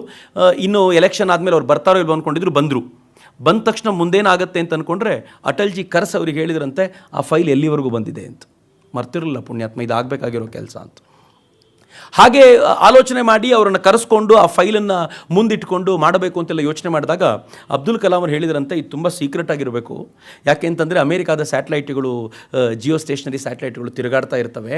ಅದು ಭಾರತದಲ್ಲಿ ಏನು ಬದಲಾವಣೆ ಆಗ್ತಿರುತ್ತೆ ಅಂತ ಗಮನಿಸ್ತಾ ಇರುತ್ತೆ. ಸೊ ಆ ಸಂದರ್ಭದಲ್ಲಿ ನಾವು ಎಚ್ಚರಿಕೆಯಿಂದ ಇರಬೇಕು. ಒಂದು ಕಡೆ ಅದಾದರೆ ಮತ್ತೊಂದು ಕಡೆ ನಾವುಗಳೇ ಇದನ್ನು ಮಾತಾಡ್ಕೊಂಡು ಕೂತ್ಬಿಟ್ರೆ ಅದು ಸ್ಪ್ರೆಡ್ ಆದರೆ ಅಮೇರಿಕಾ ನಮಗೆ ಇದನ್ನು ಮಾಡಲಿಕ್ಕೆ ಬಿಡಲ್ಲ ಅಂತ ತಮಾಷೆಗೆ ಹೇಳ್ತಾರೆ ಇದನ್ನು. ಅಟಲ್ಜಿ ಹೇಳಿದ್ರಂತೆ, ತಲೆನೇ ಕೆಡಿಸ್ಕೊಳ್ಬೇಡಿ, ನನಗೂ ಮದುವೆ ಆಗಲಿಲ್ಲ, ನಿಮಗೂ ಮದುವೆ ಆಗಲಿಲ್ಲ, 3ನೇವ್ರಿಗೆ ಸುದ್ದಿ ಗೊತ್ತಾಗೋದು ಹೆಂಗೆ ಮತ್ತೆ ಅಂತ. ಸೊ ಹೀಗಾಗಿ ಭಾಳ ಸೀಕ್ರೆಟ್ಟಾಗಿ ನಡೆದಂಥ ಒಂದು ಯೋಜನೆ ಅದು. ನಮ್ಮ ಆ ಸ್ಯಾಟಲೈಟ್ಸ್ಗಳು, ಅಮೇರಿಕಾದ ಸ್ಯಾಟಲೈಟ್ಗಳು ಭಾರತದ ಪೋಖ್ರಾನ್ನ ಮೇಲಕ್ಕೆ ನಮಗೊಂದು 7-8 ನಿಮಿಷ ಗ್ಯಾಪ್ ಕೊಡ್ತಿತ್ತು ಅಂತ ಹೇಳ್ತಾರೆ. ಆ ಟೈಮ್ನ ಅವಧಿಯಲ್ಲಿ ಎಲ್ಲ ಕೆಲಸಗಳನ್ನು ಮಾಡಬೇಕು ಅಂತ ಒಂದು 6 ತಿಂಗಳ ಕಾಲ ಅಲ್ಲಿ ಬೇಕಾಗಿರುವಂಥ ಅಗೆತವನ್ನು ಮಾಡೋದು ಎಲ್ಲ ಮಾಡ್ತಿದ್ರು. ಆನಂತರ ಎಲ್ಲವನ್ನು ನಾರ್ಮಲ್ ಆಗಿಟ್ಟು ಆ ಸ್ಯಾಟಲೈಟಿಗೇನು ಗೊತ್ತಾಗದೇ ಇರೋ ಥರದ ವ್ಯವಸ್ಥೆ ಮಾಡ್ಕೊಳ್ತಿದ್ರು. ಹೀಗೆ ಮಾಡಿ ಫೈನಲಿ ನಾವು ನ್ಯೂಕ್ಲಿಯರ್ ಬಾಂಬ್ ಎಕ್ಸ್ಪ್ಲೋಷನ್ ಟೆಸ್ಟ್ ಮಾಡಿದಾಗ ಬುದ್ಧ ನಕ್ಕ ಅಂತ ಭಾರತ ಅನೌನ್ಸ್ ಮಾಡ್ತಲ್ಲ ಜಗತ್ತಿಗೆ, ಒಂದಾದ್ಮೇಲೆ ಒಂದು 5 ಟೆಸ್ಟ್ಗಳನ್ನು ನಾವು ಮಾಡಿದ್ವಿ. ಅಮೇರಿಕ ಕೆಂಡಾಮಂಡಲ ಆಗ್ಬಿಡ್ತು. ಈ ಕುರಿತಂತೆ ಮಾತನಾಡ್ತಾ ಯಶವಂತ್ ಸಿನ್ಹಾ ತೀರಾ ಇತ್ತೀಚೆಗೊಂದು ಬ್ಲಾಗನ್ನು ಬರ್ತಿದ್ದಾರೆ. ಅದರಲ್ಲಿ ಅವ್ರು ಹೇಳ್ತಾರೆ, ಅಟಲ್ಜಿ ಅವರನ್ನು ಕೆಲವು ದಿನ ಮುಂಚೆ ಕರೆಸಿ ಹೇಳಿದ್ರಂತೆ, ಬಿ ರೆಡಿ, ನಾವೇನೋ ದೊಡ್ಡ ಕೆಲಸ ಮಾಡಲಿಕ್ಕೆ ಹೊರಟಿದ್ದೀವಿ, ನೀವು ಫೈನಾನ್ಸ್ ಮಿನಿಸ್ಟ್ರು, ದೊಡ್ಡ ಆಘಾತ ನಿಮಗೆ ಬರುತ್ತೆ, ಅದಕ್ಕೆ ಏನೇನು ಬೇಕೋ ತಯಾರಿ ಮಾಡ್ಕೊಳ್ಳಿ ಅಂತ ಮುಂಚಿತವಾಗಿ ಹೇಳಿದರು. ಏನು ಅಂತ ಹೇಳಿರಲಿಲ್ಲ ಅವರು. ಎಲ್ಲ ತಯಾರಿ ಮುಗೀತು, ಇದಾಗಿ ಬ್ಲಾಸ್ಟು ಆಯಿತು. ಬ್ಲಾಸ್ಟ್ ಆದ ನಂತರ ಏನಾಯಿತು, ಅಮೇರಿಕಾ ಭಾರತದ ಮೇಲೆ ಸ್ಯಾಂಕ್ಷನ್ಸ್ ಹಾಕ್ತು. ಭಾರತದ ಮೇಲೆ ಸ್ಯಾಂಕ್ಷನ್ಸ್ ಹಾಕಿದಾಗ ಅಟಲ್ಜಿ ಇವರನ್ನು ಕರೆದ್ರಂತೆ, ಯಶವಂತ್ ಸಿನ್ಹಾ ಅವರನ್ನು. ಆ ಮಾತು ಭಾಳ ಚೆನ್ನಾಗಿದೆ, ಯಶವಂತ್ ಸಿನ್ಹಾನೇ ಬರೆದಿದ್ದಾರೆ ಅದನ್ನು. We must manage the situation such that the sanctions hurt the sanctioning country, not India ಅಂತ. ನಮಗೆ ಸ್ಯಾಂಕ್ಷನ್ ಹಾಕೋದು ಸ್ಯಾಂಕ್ಷನಿಂಗ್ ಕಂಟ್ರಿಗೆ ಕಷ್ಟ ಆಗಬೇಕೇ ಹೊರತು ನಮಗೇನು ಕಷ್ಟ ಆಗಬಾರ್ದು. ಹಾಗೆ ಮ್ಯಾನೇಜ್ ಮಾಡಬೇಕು ಸಿಚುವೇಶನ್ನ ಅಂತ. ಮ್ಯಾನೇಜ್ ಮಾಡಬೇಕು ಸರಿ. ವಿದೇಶಾಂಗ ನೀತಿ ಸ್ಟ್ರಾಂಗ್ ಆಗಿದ್ದರೆ ಮತ್ತೊಬ್ಬ ವ್ಯಕ್ತಿ ಪವರ್ಫುಲ್ ಆಗಿದ್ದರೆ ಏನೆಲ್ಲ ಮ್ಯಾಜಿಕ್ ಆಗುತ್ತೆ ನೋಡಿ. IMFಗೆ ಲೋನ್ ತೀರಿಸ್ಬೇಕು ನಾವು, ಸ್ಯಾಂಕ್ಷನ್ ಹಾಕ್ಬಿಟ್ಟಿದ್ದಾರೆ, ದುಡ್ಡಿಲ್ಲ ನಮ್ಮ ಹತ್ರ, ಹೇಗೆ loan ತೀರಿಸೋದು? Atal Bihari Vajpayee open call ಕೊಟ್ಟರು. ಓಪನ್ ಕಾಲ್ ಏನು ಅಂತಂದರೆ, ಯಾರ್ಯಾರು NRIಗಳಿದ್ದೀರೋ ನಿಮ್ಮ ಹತ್ರ ಎಷ್ಟು ದುಡ್ಡಿದೆಯೋ ಅದನ್ನು ಭಾರತಕ್ಕೆ ಕೊಡಿ, ನಿಮ್ಮ ಡಾಲರ್ನ ಭಾರತಕ್ಕೆ ಕೊಡಿ, ನಾವು ರಿಸರ್ಜೆಂಟ್ ಇಂಡಿಯಾ ಬಾಂಡ್ ಅಂತ ಬಾಂಡನ್ನು ನಿಮ್ಗೆ ಕೊಡ್ತೀವಿ, ಭಾರತ ನಿಮ್ಗೆ ರೆಗ್ಯುಲರಾಗಿ ಅದಕ್ಕೆ ಕೊಡಬೇಕಾಗಿರುವಂಥ ಗೌರವವನ್ನು ಕೊಡುತ್ತೆ, ದುಡ್ಡನ್ನು ವಾಪಸ್ ಕೊಡುತ್ತೆ, ಅದಕ್ಕೆ ಬಡ್ಡಿ ಕೊಡಬೇಕು, ಅದೇನು ಕಂಡೀಷನ್ಸ್ ಇದೆಯೋ ಅದು ಮಾಡುತ್ತೆ ಅಂತ. ವಿ ಥಾಟ್ $2 ಬಿಲಿಯನ್ ಅಷ್ಟು, $2 ಬಿಲಿಯನ್ ನಾವು ಸಂಗ್ರಹಿಸ್ಬೋದು ಅಂತ ಅಂದ್ಕೊಂಡ್ರೆ, ಇಂಡಿಯಾ ಕುಡ್ ಕಲೆಕ್ಟ್ $4 ಬಿಲಿಯನ್. ಜಗತ್ತಿನಲ್ಲಿದ್ದಂಥ ಭಾರತೀಯರು NRIಗಳೆಲ್ಲ ಎಷ್ಟರ ಮಟ್ಟಿಗೆ ಭಾರತಕ್ಕೆ ಸಹಕಾರಕ್ಕೆ ನಿಂತರು ಅಂತಂದರೆ ಯಾಕೆ ಗೊತ್ತಾ? ಭಾರತ ಬಾಂಬ್ ಎಕ್ಸ್ಪ್ಲೋಷನ್ ಟೆಸ್ಟ್ ಮಾಡಿ ಸ್ವಾಭಿಮಾನವನ್ನು ಮೆರೆದಿದೆ ಅಂತ. ಅದು ಎಲ್ರಿಗೂ ಖುಷಿಯಾಗಿತ್ತು ಅಂತ. ನಾನು ಒಬ್ಬ ಹಿರಿಯರ ಮಾತು ಕೇಳ್ತಿದ್ದೆ. ಒಬ್ಬ ಸೈಂಟಿಸ್ಟ್ ಅವರು ರಾತ್ರಿ ಹೊತ್ತಿನಲ್ಲಿ ಅವರ ರೂಮಿಗೆ ಯಾರೋ ಬಂದು ಬಾಗಿಲು ಬಡಿದು ತೆಗಿಲಿಕ್ಕೆ ಹೇಳಿದ್ರಂತೆ. ಅಮೆರಿಕನ್ ಸೈಂಟಿಸ್ಟ್ ಇರ್ಬೋದು ಪ್ರಾಬಬಲಿ. ಬಾಗಿಲು ಬಡಿದು ಅವ್ರು ಕೇಳಿದಾಗ ಏನು ಅಂತ ಕೇಳಿದ್ರಂತೆ. ಕಂಗ್ರ್ಯಾಚುಲೇಷನ್ಸ್ ಅಂದ್ರಂತೆ. ಯಾಕೆ ಅಂತಂದರೆ, ಇಂಡಿಯಾ ಭಾಳ ವರ್ಷಗಳ ನಂತರ ಈ ಥರದೊಂದು ಅದ್ಭುತವಾದ ಕೆಲಸ ಮಾಡಿದೆ, I am proud of India ಅಂತ ಹೇಳ್ಬಿಟ್ಟು ಹೋಗ್ಬಿಟ್ರು ಅಂತ. ನಂಗೆ ಭಾಳ ಹೆಮ್ಮೆ ಅನ್ನಿಸ್ತಾ ಹೋಯ್ತು, ನನ್ನ ಭಾರತ ಇಂಥ ಕೆಲಸ ಮಾಡಿದೆಯಲ್ಲ ಅಂತೇಳಿ. ಅನೇಕರು ಈ ಚಿಂತನೆಯನ್ನು ಆ ಸಂದರ್ಭದಲ್ಲಿ ವ್ಯಕ್ತಪಡಿಸಿದ್ದಿದೆ. ಅದಕ್ಕೆ ಕೆಲವು ಕೋಟಿಗಳ ಖರ್ಚು ಮಾಡಿದ್ವಿ ನಾವು. ರಾಮಕೃಷ್ಣ ಆಶ್ರಮದಲ್ಲಿ ಒಂದು ಕಾರ್ಯಕ್ರಮದಲ್ಲಿ ಒಬ್ಬರು ಪ್ರಶ್ನೆ ಕೇಳಿದರು. ಅದಕ್ಕೆ ನಾವು ಕೆಲವು 100 ಕೋಟಿ ಖರ್ಚು ಮಾಡಿದ್ವಿ, ಅಷ್ಟು ದುಡ್ಡನ್ನು ನಾವು ಬಡವರಿಗೆ ಹಂಚಿದ್ದಿದ್ರೆ ಎಷ್ಟು ಚೆನ್ನಾಗಿರ್ತಿತ್ತು. ಇದೆಯಲ್ಲ ಈ ಲೆಫ್ಟ್ ಲಿಬರಲ್ ಥಾಟ್ ಇದೆಯಲ್ಲ, ಬಡವರಿಗೆ ಹಂಚಿದ್ರೆ ಚೆನ್ನಾಗಿರ್ತಿತ್ತು ಅಂತ. ನನಗೂ ಐ ವಾಸ್ ಎಕ್ಸ್ಪೆಕ್ಟಿಂಗ್ ಏನು ಹೇಳ್ಬೋದು ಅವರು ಅಂತ. ಸ್ವಾಮೀಜಿ ಆನ್ಸರ್ ಎಷ್ಟು ಚೆನ್ನಾಗಿ ಕೊಟ್ಟರು ಅಂತಂದರೆ, ಸರಿ ಇದಕ್ಕೊಂದು $100 ಕೋಟಿ ಖರ್ಚು ಮಾಡಿದ್ದಾರೆ ಅಂತ ಇಟ್ಕೊಳ್ಳಿ, ಭಾರತದ 100 ಕೋಟಿ ಜನಕ್ಕೆ ಅದನ್ನು ಹಂಚಿದಿದ್ರೆ $1 ಬರ್ತಿತ್ತು. $1 ಏನು ಮಾಡ್ತಿದ್ರಿ ಏನು ಬಿಟ್ರು. ಭಾಳ ಚೆನ್ನಾಗಿರುವಂಥ ಮಾತದು. ಅದಕ್ಕೆ ನೀವು ಪ್ರಾಕ್ಟಿಕಲ್ ಆಗಿರುವಂಥ ನಾಲೆಜನ್ನು ಕೊಟ್ಟರು. ಆದರೆ ಇದನ್ನು ಮಾಡಿದ್ದರಿಂದಾಗಿ ಭಾರತ ಗಳಿಸಿರುವಂಥ ಗೌರವ ಇದೆಯಲ್ಲ, ಏನು ಅದ್ಭುತವಾದ್ದು ಅಂತ. ಭಾರತ ಜಗತ್ತಿನ ಮಟ್ಟದಲ್ಲಿ ನಿಲ್ತು. ಒಂದು. ಎರಡನೇದು, ಈ ಕ್ರೈಸಿಸ್ನಿಂದ ಭಾರತ ಹೆಂಗೆ ಪಾರಾಯಿತು ಅಂತಂದರೆ, ನಮಗೆ ಡಾಲರ್ನ ಕೊರತೆನೇ ಆಗಲಿಲ್ಲ, ಫಾರೆಕ್ಸ್ ರಿಸರ್ವ್ ನಮ್ದು ಕಡಿಮೆನೇ ಆಗಲಿಲ್ಲ, ನಾವು ಬಲವಾಗಿ ನಿಂತ್ವಿ. ಹೀಗಾಗಿ ಎಲ್ಲಿವರೆಗೂ ಪರಿಸ್ಥಿತಿ ನಿರ್ಮಾಣ ಆಯಿತು ಅಂತಂದರೆ, 2000ನೇ ಇಸ್ವಿಯಲ್ಲಿ ಪ್ರಾಬಲಿ 1.5 ವರ್ಷದ ನಂತರ ಸ್ವತಃ ಅಮೆರಿಕಾದ ಅಧ್ಯಕ್ಷ ಬಿಲ್ ಕ್ಲಿಂಟನ್ ತಾನೇ ಭಾರತಕ್ಕೆ ಬಂದ. ಸ್ಯಾಂಕ್ಷನ್ಸನ್ನು ಲಿಫ್ಟ್ ಮಾಡಲಾಯಿತು, ಎಲ್ಲ ದೇಶಗಳು ಲಿಫ್ಟ್ ಮಾಡಿದ್ವು. ಲಿಫ್ಟ್ ಮಾಡಲೇಬೇಕಾದ ಅನಿವಾರ್ಯತೆಗೆ ಉಂಟಾಯಿತು. ಯಾಕೆ ಅಂತಂದರೆ, ಬಹುಶಃ ನಂಗೆ ಅನ್ಸುತ್ತೆ CNR ರಾವ್ ಒಬ್ಬ ಸೈಂಟಿಸ್ಟು, IASನ ಸೈಂಟಿಸ್ಟ್ ಒಬ್ಬರು, UR ರಾವ್ ಅಥವಾ CNR ರಾವ್, ಆ ಸಂದರ್ಭದ ಘಟನೆ ಅದು. ಅವರನ್ನು ಟೆಲಿಫೋಟೋ ಮೆಟ್ರಿಗೆ ವಿಶೇಷವಾಗಿ ಸೈಂಟಿಸ್ಟ್ ಅವರನ್ನು ಅಲ್ಲಿಗೆ ಕರೆಸಿ ಒಂದು ಕ್ಲಾಸ್ ನಡೆಸಬೇಕಿತ್ತು. ಸ್ಯಾಂಕ್ಷನ್ ಹಾಕಿರೋದ್ರಿಂದ ಭಾರತದ ಯಾವ ಸೈಂಟಿಸ್ಟ್ಗಳನ್ನು ಅಮೆರಿಕಕ್ಕೆ ಕರೆಯೋದಿಲ್ಲ ಅಂತ. ಅದಕ್ಕೆ ಆ ಸೈಂಟಿಸ್ಟ್ ಹೇಳಿದ್ರಂತೆ, ನನಗೇನು ನಷ್ಟ ಇಲ್ಲ. ಯಾಕೆ ಅಂತಂದರೆ, ಈ ಫೀಲ್ಡಲ್ಲಿ ತುಂಬ ಪ್ರತಿಭಾನ್ವಿತವಾಗಿರೋ ನಾನು ಲೆಕ್ಚರ್ ಮಾಡಲಿಲ್ಲ ಅಂದರೆ ನಷ್ಟ ನನಗಲ್ಲ, ನಿಮ್ಮ ದೇಶದ ಸೈಂಟಿಸ್ಟ್ಗಳಿಗೆ. ಅಂದಮೇಲೆ ನಿಧಾನವಾಗಿ ಒಂದೊಂದನೇ ರಿಲೀಸ್ ಮಾಡಿ ನೀವು ಬರ್ಬೋದು ಅಂತ ಅಮೆರಿಕ ಅನಿವಾರ್ಯಕ್ಕೆ ಬಿತ್ತು ಅಂತ ಅನೇಕರು ಆ ಸಂದರ್ಭದಲ್ಲಿ ತುಂಬ ಚರ್ಚೆ ನಡೀತಿತ್ತು. ಆ ಚರ್ಚೆಗಳಲ್ಲಿ ಇದು ಒಂದು. ಭಾರತ ತನ್ನ ಅಂತಃಸತ್ವದ ದರ್ಶನ ಮಾಡ್ಕೊಂಡಿದ್ದಾಗಲೇ ಅಂತ. ಆದರೆ ಜಗತ್ತಿಗೆ ನಮ್ಮ ಬಗ್ಗೆ ಇದ್ದಂಥ ಭಾವನೆ ಎಂಥದ್ದು ಗೊತ್ತೇನೋ? ಬಿಲ್ ಕ್ಲಿಂಟನ್ ಭಾರತಕ್ಕೆ ಬರುವಾಗ ಅವನ ರಕ್ಷಣೆಗೆ ಅಂತ 50ಕ್ಕೂ ಹೆಚ್ಚು ಹೆಲಿಕಾಪ್ಟರ್ಗಳು ಬಂದಿತ್ತು. ಅವನ ಪ್ರತಿಯೊಂದು ರಕ್ಷಣೆಗೆ ಇರುವಂಥ ಅಂಗರಕ್ಷಕರು ಭಾರತೀಯರು ಯಾರೂ ಇರಲಿಲ್ಲ, ಸ್ವತಃ ತಾನೇ ಕರ್ಕೊಂಡು ಬಂದಿದ್ದ. ಅವನು ಯಾವ ಹೋಟೆಲಲ್ಲಿ ಇರ್ತಾನೋ ಆ ಹೋಟೆಲ್ 24/7 ಅನೇಕ ದಿನಗಳ ಕಾಲ ಸರ್ವೇಲೆನ್ಸ್ ಇರ್ತಿತ್ತು. ಅದಕ್ಕೆ ಆ ಹೋಟೆಲ್ನಲ್ಲಿ ಎಂತೆಂಥ ಸಿಸ್ಟಮ್ಗಳನ್ನು ಬಳಸಿದ್ರು ಅಂತಂದರೆ, ಯಾರಾದರೂ ವಿಸ್ಪರ್ ಮಾಡಿದ್ರು ಕೇಳಿಸುವಂಥ ವ್ಯವಸ್ಥೆಯನ್ನು ಅಲ್ಲಿ ಮಾಡಿಕೊಂಡಿದ್ರು. ಮತ್ತು ಕಂಟ್ರೋಲ್ ರೂಮಲ್ಲಿ 10 ಜನ ಕೂತ್ಕೊಂಡು ಯಾರಾದರೂ ಏನಾದರೂ ಮಾತಾಡ್ತಿದ್ದಾರೆ ಅಂತಂದರೆ ಭಾರತದ ಮೇಲೆ ಅಟ್ಟು ಭಯ ಇತ್ತು. ತನ್ನನ್ನು ತಾನು ರಕ್ಷಿಸ್ಕೊಳ್ಳಿಕ್ಕೆ ಸಾಮರ್ಥ್ಯ ಇಲ್ಲ ಅನ್ನೋಂಥ ಭಾವನೆ ಇತ್ತು ಅಂತ.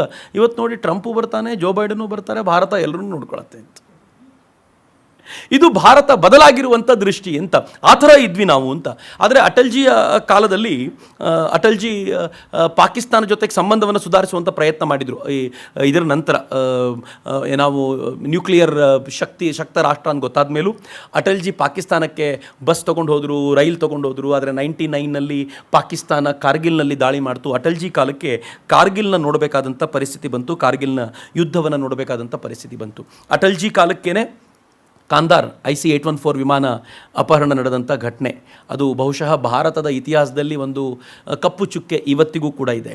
ಅದರಲ್ಲಿದ್ದಂಥ ಕೆಲವು ಪ್ರಯಾಣಿಕರನ್ನು ಬಿಡಿಸಬೇಕು ಅನ್ನೋ ಕಾರಣಕ್ಕೋಸ್ಕರ ಇಲ್ಲೆಲ್ಲ ದೊಡ್ಡ ಗಲಾಟೆ ಶುರುವಾಯಿತು. ಮುಂಬೈನಲ್ಲಿ ಗಲಾಟೆ, ಎಲ್ಲ ಮೀಡಿಯಾಗಳು ಅವ್ರ ಕಣ್ಣೀರ ಧಾರೆಯನ್ನು ತೋರಿಸಿ ಭಾರತೀಯರ ಮಾನಸಿಕತೆಯನ್ನು ಎಷ್ಟು ಕೆಳಗೆ ಎಳೆದುಬಿಟ್ಟಿತ್ತು ಅಂತಂದರೆ, ಭಾರತೀಯರು ಕೊನೆಗೆ ಡಿಸೈಡ್ ಮಾಡಿಬಿಟ್ಟಿದ್ರು ಎಲ್ಲಿವರೆಗೂ ಅಂದರೆ, ಆ ಭಯೋತ್ಪಾದಕರು ಯಾರಿಗೋಸ್ಕರ ಇದನ್ನು ಹೈಜಾಕ್ ಮಾಡ್ಕೊಂಡು ಹೋಗಿದ್ದಾರೋ ಅವ್ರನ್ನ ಬಿಡಿ, ಇವ್ರನ್ನ ಉಳಿಸ್ಕೊಳ್ಳಿ ಅಂತ. ಮಿತ್ರ, ಇವತ್ತಿಗೂ ಬೇಸರದ ಸಂಗತಿ, ಅದನ್ನು ಮರೀಲಿಕ್ಕೆ ಸಾಧ್ಯ ಇಲ್ಲ. ಈ ದೇಶದ ವಿದೇಶಾಂಗ ಸಚಿವರು ತನ್ನ ಜೊತೆಯಲ್ಲಿ ತನ್ನದ್ದೇ ವಿಮಾನದಲ್ಲಿ ಆ ಭಯೋತ್ಪಾದಕರನ್ನು ಕರ್ಕೊಂಡು ಹೋಗಿ ಅಲ್ಲಿ ಬಿಟ್ಟು ಆ ವಿಮಾನವನ್ನು ವಾಪಸ್ ತರಬೇಕಾದಂಥ ಸ್ಥಿತಿ ಬಂತಲ್ಲ, ಅದು ಬಹಳ ದುರದೃಷ್ಟಕರ ಸಂಗತಿ ಭಾರತದ ಪಾಲಿಗೆ ಅಂತ ನನಗನ್ಸುತ್ತೆ. ಅಟಲ್ಜಿ ಕಾಲಕ್ಕೆ ಪಾರ್ಲಿಮೆಂಟ್ ಅಟ್ಯಾಕ್ ಕೂಡ ಆಯಿತು. ಆದರೆ ಅಟಲ್ಜಿ ಇಂಡೋ ಪಾಕ್ ರಿಲೇಷನ್ ಗಟ್ಟಿ ಮಾಡಬೇಕು ಅಂತ ಅಂದ್ಕೊಂಡಿದ್ರು. ಆದರೆ ಇಂಡೋ ಪಾಕ್ ರಿಲೇಷನ್ ಯಾವತ್ತೂ ಗಟ್ಟಿ ಆಗಲಿಕ್ಕೆ ಸಾಧ್ಯವೇ ಆಗಲಿಲ್ಲ. ಆದರೆ ಅಟಲ್ಜಿಯವರ ಕಾಲಕ್ಕೆ ಭಾರತ ಎಷ್ಟು ಬೆಳೆದು ನಿಂತ್ಕೊಳ್ತು ಅಂತಂದರೆ, ಜಗತ್ತಿನ ವೇದಿಕೆ ಮೇಲೆ ಭಾರತದ ತೂಕವೇ ಬೇರೆ ಇತ್ತು. ಹೀಗಾಗಿ ಭಾರತದ ಕ್ಯಾಂಪೇನ್ ಒಂದು ಶುರುವಾಗಿತ್ತಲ್ಲ, ಇಂಡಿಯಾ ಶೈನಿಂಗ್ ಅನ್ನೋ ಕ್ಯಾಂಪೇನನ್ನು ಅವರು ಮಾಡಿದರು. ಆ ಇಂಡಿಯಾ ಶೈನಿಂಗ್ ಕ್ಯಾಂಪೇನ್ನಲ್ಲಿ ಭಾರತೀಯರು ಸಪೋರ್ಟಿವ್ ಆಗಿ ನಿಂತ್ಕೊಳ್ಳಿಲ್ಲ. ಹೀಗಾಗಿ ಒಬ್ಬ ಸ್ವಾಭಿಮಾನವನ್ನು, ಭಾರತೀಯರಲ್ಲಿ ಬೂದಿ ಮುಚ್ಚಿದ ಕೆಂಡದಂತಿದ್ದ ಸ್ವಾಭಿಮಾನವನ್ನು ಯಾರು ಊದಿ ಜಾಗೃತಗೊಳಿಸಿದರೋ ಆ ಮನುಷ್ಯನಿಗೆ 5 ವರ್ಷಗಳ ನಂತರ ಅಧಿಕಾರ ಕಳೆದು ಹೋಗುವಂತೆ ಮಾಡಿದ್ವಿ. ಇವತ್ತು ಅನೇಕರಿಗೆ ಬೇಸರ ಇದೆ.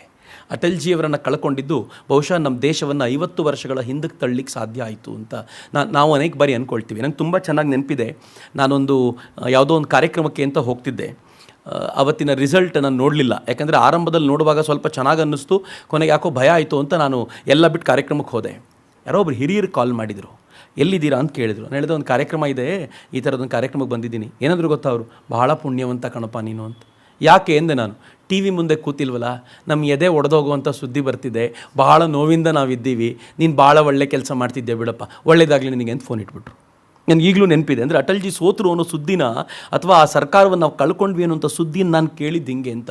ಇಡೀ ಜನಕ್ಕೆ ಆಘಾತವಾಗಿತ್ತು. ಯಾಕೆ ಅಂತಂದರೆ, ಭಾರತ ಮತ್ತೊಮ್ಮೆ ಬೆಳೆದು ನಿಲ್ಲುತ್ತೆ, ಒಂದು ಒಳ್ಳೆ ದಿಕ್ಕಿಗೆ ಹೋಗುತ್ತೆ ಅನ್ನುವಂಥ ಆಶಾಭಾವನೆ ಏನು ಮೂಡಿತ್ತೋ ಅದು ಕೆಳಗೆ ಬಿದ್ದೋಯ್ತು. ಆದರೆ ಒಂದು ರಾಷ್ಟ್ರವನ್ನು ಮುಂದಿನ ಪೀಳಿಗೆಯವರಿಗೆ, ಮುಂದಿನವರಿಗೆ ಕೊಟ್ಟು ಹೋಗಬೇಕಾದ್ರೆ ಹೆಂಗೆ ಕೊಡಬೇಕು ಅನ್ನೋದಕ್ಕೆ ಅಟಲ್ಜಿ ಬೆಸ್ಟ್ ಎಕ್ಸಾಂಪಲ್. ನೆಹರು ಶಾಸ್ತ್ರಿಯವರ ಕೈಯಲ್ಲಿ ಭಾರತವನ್ನು ಬಿಟ್ಟು ಹೋಗುವಾಗ ದೀನ ಭಾರತವನ್ನು ಬಿಟ್ಟು ಹೋಗಿದ್ದರು. ಅಟಲ್ಜಿ ಭಾರತವನ್ನು ಮನಮೋಹನ್ ಸಿಂಗರ ಕೈಗೆ ಕೊಡಬೇಕಾದ್ರೆ ಶೈನಿಂಗ್ ಇಂಡಿಯಾನು ಬಿಟ್ಟು ಹೋಗಿದ್ರು ಅಂತ. ಎಷ್ಟು ಡಿಫರೆನ್ಸ್ ಇದೆ ನೋಡಿ. ಆ ಶೈನಿಂಗ್ ಇಂಡಿಯಾದ ಪರಿಣಾಮ ಹೆಂಗಿತ್ತು ಗೊತ್ತೇನು? ಮೊದಲ 5 ವರ್ಷ UPA 1 ಏನು ಮಾಡಿದರೂ ಬಂಗಾರ ಥರ ಇತ್ತು, ಏನು ಚೆನ್ನಾಗಿ ಮಾಡ್ತಿದ್ದಾರೆ ಗೌರ್ಮೆಂಟು ಅಂತ. ಆದರೆ 2ನೇ 5 ವರ್ಷಕ್ಕೆ ಬಂಡವಾಳ ಬಯಲಾಗಿದ್ದು. ಯಾಕೆ ಅಂದರೆ, ಎಷ್ಟು ಭ್ರಷ್ಟಾಚಾರದ ಪ್ರಕರಣಗಳು ಹೊರಗೆ ಬಂದವು ಅಂತಂದರೆ, ಅಟಲ್ಜಿ ಫಾರೆಕ್ಸ್ ರಿಸರ್ವ್ ಚೆನ್ನಾಗಿಟ್ಟು ಹೋಗಿದ್ರು, ಅಟಲ್ಜಿ ಬೊಕ್ಕಸದಲ್ಲಿ ಸಾಕಷ್ಟು ಹಣ ಇಟ್ಟು ಹೋಗಿದ್ರು, ಎಲ್ಲವನ್ನು ಹೆಂಗೆ ಸ್ಟ್ರಾಂಗ್ ಮಾಡಿಟ್ಟು ಹೋಗಿದ್ರು ಅಂತಂದರೆ, ಭಾರತಕ್ಕೆ ನಿಜವಾದ ಏಟು ಬಿದ್ದಿದ್ದು ಆ ನಂತರವೇ ಅಂತ ನನಗನ್ಸುತ್ತೆ. ಮಿತ್ರೇ, ವರ್ಲ್ಡ್ ಅಫೇರ್ಸ್ನಲ್ಲಿ ನಾವು ಹೇಗಿರಬೇಕು ಅಂತಂದರೆ, ನಾನು ಮನಮೋಹನ್ ಸಿಂಗರ ಕಾಲದ ಒಂದಷ್ಟು ಅವಧಿಯನ್ನು ನಿಮ್ಮ ಜೊತೆ ಹಂಚ್ಕೊಳ್ತೀನಿ. ಮನಮೋಹನ್ ಸಿಂಗರು ಅಥವಾ ಭಾರತದ ಫಾರಿನ್ ಪಾಲಿಸಿ ಎಷ್ಟು ನಾವು ಕಡೆಗಣಿಸಿದ್ವಿ ಅಂತಂದರೆ, ದೇವೇಗೌಡರ ಕಾಲದಲ್ಲಿ ಈ ದೇಶದ ವಿದೇಶಾಂಗ ಸಚಿವರಾಗಿದ್ದು ಐ ಕೆ ಗುಜ್ರಾಲ್ ಕಾಲದಲ್ಲಿ 5 ಪ್ರಿನ್ಸಿಪಲ್ಗಳುಳ್ಳಂಥ, ಅಂದರೆ ಅಕ್ಕಪಕ್ಕದ ರಾಷ್ಟ್ರಗಳೊಂದಿಗೆ ಚೆನ್ನಾಗಿರಬೇಕು ಅನ್ನೋ ಕಾರಣಕ್ಕೆ 5 ಪ್ರಿನ್ಸಿಪಲ್ಗಳ ಒಂದು ತತ್ವವನ್ನು ಅವ್ರು ತೊಗೊಂಡು ಬಂದರು. ಅದು ಸಹಜವಾಗಿ ಅಷ್ಟೇ. ಏಷ್ಯನ್ ಕಂಟ್ರೀಸ್ ತಮ್ಮ ರಾಷ್ಟ್ರವನ್ನು ಮತ್ತೊಬ್ಬರ ಬಳಕೆ ಕೊಡಬಾರ್ದು, ನಾವು ಮತ್ತೊಬ್ಬರ ಇಂಟರ್ನಲ್ ಅಫೇರ್ಸ್ಗೆ ಕೈ ಹಾಕಬಾರ್ದು, ದಕ್ಷಿಣ ಏಷ್ಯಾದ ರಾಷ್ಟ್ರಗಳು ಮತ್ತೊಬ್ಬರ ಗಡಿಯ ಸಾರ್ವಭೌಮತೆಯನ್ನು ಗೌರವಿಸಬೇಕು, ಎಲ್ಲ ಸಮಸ್ಯೆಗಳು ದ್ವಿಪಕ್ಷೀಯ ಪಂಚಶೀಲ ತತ್ವ ಇತ್ತಲ್ಲ, ಅದನ್ನೇ ಸ್ವಲ್ಪ ಬೇರೆ ಫಾರ್ಮ್ಯಾಟಲ್ಲಿ ತಂದರು. ಆದರೆ ರಾಷ್ಟ್ರಗಳನ್ನು ಮಾತ್ರ ಬದಲಾಯಿಸಿದರು ಕ್ಲೆವರ್ಲಿ. ಭೂತಾನ್, ಬಾಂಗ್ಲಾ, ಮಾಲ್ಡೀವ್ಸ್, ನೇಪಾಳ್, ಶ್ರೀಲಂಕಾ, ಈ ರಾಷ್ಟ್ರಗಳು ಹಿಂಗಿರಬೇಕು ಅಂತ ಪಾಕಿಸ್ತಾನ ಬಿಟ್ಬಿಟ್ರು. ಪಾಕಿಸ್ತಾನಕ್ಕೆ ಅದೊಂದು ಎಚ್ಚರಿಕೆ, ನಾನು ನಿಮ್ಮನ್ನು ಬಿಟ್ಟು ಹೋಗ್ತೀನಿ ಅಂತ. ಆದರೆ ಈ 5 ತತ್ವಗಳುಳ್ಳಂಥ ಈ ಡಾಕ್ಟ್ರೈನ್ನ ಏನಂತ ಕರ್ಕೊಂಡ್ರು ಗೊತ್ತಾ ಅವರು? ಗುಜರಾಲ್ ಡಾಕ್ಟ್ರೈನ್ ಅಂತ ಕರೆದ್ರು. ಇವತ್ತಿಗೂ ಕೂಡ ನೀವು ಗೂಗಲ್ ಸರ್ಚ್ ಮಾಡಿದ್ರೆ ಗುಜರಾತ್ ಡಾಕ್ಟರ್ ಅಂದರೆ ಇವೆಲ್ಲ ಬರುತ್ತೆ. ಆಶ್ಚರ್ಯ ಅನ್ಸುತ್ತೆ ನನಗೆ, ಒಬ್ಬ ಪ್ರಧಾನಮಂತ್ರಿ ದೇವೇಗೌಡರು ಇರಬೇಕಾದ್ರೆ ಅವರ ಅಡಿಯಲ್ಲಿರುವಂಥ ಒಬ್ಬ ವಿದೇಶಾಂಗ ಸಚಿವರು ತಾವು ಮಾಡಿರೋ ಕೆಲಸವನ್ನು ತಾವೇನೋ ಒಂದು ತತ್ವಗಳಂತಂದರೆ ತನ್ನ ಡಾಕ್ಟ್ರೇನು ಅಂತ ಹೇಳ್ಕೊಳ್ಳೋದು ಹೆಂಗೆ? Either it is a doctor of the government or ಅದು ಕ್ರೆಡಿಟ್ ಹೋಗಬೇಕಾಗಿರೋದು ಪ್ರಧಾನಮಂತ್ರಿಗೆ. ಆದರೆ ನಾವು ಎಷ್ಟರ ಮಟ್ಟಿಗೆ ಫಾರಿನ್ ಪಾಲಿಸಿಯನ್ನು ಅದೊಂದು ಸೀರಿಯಸ್ ಮ್ಯಾಟ್ರ್ ಅಲ್ಲ ಅಂದ್ಕೊಂಡಿದ್ವಿ ಅಂತಂದರೆ ಅದನ್ನು ಈ ಲೆವೆಲ್ಗೆ ತಂದು ನಿಲ್ಲಿಸ್ಕೊಳ್ಳುವಂಥ ಹಂತಕ್ಕೆ ಬಂದಿದ್ವಿ ಅಂತ. ಇವೆಲ್ಲ ಹಂತದ ನಂತರ ಬಂದವರು ಮನಮೋಹನ್ ಸಿಂಗ್ರು. ಮನಮೋಹನ್ ಸಿಂಗ್ ತುಂಬ ಬುದ್ಧಿವಂತರು. ನಿಜವಾಗ್ಲೂ ಹೇಳಬೇಕು ಅಂತಂದರೆ ಫಾರಿನ್ ಪಾಲಿಸಿಯ ಕುರಿತಂತೆ ತುಂಬ PV ನರಸಿಂಹರಾಯರ ಜೊತೆಯಲ್ಲೇ ಇದ್ದಿದ್ದರಿಂದ ಒಂದು ಒಳ್ಳೆಯ ಕಲ್ಪನೆ ಅವರಿಗಿತ್ತು. ಅದ್ಭುತವಾದ ಬೇಸನ್ನು ಹಾಕಿದ್ರು, ಆದರೆ ಡೆಲಿವರ್ ಮಾಡೋದ್ರಲ್ಲಿ ಸೋತೋದ್ರು. ಮನಮೋಹನ್ ಸಿಂಗ್ ಡಾಕ್ಟ್ರೈನ್ ಅಂತ ಒಂದು ಹೇಳ್ತಾರೆ, ಅಫ್ಕೋರ್ಸ್ ಅವ್ರು ಹೇಳ್ಕೊಂಡಿದ್ದಲ್ಲ, ಆದರೆ ಅದ್ರ ಬಗ್ಗೆ ಹೇಳ್ತಾರೆ. ಅವ್ರದ್ದು ಏನಿತ್ತು ಕಲ್ಪನೆ, ಎಷ್ಟು ಚೆನ್ನಾಗಿತ್ತು ನೋಡಿ ಒಂದು ಫಾರಿನ್ ಪಾಲಿಸಿ ಹೇಗೆ ನಿರ್ಮಾಣಗೊಳ್ಳುತ್ತೆ ಅಂತ. ಮನಮೋಹನ್ ಸಿಂಗ್ ಹೇಳ್ತಾರೆ, great integration of India with world economy will benefit India. World economy ಜೊತೆಗೆ ಭಾರತ ಬಲವಾಗಿ ಬೆಸೆದುಕೊಂಡ್ರೆ ಭಾರತಕ್ಕೆ ಲಾಭ ಇದೆ ಅಂತ. ಜಾಗತಿಕ ರಾಷ್ಟ್ರಗಳೊಂದಿಗೆ ಕೆಲಸ ಮಾಡುತ್ತಾ ಎಲ್ಲ ರಾಷ್ಟ್ರಗಳ ಒಳಿತಿಗಾಗಿ ಸೆಕ್ಯುರಿಟಿ ಮತ್ತು ಎಕಾನಮಿಯ ವಾತಾವರಣವನ್ನು ನಿರ್ಮಾಣ ಮಾಡಬೇಕು. ನಾವು ಎಲ್ಲ ರಾಷ್ಟ್ರಗಳೊಂದಿಗೆ ಬಾಂಧವ್ಯ ಇಟ್ಕೋಬೇಕು ಅಂತ. ಮೂರನೇದು, ರೀಜನಲ್ ಇನ್ಸ್ಟಿಟ್ಯೂಷನಲ್ ಕೆಪಾಸಿಟಿ ಮತ್ತು ರೀಜನಲ್ ಕಮ್ಯುನಿಟಿಯನ್ನು ಬಲವಾಗಿ ಬೆಳೆಸಬೇಕು ಅಂತ. ಅಂದರೆ ಸುತ್ತಮುತ್ತಲಿನ ರಾಷ್ಟ್ರಗಳೊಂದಿಗೆ ಬಲವಾಗಿರುವಂಥ ಸಂಬಂಧ ಇಟ್ಕೋಬೇಕು ಅಂತ. ಏನು ಲುಕಿಸ್ಟ್ ಪಾಲಿಸಿ PVNR ಕಾಲದಲ್ಲಿ ಬಂದಿತ್ತೋ ಅದನ್ನು ಇವರು ಸ್ವಲ್ಪ ವ್ಯಾಪಕವಾಗಿ ಬೆಳೆಸುವಂಥ ಪ್ರಯತ್ನವನ್ನು ಮಾಡಿದರು. ಮನಮೋಹನ್ ಸಿಂಗ್ರ ಕಾಲದಲ್ಲೇ, ನಾನು ಅದನ್ನೇ ನಿಮ್ಗೆ ಆಗಲೇ ಹೇಳ್ತೀನಿ ಅಂದಿದ್ದು, ಈ ದೇಶದ ಎಕ್ಸ್ಟರ್ನಲ್ ಅಫೇರ್ಸ್ ಹೆಂಗಿತ್ತು ಅಂತಂದರೆ, ಅವರ ಅಧಿಕಾರಕ್ಕೆ ಬಂದ ಮೊದಲನೇ ವರ್ಷವೇ ಈ ದೇಶದ ಒಬ್ಬ ಅದ್ಭುತವಾಗಿರುವಂಥ ಪ್ರಧಾನಿ ಅಟಲ್ಜಿ ಬಿಟ್ಕೊಟ್ಟು ಹೋಗಿರುವಂಥ ಪರಂಪರೆಯಲ್ಲಿ ಮುಂದಿನ ಭಾಗವಾಗಿ ಮನಮೋಹನ್ ಸಿಂಗ್ರು ತಗೊಂಡಾಗ ಮೊದಲನೇ ಅವಧಿಯಲ್ಲಿ ಅವರಿಗೆ ನಟವರ್ ಸಿಂಗ್ರು ಅವರಿಗೆ ವಿದೇಶಾಂಗ ಸಚಿವರಾಗಿ ಬಂದರು. ಆ ಸಂದರ್ಭದಲ್ಲಿ ಗಲ್ಫ್ ವಾರ್ ನಡೆಯುವಾಗ ಯುನೈಟೆಡ್ ನೇಷನ್ಸ್ ಒಂದು ನಿಶ್ಚಯ ಮಾಡ್ತು. ನಿಶ್ಚಯ ಏನು ಅಂತಂದರೆ ಆಯಿಲ್ ಫಾರ್ ಫುಡ್ ಅಂತ. ನೀವು ಜಗತ್ತಿನ ಜನ ಧಾನ್ಯ ಕೊಟ್ಟರೆ ನೀವು ಅವ್ರಿಗೆ ಆಯಿಲ್ ಕೊಡ್ಬೋದು ಅಂತ, ಆಯಿಲ್ ಫಾರ್ ಫುಡ್ ಅಂತ. ಆ ಆಯಿಲ್ ಫಾರ್ ಫುಡ್ ನಡೆದಾಗ ಈ ಭಾರತೀಯರು ಏನು ಮಾಡಿದರು, ನಟವರ್ ಸಿಂಗ್ ನೇತೃತ್ವದಲ್ಲಿ, ನಟವರ್ ಸಿಂಗ್ ಮಗ ಅದರಲ್ಲಿ ಇನ್ವಾಲ್ವ್ ಆಗಿದ್ದ, ಇವರು ಫುಡ್ ಕೊಟ್ಟರು, ಧಾನ್ಯವನ್ನು ಕೊಟ್ಟರು, ಆಯಿಲನ್ನು ಭಾರತಕ್ಕೆ ತರಲಿಲ್ಲ, ಅದನ್ನು ಸ್ವಿಸ್ನಲ್ಲಿರುವಂಥ ಒಂದು ಕಂಪ್ನಿಗೆ ಮಾರಿಬಿಟ್ರು. ಏನು ಬುದ್ಧಿವಂತರು ನೋಡ್ರಿ. ಅಲ್ಲಿಗೆ ಮಾರಿದ್ರು, 60 ಕೋಟಿ ರೂಪಾಯಿ ಕಿಕ್ ಬ್ಯಾಕ್ ಅದಕ್ಕೆ. ಜಗತ್ತಿನ ಅನೇಕ ಕಡೆ, ಆದರೆ ಪುಣ್ಯವಶಾತ್ ಇವರೊಬ್ಬರೇ ಮಾಡಿದ್ದಲ್ಲ, ಜಗತ್ತಿನ ಅನೇಕ ರಾಷ್ಟ್ರಗಳು ಈ ಕೆಲಸ ಮಾಡಿದ್ವು. ಅವರವರ ರಾಷ್ಟ್ರಕ್ಕೆ ಮೋಸ ಮಾಡಿ ಅವರ ಆಯಿಲನ್ನು ಮಾರಿ ಕಿಕ್ ಬ್ಯಾಕ್ಗಳನ್ನು ತೆಗೆದುಕೊಂಡಿದ್ರು. ಹೀಗಾಗಿ ಒಂದು ದೊಡ್ಡ ಮಟ್ಟದ ಎನ್ಕ್ವೈರಿ ಕೂತಾಗ ಆ ಎನ್ಕ್ವೈರಿಯಲ್ಲಿ ನಟವರ್ ಸಿಂಗ್ ಮಗ ಇದರಲ್ಲಿ ಇನ್ವಾಲ್ವ್ ಆಗಿದ್ದ, ಆತ ಸ್ವಿಸ್ನ ಇಂಥ ಕಂಪ್ನಿ ಕೊಟ್ಟಿದ್ದಾನೆ ಅಂತ ಗೊತ್ತಾದಾಗ ನಟವರ್ ಸಿಂಗನ್ನು ಕೆಳಗಿಳಿಸ್ಬೇಕಾಗಿ ಬಂತು. ಎಕ್ಸ್ಟರ್ನಲ್ ಅಫೇರ್ಸ್ಗೆ ನಾವು ಯಾರನ್ನು ಕೂರಿಸಿದ್ವಿ, ಆ ಮನುಷ್ಯ ಬಂದು ಸ್ವಲ್ಪ ದಿನಗಳಲ್ಲೇ 60 ಕೋಟಿ ರೂಪಾಯಿಗೋಸ್ಕರ ಭಾರತದ ಮಾನ ಮರ್ಯಾದೆನ ಹೆಂಗೆ ಹರಾಜು ಹಾಕ್ದ ಅನ್ನೋದು ನೋಡಿದರೆ ಬೇಜಾರು ಅನ್ಸುತ್ತೆ. ಅದು ಯಾವಾಗ ಅಟಲ್ಜಿ ಅಂತವ್ರು ಒಂದು ಅದ್ಭುತವಾದ ಕೆಲಸವನ್ನು ಮಾಡಿ ಶೈನಿಂಗ್ ಇಂಡಿಯಾನ ಕೈ ಕೊಟ್ಟು ಹೋದಾಗ ಅದರ ಶೈನಿಂಗನ್ನು ಕಳೆಯೋದು ಹೆಂಗೆ ಅಂತ ತೋರಿಸಿದರು. ಆದರೆ ಮನಮೋಹನ್ ಸಿಂಗ್ರ ಅನಂತರ ತಾವೇ ಇದರ ಪೂರ್ತಿ ಅಧಿಕಾರವನ್ನು ತಮ್ಮ ಕೈಗೆ ತೆಗೆದುಕೊಂಡು US ಜೊತೆ ತಾವು ರಿಲೇಷನ್ನ ಗಟ್ಟಿ ಮಾಡ್ಕೊಳ್ಳುವಂಥ ಪ್ರಯತ್ನ ಮಾಡಿದರು. USSR ಜೊತೆ, ರಷ್ಯಾ ಜೊತೆಗೆ ಚೆನ್ನಾಗಿದ್ದಾಗಲೇ US ಜೊತೆಗೆ ತಮ್ಮ ರಿಲೇಷನ್ ಗಟ್ಟಿ ಮಾಡಿಕೊಂಡ್ರು. ಇಂಟರ್ನ್ಯಾಷನಲ್ ಅಟಾಮಿಕ್ ಎನರ್ಜಿ ಏಜೆನ್ಸಿ ಒಪ್ಪಂದವನ್ನು ಇವ್ರ ಸಂಬಂಧದಲ್ಲೇ ಮಾಡಿಕೊಂಡಿದ್ದು. ಪಾಕ್ ಜೊತೆ ಸಂಬಂಧ ಗಟ್ಟಿ ಮಾಡ್ಕೊಳ್ಬೇಕು ಅನ್ನುವಂಥ ಹುಚ್ಚು ಎಲ್ಲರಂತೆ ಮನಮೋಹನ್ ಸಿಂಗ್ರಿಗೂ ಇತ್ತು. ಆದರೆ ದುರದೃಷ್ಟವಶಾತ್ 2008ರಲ್ಲಿ ಮುಂಬೈ ಬ್ಲಾಸ್ಟ್ ಆದಮೇಲೆ ಅವರ ಭ್ರಮೆಗಳೆಲ್ಲ ಕಳಚಿ ಹೋಗಿದ್ವು. ಚೀನಾ ಜೊತೆ ಭಾಳ ದುರದೃಷ್ಟಕರ ಸಂಗತಿ ಏನು ಅಂತಂದರೆ, ಮನಮೋಹನ್ ಸಿಂಗರ ಕಾಲದಲ್ಲೇ ಚೀನಾ ಜೊತೆ ಆಂತರಿಕ ಒಪ್ಪಂದ, ಏನು ಒಪ್ಪಂದ ಅಂತ ಈಗಲೂ ಗೊತ್ತಿಲ್ಲ. ಮೇಲ್ನೋಟಕ್ಕೆ ಮನಮೋಹನ್ ಸಿಂಗರು ಮಾತ್ರ ಕಾಣ್ತಿದ್ರು, ಆದರೆ ಒಪ್ಪಂದ CCP ಮತ್ತು ಕಾಂಗ್ರೆಸ್ಸಿನೊಂದಿಗೆ ಒಪ್ಪಂದ ಹೆಂಗೆ ನಡೀತು ಅಂತಂದರೆ, ರಾಹುಲ್ ಗಾಂಧಿ, ಸೋನಿಯಾ ಗಾಂಧಿ ಎಲ್ಲ ಒಪ್ಪಂದ ಮಾಡ್ಕೊಂಡಿದ್ದು ಕಂಡು ಬಂತು. ಏನು ಒಪ್ಪಂದ ಆಯಿತು ಅಂತ ಈಗಲೂ ಯಾರೂ ಬಾಯಿ ಬಿಡಲ್ಲ, ಆದರೆ ಅದ್ರ ಬಗ್ಗೆ ಚರ್ಚೆ ಮಾತ್ರ ವ್ಯಾಪಕವಾಗಿ ನಡೆಯುತ್ತೆ. ಆದರೆ ಈ ಎಲ್ಲ ಒಪ್ಪಂದಗಳ ನಂತರ ಭಾರತ ಚೀನಾದ ಬಾಂಧವ್ಯ ಹೆಂಗಾಯಿತು ಅಂತಂದರೆ, ವ್ಯಾಪಾರ ಸಂಬಂಧದಲ್ಲಿ ಚೀನಾದ ಕೈ ಮೇಲಾಯಿತು. ಅದಾದಮೇಲೆ ಆ ಟೈಮಲ್ಲೇ ನಿಮಗೆ ನೆನಪಿರಬೇಕು, ಚೀನಾದ ವಸ್ತುಗಳು ಎಷ್ಟು ಚೀಪು ಅಂತ ನಾವು ನೋಡ್ತಿದ್ವಿ. ನೀವು ಮಾರ್ಕೆಟಲ್ಲಿ ಎಲ್ಲಿ ಹೋದರೂ ಚೈನಾ ಪ್ರಾಡಕ್ಟ್ಗಳು ಕಾಣ್ತಾ ಇದ್ವು. Made in China. ಯಾಕೆ ಚೈನಾದ ವಸ್ತುಗಳು ಇಷ್ಟು ಚೀಪು ಅನ್ನೋದಕ್ಕೆ ನಾವು ಸಿದ್ಧಾಂತಗಳನ್ನು ಕೊಡ್ತಿದ್ವಿ. ಚೈನಾದಲ್ಲಿ ಸರ್ಪ್ಲಸ್ ಎಕಾನಮಿ ಇದೆ, ಹೀಗಾಗಿ ಚೈನಾ ಅವರಿಗೆ ರಿಬೇಟನ್ನು ಕೊಡುತ್ತೆ, ಅವರಿಗೆ ಡಿಸ್ಕೌಂಟನ್ನು ಕೊಟ್ಟು ಅವ್ರ ವಸ್ತುಗಳನ್ನು ತಾನು ತೆಗೆದುಕೊಂಡು ಜಗತ್ತಿನಲ್ಲಿ ಡಂಪ್ ಮಾಡುತ್ತೆ ಅಂತ. ತಾನು ಯಾವ್ಯಾವ ರಾಷ್ಟ್ರವನ್ನು ಮುಳುಗಿಸಬೇಕು ಅಂತ ಚೈನಾ ನಿಶ್ಚಯ ಮಾಡುತ್ತೋ ಆ ರಾಷ್ಟ್ರಗಳಲ್ಲೆಲ್ಲ ತನ್ನ ಪ್ರಾಡಕ್ಟ್ಗಳನ್ನು ಡಂಪ್ ಮಾಡ್ತಾ ಇತ್ತು. ಬರೀ ಭಾರತ ಮಾತ್ರ ಅಲ್ಲ, ಜಗತ್ತಿನ ಅನೇಕ ರಾಷ್ಟ್ರಗಳಲ್ಲಿ ಈ ಕೆಲಸ ಮಾಡ್ತು. ಭಾರತ ಕೂಡ ಅದಕ್ಕೆ ಬಲಿಯಾಗಬೇಕಾದಂಥ ಪರಿಸ್ಥಿತಿ ಬಂತು. ಹೇಗೆ ಗೊತ್ತೇನು, ಈ ದೇಶದ ಅನೇಕ ಮರಗೆಲಸ ಮಾಡುವಂಥವರು ಚೈನಾದಿಂದ ಮೆಟೀರಿಯಲ್ನ ತರಿಸ್ಕೊಂಡು ಅಥವಾ ರೆಡಿ ವಸ್ತುಗಳನ್ನು ತೊಗೊಂಬಂದು ಇಲ್ಲಿ ಫಿಕ್ಸ್ ಮಾಡಿ ಅದನ್ನು ಮಾರಾಟ ಮಾಡ್ತಿದ್ರು, ಲಾಭ ಆಗ್ತಿತ್ತು ಅವ್ರಿಗೆ ಇಲ್ಲಿ ಮಾಡೋದಕ್ಕಿಂತ. ನನ್ನ ದೇಶದ ಉದ್ದಿಮೆಗಳು ನೆಲಕಚ್ಚಿದ್ವು, ಸಾಮಾನ್ಯ ಜನ ಬದುಕೋದು ಕಷ್ಟ ಆಯಿತು. ನಮ್ಮ ವಿತ್ತೀಯ ಕೊರತೆ ಎಷ್ಟರ ಮಟ್ಟಿಗೆ ಆಯಿತು ಅಂತಂದರೆ ಇವತ್ತಿಗೂ ಕೂಡ ಅದನ್ನು ಸರಿದೂಗಿಸ್ಲಿಕ್ಕೋಸ್ಕರ ಒದ್ದಾಟ ಮಾಡುವಂಥ ಹಂತ ಬಂತಲ್ಲ, ಅದಕ್ಕೆಲ್ಲ ಭೂಮಿಕೆ ಹಾಕಿ ಕೊಟ್ಟಿದ್ದು ಮನಮೋಹನ್ ಸಿಂಗ್ರ ಕಾಲದಲ್ಲಿ. ಇವತ್ತಿಗೂ ಭಾರತ ಅದಕ್ಕೆ ಒದ್ದಾಟ ಮಾಡುವಂಥ ಪ್ರಯತ್ನ ಮಾಡ್ತಿದೆ. ಚುಮಾರ್ ಸ್ಟ್ಯಾಂಡ್ ಆಫ್ ಆ ಟೈಮಲ್ಲೇ ಆಯಿತು. ಚೈನಾ ಮನ ಬಂದಾಗ ಒಳಗೆ ನುಗ್ಗೋಗ್ತಿತ್ತು, ನಾವೇನೂ ಮಾಡಲಿಕ್ಕೆ ಸಾಧ್ಯ ಆಗ್ತಿರಲಿಲ್ಲ. ಚುಮಾರ್ನಲ್ಲಿ ಸೈನ್ಯ ಎದುರಿಗೆ ಬಂದು ನಿಂತ್ಕೊಂಡಾಗ ಚೈನಾ ಲಡಾಖ್ ಮತ್ತು ಅಕ್ಸಾಯ್ ಚಿನ್ನ ನಡುವೆ ಇರುವಂಥ ಜಾಗದಲ್ಲಿ ಎದುರಿಗೆ ನಿಂತ್ಕೊಳ್ತು. ನಾವು ಏನು ಮಾಡಬೇಕು ಅಂತ ಅವ್ರನ್ನ ಕೇಳಿದಾಗ, ನೀವು ಬಂಕರ್ಗಳನ್ನು ಕಟ್ಕೊಂಡಿದ್ದೀರಲ್ಲ, ಈ ಬಂಕರ್ಗಳನ್ನು ಬಿಟ್ಟು ಹೋಗಿ ನಾವು ಈ ಕಡೆಯಿಂದ ಆಚೆ ಹೋಗ್ತೀವಿ ಅಂತ. ನಮ್ಮ ಬಂಕರ್ಗಳನ್ನು ಬಿಟ್ಟು ನಾವು ಹಿಂದೆ ಬರಬೇಕಾಗಿ ಬಂತು.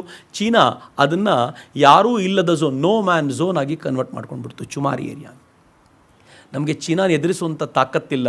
ಹೀಗಾಗಿ ನಾವು ಸೈಲೆಂಟಾಗಿ ಚೀನಾ ಹೇಳಿದ್ದನ್ನು ಕೇಳಬೇಕಾಗಿರುವಂಥ ಸ್ಥಿತಿ ಇದೆ ಅನ್ನುವಂಥ ವಾತಾವರಣಕ್ಕೆ ಹೋಗಿದ್ದು ಮನಮೋಹನ್ ಸಿಂಗರ ಕಾಲಕ್ಕೆ. ಆದರೆ ಮನಮೋಹನ್ ಸಿಂಗರ ಕಾಲದಲ್ಲಿ ಭಾರತದ ಒಟ್ಟಾರೆ ನೀತಿ ಬಹಳ ವಿಶೇಷವಾಗಿ ರೂಪುಗೊಂಡಿತ್ತು. ಅದು ಆ್ಯಕ್ಟ್ ಆಗೋದರಲ್ಲಿ ಸೋತೋಯ್ತು ಅಂತ ನನಗೆ ಹೇಳಲಿಕ್ಕೆ ಯಾವಾಗಲೂ ಬೇಜಾರು ಅನ್ಸುತ್ತೆ. ಆ ಮನುಷ್ಯ ಸ್ವಲ್ಪ ಪ್ರಯತ್ನ ಪಟ್ಟಿದ್ರೆ ಆ ಮನುಷ್ಯನಿಗಿರುವಂಥ ಸಾಮರ್ಥ್ಯಕ್ಕೆ ಬೆಳೆಸ್ಕೊಂಡು ಹೋಗ್ಬೋದಿತ್ತು, ಇನ್ನೂ ಚೆನ್ನಾಗಿ ಮಾಡ್ಬೋದಿತ್ತು ಅಂತ. ಇವತ್ತಿನ ವಿಚಾರವನ್ನು ಕನ್ಕ್ಲೂಡ್ ಮಾಡಬೇಕು ಅಂತಂದರೆ ನಾನು ಒಂದೇ ಒಂದು ಸಂಗತಿ ಹೇಳಬೇಕು. ನಾಳೆಯಿಂದ ಮೋದಿ ಎರಾ ಶುರುವಾಗುತ್ತೆ. ಹೀಗಾಗಿ ನಾನು ಅದನ್ನು ಇವತ್ತಿಗೆ ತರಲಿಕ್ಕೆ ಹೋಗಲ್ಲ. ಮೋದಿ ಮತ್ತು ಮನಮೋಹನ್ ಸಿಂಗ್ರನ್ನ ಕಂಪೇರ್ ಮಾಡೋಣ. ಮೋದಿ ಹೇಗಿದ್ದರು, ಮನಮೋಹನ್ ಸಿಂಗ್ ಹೇಗಿದ್ದರು ಅನ್ನೋ ಕಂಪ್ಯಾರಿಸನ್ನ ಹಿಡ್ಕೊಂಡು ಮೋದಿ ಯಾವ್ಯಾವ ಒಪ್ಪಂದಗಳನ್ನು ಯಾವ ಉದ್ದೇಶದಿಂದ ಯಾವ ದೂರದೃಷ್ಟಿಯಿಂದ ಮಾಡಿದ್ದಾರೆ ಅಂತ ತಿಳ್ಕೊಳ್ಳೋದು ಇಷ್ಟೂ ವರ್ಷದ ಭಾರತದ ಈ ಕಲ್ಪನೆಯನ್ನು ಸ್ಪಷ್ಟವಾಗಿ ಕಟ್ಕೊಡುತ್ತೆ ಅಂತ. ಆದರೆ ಒಂದಂತೂ ಗಮನದಲ್ಲಿಟ್ಕೊಳ್ಳಿ, ಯಾವುದಾದ್ರೂ ಒಂದು ದೇಶದ ವಿದೇಶಾಂಗ ನೀತಿ ನಿರ್ಮಾಣಗೊಳ್ಳಬೇಕು ಅಂತಂದರೆ ಅದು BM ಜೈನ್ ತಮ್ಮ world affairs the journal of international ಇಶ್ಯೂಸ್ನಲ್ಲಿ ವಾಲ್ಯೂಮ್ 22ನಲ್ಲಿ ತುಂಬ ಚೆನ್ನಾಗಿ ಎಕ್ಸ್ಪ್ಲೈನ್ ಮಾಡ್ತಾರೆ. ನಂಗೆ ಭಾಳ ಖುಷಿ ಕೊಟ್ಟಂಥ ಆರ್ಟಿಕಲ್ ಇದು. ಅದರಲ್ಲಿ ಅವ್ರು ಏನು ಹೇಳ್ತಾರೆ ಅಂತಂದರೆ, ಒಂದು ಫಾರಿನ್ ಪಾಲಿಸಿ ನಿರ್ಮಾಣಗೊಳ್ಳಬೇಕು ಅಂತಂದರೆ ಒಂದು ದೇಶದ್ದು ಆ ದೇಶದ ಪೊಲಿಟಿಕಲ್ ಕಲ್ಚರ್ ನೋಡಬೇಕು ಅಂತ. ನನ್ನ ದೇಶದ ಪೊಲಿಟಿಕಲ್ ಕಲ್ಚರ್ನ ಬಿಟ್ಟು ನಾವೊಂದು ಒಂದು ಒಂದು ಫಾರಿನ್ ಪಾಲಿಸಿ ನಿರ್ಮಾಣ ಮಾಡಲಿಕ್ಕಾಗಲ್ಲ. ಭಾರತದ ಪೊಲಿಟಿಕಲ್ ಕಲ್ಚರ್ ಯಾವುದು? ಸರ್ವೇ ಜನ ಸುಖಿನೋ ಭವಂತು, ಜಗತ್ತೆಲ್ಲ ಖುಷಿಯಾಗಿರಲಿ ಅಂತ. ಇದು ನಮ್ಮ ಪೊಲಿಟಿಕಲ್ ಕಲ್ಚರ್, ಇದು ನಮ್ಮ ಕಲ್ಚರ್. ಶತಶತಮಾನಗಳಿಂದ ಹೀಗೆ ನಡ್ಕೊಂಡು ಬಂದಿರೋದು. ಹೀಗಾಗಿ ನಮ್ಮ ಫಾರಿನ್ ಪಾಲಿಸಿಯಲ್ಲಿ ಇದಿಲ್ಲ ಅಂತಂದರೆ ಅದು ಭಾರತದ ಫಾರಿನ್ ಪಾಲಿಸಿ ಆಗಲಿಕ್ಕಿಲ್ಲ ಅಂತ. ವಸುದೈವ ಕುಟುಂಬಕಂ ನಮ್ಮ ಫಾರಿನ್ ಪಾಲಿಸಿ. ಟರ್ಕಿಗೆ ಸಮಸ್ಯೆ ಆಗಲಿ, ಯಮನ್ನಿಗೆ ಸಮಸ್ಯೆ ಆಗಲಿ, ಅಮೇರಿಕಾಗೆ ಸಮಸ್ಯೆ ಆಗಲಿ, ರಷ್ಯಾಗೆ ಸಮಸ್ಯೆ ಆಗಲಿ, ವಿ ಆರ್ ದೇರ್, ನಾವು ಸಹಾಯ ಮಾಡಲಿಕ್ಕಿದ್ದೀವಿ ಅನ್ನುವಂಥ ಕಲ್ಪನೆ ಇದೆಯಲ್ಲ, ಇದು ನಮ್ಮ ಪೊಲಿಟಿಕಲ್ ಕಲ್ಚರ್. ಮತ್ತು ಹಿಂದಿನದಲ್ಲೂ ನಡ್ಕೊಂಡು ಬಂದಿದ್ದೀವಿ. ನಮ್ಮ ಕಲ್ಚರಲ್ ಎಥೋಸ್ಗೆ ನಮ್ಮ ಫಾರಿನ್ ಪಾಲಿಸಿ ಧಕ್ಕೆ ತರಬಾರ್ದು. ಯಾವುದು ಕಲ್ಚರಲ್ ಎಥೋಸು? ಏಕಂ ಸತ್ ವಿಪ್ರಾಹ ಬಹುಧಾ ವದಂತಿ, ಸತ್ಯ ಒಂದೇ, ಬಲ್ಲವರು 100 ದಿಕ್ಕಲ್ಲಿ ಅದನ್ನು ಹೇಳ್ಬೋದು, ಆದರೆ ಸತ್ಯ ಒಂದೇ ಅನ್ನೋದು ನಮ್ಮ ಕಲ್ಚರಲ್ ಎಥೋಸ್. ಈ ದೇಶದ ಪ್ರಧಾನಮಂತ್ರಿ ಹೋಗ್ತಾರಲ್ಲ, ಈ ದೇಶದ ಕಲ್ಚರ್ನ, ಹಿಂದೂ ಕಲ್ಚರ್ನ ಹೇಗೆ ಎತ್ತಿಡಿತಾರೆ ಗೊತ್ತೇನು? ಅವರು ನೇಪಾಳಕ್ಕೆ ಹೋಗ್ತಾರೆ. ನೇಪಾಳಕ್ಕೆ ಹೋದಾಗ ಪಶುಪತಿನಾಥ ಟೆಂಪಲ್ನಲ್ಲಿ ವಿಭೂತಿ ಬಳಕೊಂಡು ಆರತಿಗೆ ನಿಂತರು ಅಂದರೆ ವಾ, ಇಡೀ ದೇಶಕ್ಕೊಂದು ಆನಂದ ಅನಿಸುವಂಥದ್ದು, ಇದು ನನ್ನ ದೇಶ ಅಂತ ಹೇಳ್ತಾರೆ ಅಂತ. ಅವ್ರು ಮುಚ್ಚಿಟ್ಕೊಳ್ಳುವಂಥ ಪ್ರಯತ್ನ ಮಾಡಲ್ಲ. ಅವರು ಕಲ್ಕತ್ತಾಕ್ಕೆ ಹೋಗ್ತಾರೆ, ಕಲ್ಕತ್ತಾಗೆ ಹೋದರೆ ಕಾಳಿ ಮಂದಿರದಲ್ಲಿ ನಿಂತ್ಕೊಳ್ತಾರೆ, ಮಂದಿರದಲ್ಲಿ ಆರತಿ ಮಾಡ್ಲಿಕ್ಕೆ ನಿಂತ್ಕೊಳ್ತಾರೆ, ಇದು ನನ್ನ ದೇಶದ ಚಿಂತನೆ ಅಂತ ಹೇಳ್ತಾರೆ ಅಂತ. ಇದು ನನ್ನ ದೇಶದ ಕಲ್ಚರ್, ಇದನ್ನು ಬಿಟ್ಟು ಭಾರತ ಇಲ್ಲ ಅನ್ನೋದನ್ನು ಜಗತ್ತಿಗೆ ಹೇಳ್ತಾರೆ. ಹೀಗಾಗಿ ಯುನೈಟೆಡ್ ಅರಬ್ ಎಮಿರೇಟ್ಸಿಗೆ ಹೋದಾಗಲೂ ಕೂಡ ಅಲ್ಲಿ ಸಿಕ್ಕ ಜಾಗದಲ್ಲಿ ಭವ್ಯ ಮಂದಿರದ ನಿರ್ಮಾಣ ಆದಾಗಲೂ ಅವ್ರು ಹೆಮ್ಮೆ ಪಡಲಿಕ್ಕೆ ಸಾಧ್ಯ ಆಗೋದು ಯಾಕೆಂದರೆ ಈ ಮನುಷ್ಯ ಈ ವ್ಯಾಲ್ಯೂಗೆ ತಕ್ಕಂತೆ ಬದುಕಿದ್ದಾನೆ ಅಂತ. ಒಂದು ದೇಶದ ಫಾರಿನ್ ಪಾಲಿಸಿ ಇದರ ಆಧಾರದ ಮೇಲೆ ನಿರ್ಮಾಣ ಆಗಬೇಕು ಅಂತ. ಮೂರನೇದವ್ರು ಹೇಳ್ತಾರೆ, ನಮ್ಮ ಆಂಬಿಷನಿಗೆ ತಕ್ಕಂತೆ ಫಾರಿನ್ ಪಾಲಿಸಿ ಇರಬೇಕು. ನಮ್ಮ ಆಂಬಿಷನ್ನೇ ಬೇರೆ, ಫಾರಿನ್ ಪಾಲಿಸಿ ನಡೀತಾ ಇರುವಂಥ ರೀತಿಯೇ ಬೇರೆ ಅಲ್ಲ. ನಮ್ಮ ಆಂಬಿಷನ್ ಏನಾಗಿರ್ಬೋದು? ನಮ್ಮ ಆಂಬಿಷನ್ ವಿಶ್ವಗುರು ಆಗಬೇಕು ಭಾರತ ಅಂತ. ನಾವು ವಿಶ್ವವನ್ನು ಆಳುವ ಸಾಮ್ರಾಜ್ಯ ಕಟ್ಟೋದಲ್ಲ, ವಿಶ್ವದ ಗುರುತ್ವವನ್ನು ನಾವು ಪಡ್ಕೊಳ್ತೀವಿ, ವಿಶ್ವಕ್ಕೆ ಗುರುವಾಗಿ ನಿಲ್ತೀವಿ ಅನ್ನೋಂಥ ಆಂಬಿಷನ್. ಅದಕ್ಕೆ ತಕ್ಕಂತೆ ನಡಿಬೇಕಲ್ಲ. ಭಾರತ ಜಗತ್ತಿಗೆ ಕೊಡಬೇಕಲ್ಲ. ನೀವು ಸುಮ್ಮನೆ ಇಮ್ಯಾಜಿನ್ ಮಾಡಿ, ಇವತ್ತು ಭಾರತ ಹೆಂಗಿದೆ ಅಂತಂದರೆ, ಗ್ರೀನ್ ಎನರ್ಜಿಯ ವಿಚಾರಕ್ಕೆ ಬಂದಾಗ ಜಗತ್ತಿನ ಲೀಡರ್ ಯಾರು ಅಂತ ಕೇಳಿದರೆ ಅದು ಭಾರತ ಅಂತ ಜಗತ್ತು ಮಾತಾಡ್ಕೊಳ್ಳುತ್ತೆ. ನಾವು ಯಾವ ಕ್ಷೇತ್ರದಲ್ಲಿ ಲೀಡ್ ಮಾಡ್ಬೋದು ಅನ್ನೋದಕ್ಕೆ ಇವತ್ತು ಭಾರತ ಸ್ಪಷ್ಟವಾಗಿ ಗುರುತಿಸಿಕೊಂಡು ಆ ಕ್ಷೇತ್ರದಲ್ಲಿ ಲೀಡ್ ಮಾಡಲಿಕ್ಕೆ ಸಿದ್ಧವಾಗಿದೆ. ಸೈಕಾಲಜಿಕಲ್ ನೀಡನ್ನು ಗಮನಿಸಬೇಕು ಅಂತ. ನನ್ನ ದೇಶದ ಜನರ ಸೈಕಾಲಜಿಕಲ್ ನೀಡ್ ಏನು? ಅವರಿಗೆ ಒಂದು ಹೊತ್ತಿನ ಊಟ ಕಡಿಮೆ ಆದರೂ ಚಿಂತೆ ಇಲ್ಲ, ಶಾಂತಿ ಮತ್ತು ನೆಮ್ಮದಿಗೆ ಭಂಗ ಬರಬಾರ್ದು ಅಂತ. ಭಾರತ ಹೇಗೆ ವ್ಯವಸ್ಥೆ ಮಾಡಿಕೊಂಡಿದೆ ಇವತ್ತು ಅಂತಂದರೆ, ನಮ್ಮ ಶಾಂತಿ ಮತ್ತು ನೆಮ್ಮದಿಗೆ ಭಂಗ ತರದಂತೆ ವ್ಯವಸ್ಥೆ ಮಾಡಿಕೊಂಡಿದೆ. ಯಾರ್ಯಾರು ಭಂಗ ತರಬಲ್ಲರೋ ಅವ್ರನ್ನೆಲ್ಲ ಯಾವ್ಯಾವ ಸಂದರ್ಭದಲ್ಲಿ ಒಳಗೆ ಹಾಕಬೇಕು ಅಂತ ಭಾರತಕ್ಕೆ ಚೆನ್ನಾಗಿ ಗೊತ್ತಿದೆ. ಅವ್ರನ್ನ ಯಾವ್ಯಾವ ರೀತಿಯಲ್ಲಿ ಮಟ್ಟ ಹಾಕಬೇಕು ಅಂತ ಭಾರತಕ್ಕೆ ಚೆನ್ನಾಗಿ ಗೊತ್ತಿದೆ. ಹೀಗಾಗಿ ಹೊಸ ದಾಳವನ್ನು ನಿರಂತರವಾಗಿ ಪ್ರಯೋಗಿಸ್ತಾರೆ. ಭಾರತದ ಮೇಲೆ ಬರೋ ದಿನಗಳಲ್ಲಿ ಈಗಾಗಲೇ ಶುರುವಾಗಿದೆ, ಇನ್ನೂ ವ್ಯಾಪಕಗೊಳ್ಳುತ್ತೆ.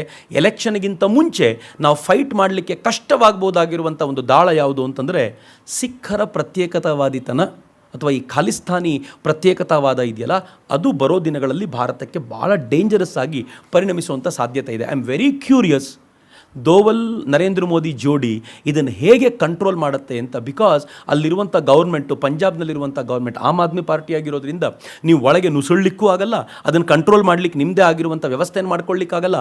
ಪೂರ್ತಿ ಆ ಇಡೀ ರಾಜ್ಯವನ್ನು ಕಾಪಾಡುವಂಥ ಹೊಣೆಗಾರಿಕೆ ನೀವು ತೆಗೆದುಕೊಂಡು ಆ ಇಡೀ ರಾಜ್ಯವನ್ನು ಬರಖಾಸ್ತು ಮಾಡಲಿಕ್ಕೂ ಆಗಲ್ಲ. You have a big challenge. ಮತ್ತು ಪಂಜಾಬ್ ಅನ್ನೋದು ಬಾರ್ಡರ್ ಸ್ಟೇಟ್ ಆಗಿರೋದ್ರಿಂದ ಯಾವಾಗ ಬೇಕಿದ್ರೂ ಸಿಖ್ಖರ ಮೂಲಕ ಪಾಕಿಸ್ತಾನಿಯರು ಒಳಗೆ ಬಂದು ಏನು ಬೇಕಿದ್ರೂ ಮಾಡ್ಬೋದು ಅಂತ. ಆದರೆ ಕೆಲವೇ ದಿನಗಳ ಹಿಂದೆ ಎಷ್ಟು ಆ್ಯಂಟಿಸಿಪೇಟ್ ಮಾಡಿದ್ರು ಇವರು ನೋಡಿ, ಬಾರ್ಡರ್ ಏರಿಯಾದಲ್ಲಿ ಇನ್ನೊಂದು ಸ್ವಲ್ಪ ಹೆಚ್ಚು ವಿಸ್ತಾರದ ಜಾಗ ಸೈನಿಕರಿಗೆ ಇರಬೇಕು, ಅದು ಅವ್ರು ಕಾಪಾಡಲಿಕ್ಕೋಸ್ಕರ ಬೇಕು ಅಂತ ಕೆಲವು ದಿನಗಳ ಹಿಂದೆ ಒಂದು ಅಮೆಂಡ್ಮೆಂಟ್ ಪಾಸ್ ಮಾಡ್ಕೊಂಡಿದ್ದಾರೆ. ಅದಕ್ಕೆ ಬಂಗಾಳದಲ್ಲಿ ಮಮತಾ ಬ್ಯಾನರ್ಜಿ, ಈ ಕಡೆ ಆಮ್ ಆದ್ಮಿ ಪಾರ್ಟಿ ಎರಡೂ ವಿರೋಧ ಮಾಡ್ತು. ಆದರೂ ಕೂಡ ಅದನ್ನು ಪಾಸ್ ಮಾಡಿಕೊಂಡ್ರು. ಯಾಕೆಂದರೆ ಮುಂದೊಂದು ದಿನ ನೀವಿಬ್ಬರೂ ಈ ಕೆಲಸ ಮಾಡೋರಿದ್ದೀರಿ ಭಾರತಕ್ಕೆ ತೊಂದರೆ ಕೊಡಲಿಕ್ಕೆ, ಬಟ್ ನಾವು ಅದನ್ನು ಮ್ಯಾನೇಜ್ ಮಾಡ್ತೀವಿ ಅಂತ ಹೇಳುವಂಥ ಪ್ರಯತ್ನ. ಎಲ್ಲಿವರೆಗೂ ಅಂತಂದರೆ ನಾನು ಸುಮ್ಮನೆ ಇದರಲ್ಲಿರುವಂಥ ಇಂಟ್ರಿಕಸೀಸ್ ನಿಮ್ಗೆ ಹೇಳ್ತೀನಿ. ಏನು ಸಮಸ್ಯೆ ಇದೆ ಅಂತಂದರೆ, ಇಲ್ಲಿರುವಂಥ ಆ್ಯಂಟಿ CAA ಗಲಾಟೆ ನಡೆದು ಮುಸಲ್ಮಾನರ ಗಲಾಟೆ ಮಾಡಿದರೆ ಪೋಲರೈಸೇಷನ್ ಆಗುತ್ತೆ, ಹಿಂದೂ ಮುಸ್ಲಿಂ ಗಲಾಟೆ ಅಂತ ಆಗುತ್ತೆ. ಮುಸಲ್ಮಾನರ ಗಲಾಟೆ ಅದು ನರೇಂದ್ರ ಮೋದಿಯವರಿಗೆ ಲಾಭವೇ ಹೊರತು ನಷ್ಟ ಅಲ್ಲ. ಉರಿ ಸ್ಟ್ರೈಕ್ ಆಯಿತು, ಉರಿಯಲ್ಲಿ ನೀವು ಸೈನಿಕರಿಗೆ ದಾಳಿ ಮಾಡಿ ಹೋದ್ರಿ, ನೀವು ಅಂದ್ಕೊಂಡ್ರಿ ನರೇಂದ್ರ ಮೋದಿಗೆ ನಷ್ಟ ಆಗ್ಬೋದು ಅನ್ನೋ. ಸರ್ಜಿಕಲ್ ಸ್ಟ್ರೈಕ್ ಮಾಡಿದ್ರು, ಏನು ಮೊದಲು ಸಿಗ್ಬೋದಿತ್ತು ಅದಕ್ಕಿಂತ ಜಾಸ್ತಿ ಗ್ರ್ಯಾಬ್ ಮಾಡ್ಲಿಕ್ಕೆ ಅವ್ರ ಹತ್ರ ಆಯಿತು. ನೀವು ಎಲೆಕ್ಷನ್ಗಿಂತ ಸ್ವಲ್ಪ ದಿನ ಮುಂಚೆ ಪುಲ್ವಾಮಾದಲ್ಲಿ ದಾಳಿ ಮಾಡಿದ್ರಿ, ಇನ್ನು ಏನೂ ಮಾಡ್ಲಿಕ್ಕೆ ಸಾಧ್ಯ ಇಲ್ಲ ಅಂತಂದರೆ ಈ ದೇಶ ಏರ್ ಸ್ಟ್ರೈಕ್ ಮಾಡಿ ಬಾಲಾಕೋಟ್ನಲ್ಲಿ ಅವ್ರನ್ನೆಲ್ಲ ಧ್ವಂಸಗೊಳಿಸಿದಾಗ ವೋಟ್ ಪರ್ಸೆಂಟೇಜ್ ಜಾಸ್ತಿ ಆಯ್ತೆ ಹೊರತು ಕಡಿಮೆ ಆಗಲಿಲ್ಲ. ಆ ಕಾರಣಕ್ಕೆ ಯಾವಾಗ ಪಾಕಿಸ್ತಾನದ ವಿರುದ್ಧ ಏನಾದರೂ ನಡೆಯುತ್ತಲ್ಲ, ಅದು ವೋಟ್ ಪರ್ಸೆಂಟೇಜನ್ನು ಜಾಸ್ತಿನೇ ಮಾಡುತ್ತೆ. ಸೊ ಈಗ ಪ್ರತ್ಯೇಕತಾವಾದಿಗಳು ಅಥವಾ ಭಾರತವನ್ನು ನಾಶ ಮಾಡಬೇಕು ಅಂತ ನಿಶ್ಚಯ ಮಾಡಿರುವ ತುಕಡೆ ಗ್ಯಾಂಗ್ ಅವರು ನಿಶ್ಚಯ ಮಾಡಿದ್ದಾರೆ. ಮುಸಲ್ಮಾನರನ್ನ ಎದುರಿಗಿಟ್ರೆ ತಾನೇ ಪ್ರಾಬ್ಲಮ್, ಸಿಖ್ಖರನ್ನು ಎದುರಿಗಿಟ್ರೆ ಏನು ಮಾಡ್ತೀರ? ನೀವು ಬರ್ತಾ ಇರುವಂಥ ದೃಶ್ಯಗಳು ಗಾಬರಿ ಹುಟ್ಟಿಸುತ್ತೆ. ನಾನು ಇವತ್ತು ನೋಡಿರುವಂಥ ದೃಶ್ಯ ಭಾಳ ಗಾಬರಿ ಅನಿಸೋದೇನು ಅಂತಂದರೆ, ಆ ಪ್ರತ್ಯೇಕತಾವಾದಿಗಳು ಸಿಖ್ಖರ ಗುರುದ್ವಾರಕ್ಕೆ ಗೋಲ್ಡನ್ ಟೆಂಪಲ್ಗೆ ಹೋದಾಗ 10,000 ಜನ ಗ್ರ್ಯಾಂಡ್ ವೆಲ್ಕಮ್ ಕೊಟ್ಟಿದ್ದಾರೆ. ಅಂದರೆ ಪ್ರತ್ಯೇಕತಾವಾದ ಅನ್ನೋದು ಒಂದು ಸಣ್ಣ ಗ್ರೂಪ್ನಲ್ಲಿಲ್ಲ, ಅದು ವ್ಯಾಪಕವಾಗಿ ಹಬ್ಬಿದೆ. It is going to be dangerous.